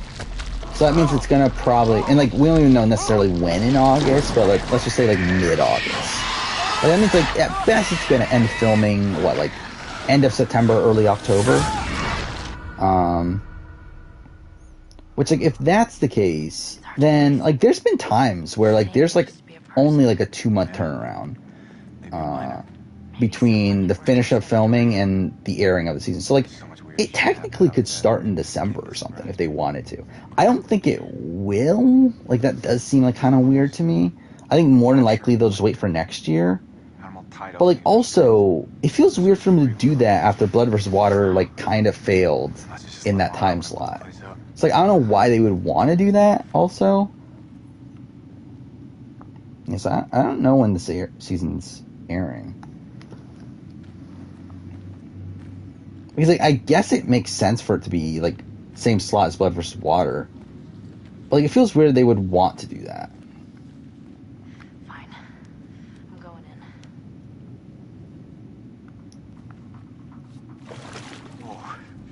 bud. It's okay. Sure? Oh, I'm not dead yet. Famous last words. Because, like, I mean, based on when filming ends, like, I don't think they could start airing until at least mid-November.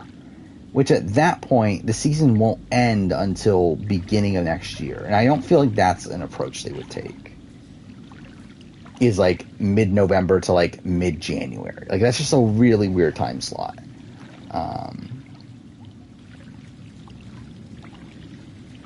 But then they also, like, wouldn't do beginning of January. That's also, like, the start. It's like, again, like, I feel like they're probably just going to do the same time slot, but it's like, yeah, again, like, they didn't do that well last time. It's like there's a lot more competition, right? So it's like, I don't know why they would do it again.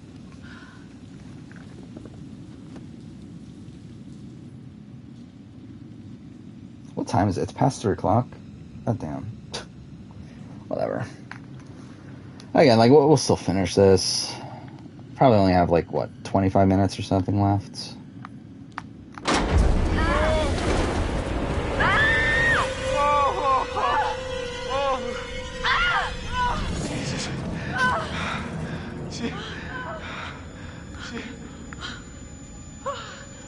Oh, yeah, I forgot. Yeah, that's what it is.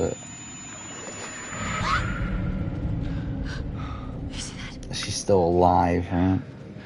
Kind of forgot about that part of it.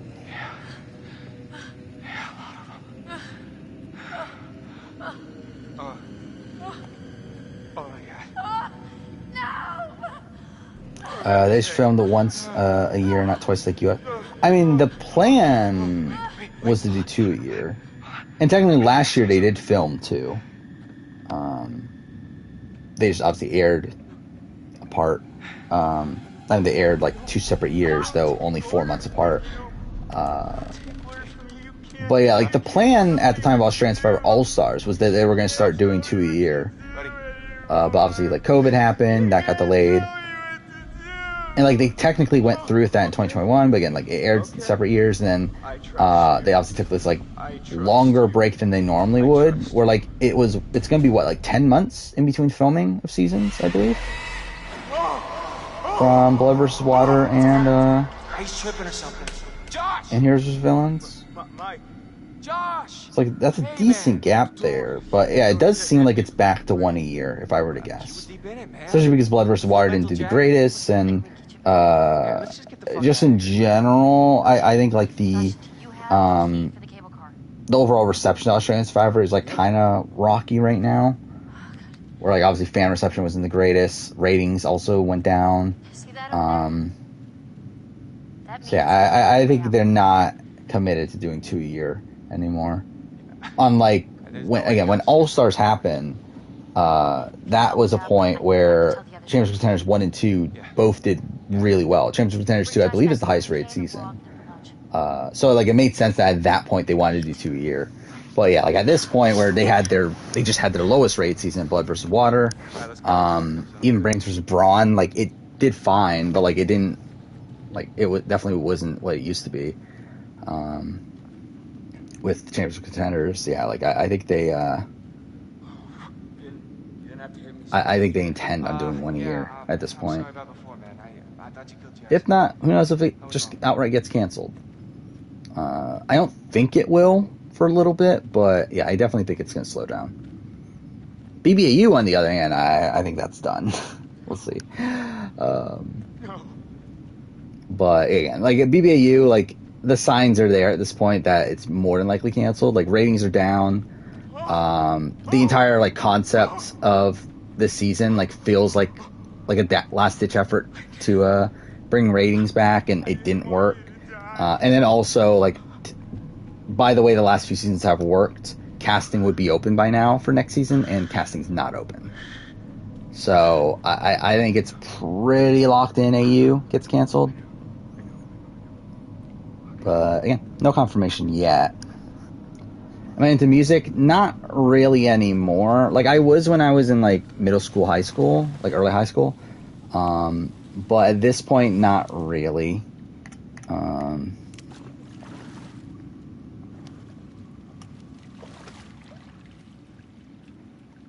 like most of the time now, I either listen to podcasts or if I do listen to music, it's usually like video game music. But even then, not that often.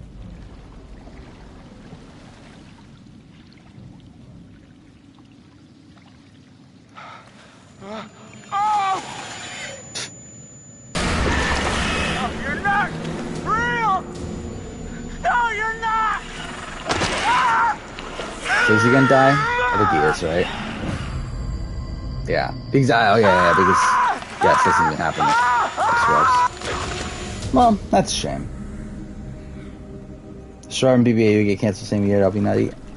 Again, like I don't think Survivor is gonna get canceled soon. Like as in like this year. But I mean, if Heroes vs. Villains flops, then I think we're probably in a danger spot.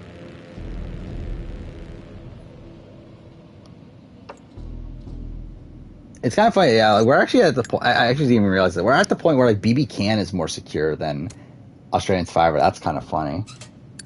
Considering if you told me that like 3-4 years ago, like that would have been a weird thought. Then again, like both almost got canceled at the same time, so it's like, right? Because BB Can 5, the show did get canceled and they brought it back. And then Australian Survivor 2017 was a point where they were like, okay, we'll give it another shot. But 2017's ratings went down. And then obviously Champions Contenders did really well, and then, yeah. Superior Show 1, I mean, it definitely did. If that is the case. Yeah, what is SA more secure than Australian Survivor right now? Probably, like, realistically, probably not. But, I mean, like, actually, probably, like, I think it's probably more secure in terms of, like, eventually coming back. But I think Australian Survivor is probably more secure in terms of, like, having a season soon. Where, like, I could definitely see SA going on, like, a 2-year break after this. Because that's, like, typical South Africa TV, from my understanding. Like, they don't typically do, like, year after year seasons. They typically do take breaks. And, like, even with SA, it was abnormal for it to get renewed 3 seasons in a row. So, wouldn't that be surprised if, like, SA 10 is, like, 2 years from now? But, you never know.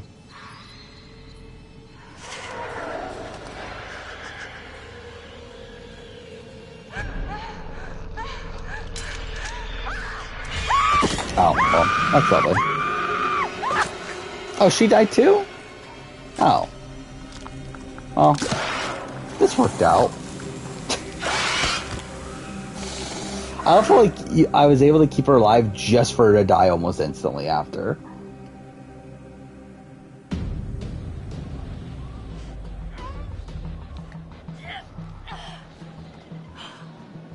So who do we got left? We got her and Mike, obviously. We have Chris and Ashley. Is that it? I think it is, right? Oh, and Emily's still alive, right?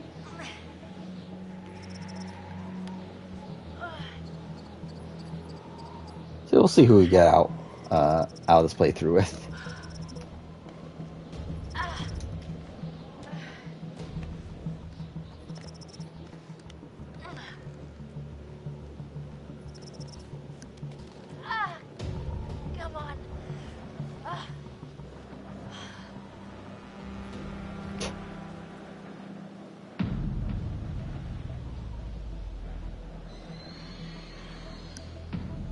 And none of this matters, right? Because again, she survives anyway, right?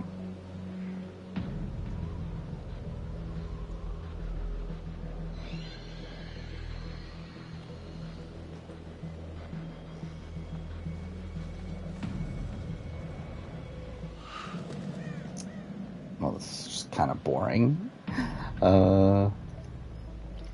Can she get attacked already, please?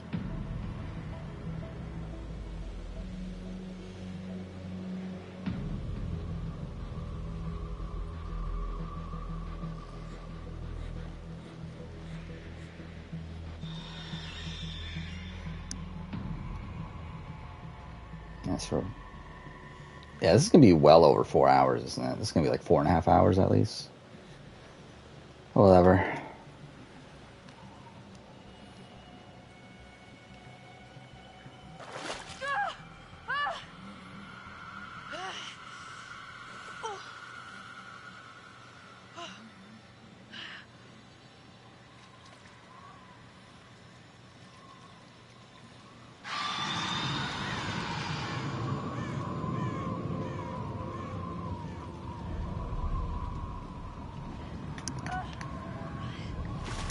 What time is it? Alright, it's almost 3:32. Yeah, I'm fucking tired at this point, but we're almost done.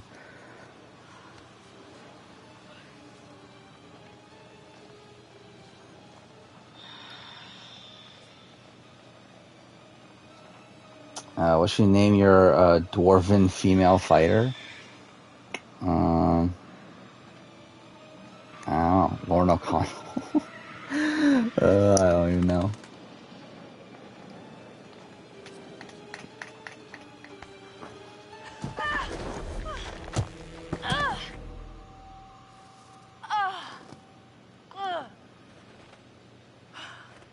I feel like that's literally like the first joke name that came to mind was Lorne O'Connell. It's like, again, I think that pretty much just, like sums up like how I feel like about Lorne O'Connell at this point. It's like whenever I think of her as like a meme at this point.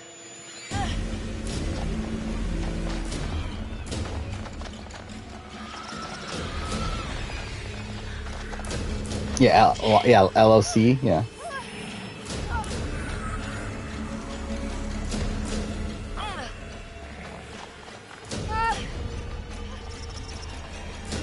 Yeah, thank God you're dedicating your character to Bryce. Hey! Hey! So this is the end, right? Come on, open up! Guys, come on, are you in there? Let me in! Sam.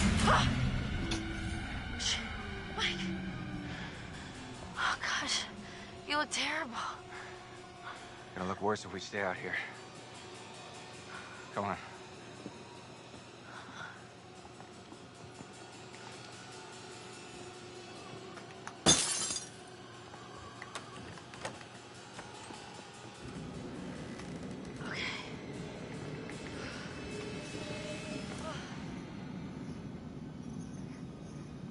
Hi.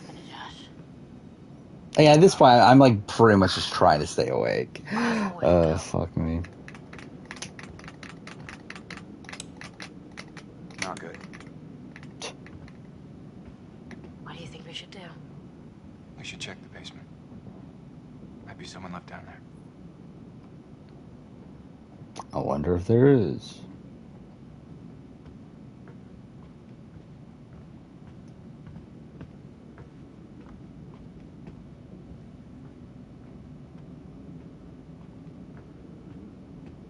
Where's the basement? Is it this one? Or not?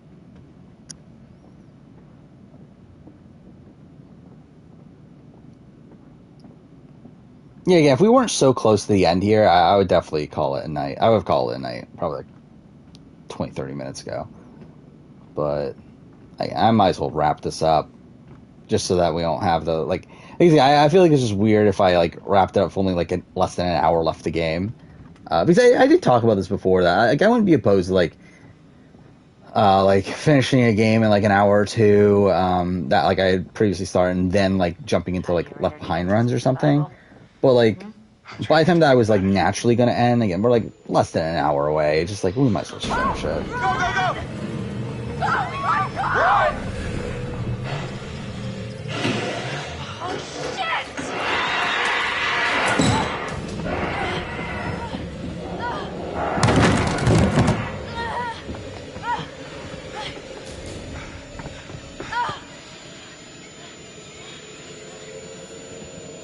What was that camera shot? Whatever. So yeah, this is the final scene. Alright, we're done. We're almost done. Don't fucking move a muscle. Yep, I'm definitely not gonna move.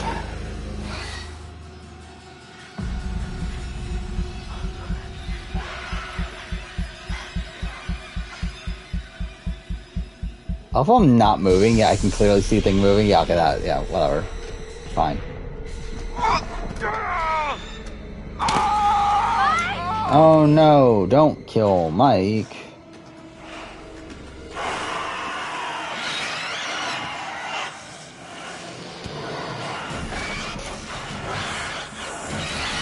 I forgot this was a thing too.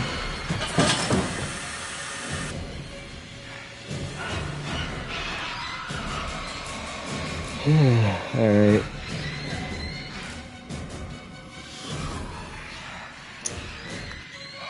Look what a smart guy Mike is.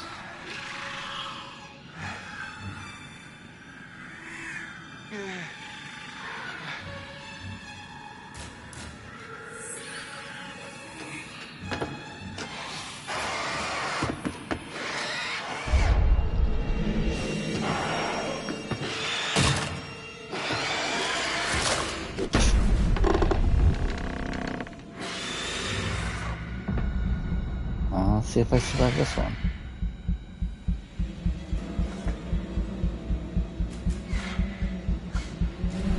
There we go.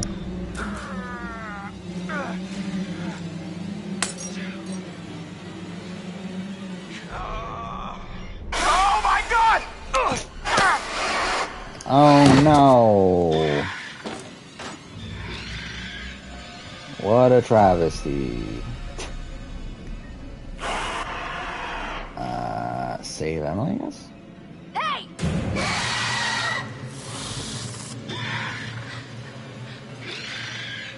Just imagine sacrificing yourself for Emily. Damn it. Oh, that's fun. Oh no, Hayden Panettiere died. Damn. There goes Kyrie.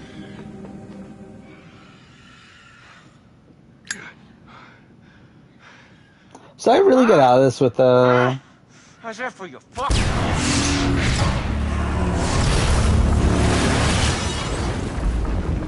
Look at that heroic ending from Mike. He sacrificed himself. So yeah, I'm pretty sure this is exactly what I got my first time I played the game. I think. I might not have had Emily alive. Actually, no, now I think about it, I think I had Sam alive instead of Emily. Yeah, I think it was Sam, Chris, Ashley. Survivors. Oh well. At some point I would like to legitimately do a no one dies playthrough, but I'll still do that this time. There we go.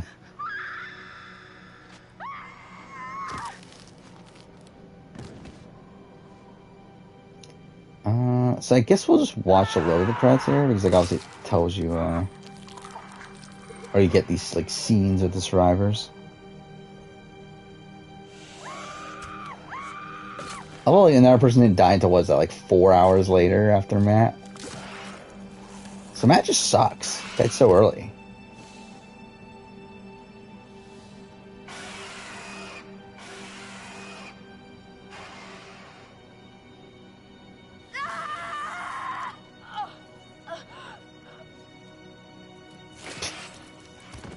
Wait, sure, they showed that as that being Mike dying, but Mike like still like started the thing, so like that's not how he died. Whatever. Who fucking cares? But yeah. The old man, Until Dawn's fine. I don't know how to describe it. I like Until Dawn, but it's never been like my favorite of the like graphic adventure games, or whatever you want to call them. Well, yeah.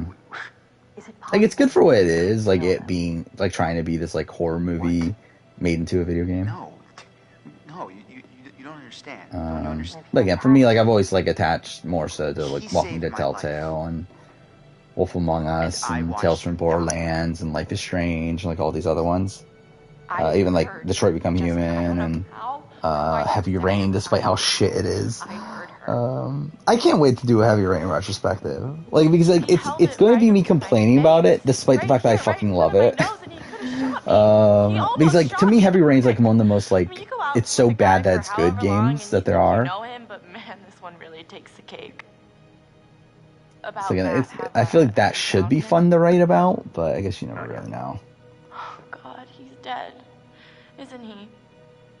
I had fun writing my No, Before the Storm retrospective, even though it was just me bashing on the game the entire time. I maybe could have helped him. Maybe I could have saved him. No, it is not an animal, and it is not a person, but it has a home down there, and it collects things like a person would, and I found all this stuff. It's horrible. You found all that stuff. All that stuff there was to find. I found her head. I found Beth's head. Beth Washington? Beth freaking Washington. Just freaking? Please make a note. This is rated M, right? Is this rated? Actually, let's see this real quick. Josh? This is rated M, right? I didn't see him, but there's no way he could have survived. So if you haven't, Yeah, it is. Yet, yeah. So why'd she say frickin'?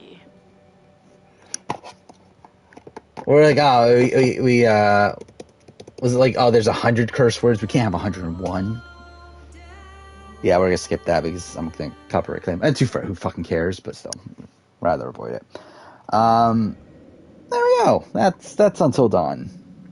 We're good. It's fucking what, 3:30 in the morning. So glad Queen Emily survived. Everyone is. Yeah, all the 6 people are here. So happy Emily survived, I'm sure. So yeah, again, that's it for now. I guess next time we'll do Horizon, I guess.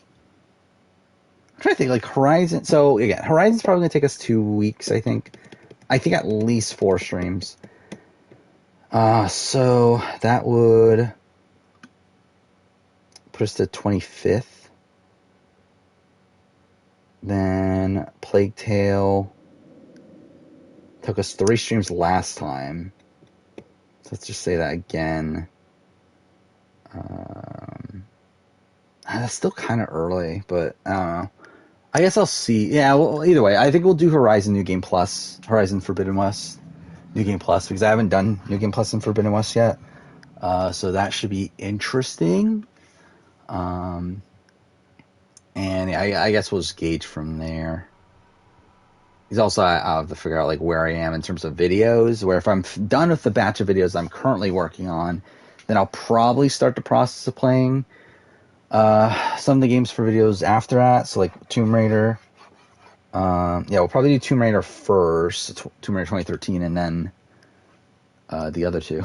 Even though the other 2 I'm not doing videos on, but it's like I might as well play a trilogy because I've been wanting to replay it anyway. And then yeah, we'll see after that. Yeah, it would have been banned in all those random countries. That would have been a travesty. What is the game? Like, I remember there is a game that every time I played it, it would like be banned in most countries. I don't remember what it is. I know KH2. I remember like KH2, like the footage of my me doing the Roxas fight in KH2 Final Mix. That got blocked for some reason. But yeah, anyway. So again, 3:30 in the morning. Didn't want to go this late, but wanted to finish the game. So yeah, see you guys on Wednesday. Obviously, I mean, in between now and then, BBAU will finish. So, I mean, I guess we could talk about that. We'll have Big Brother will be nearing the eviction. We'll have Challenge USA. We'll have, yeah, all that stuff to talk about. So, yeah, thank you everyone still here, and see you guys next time.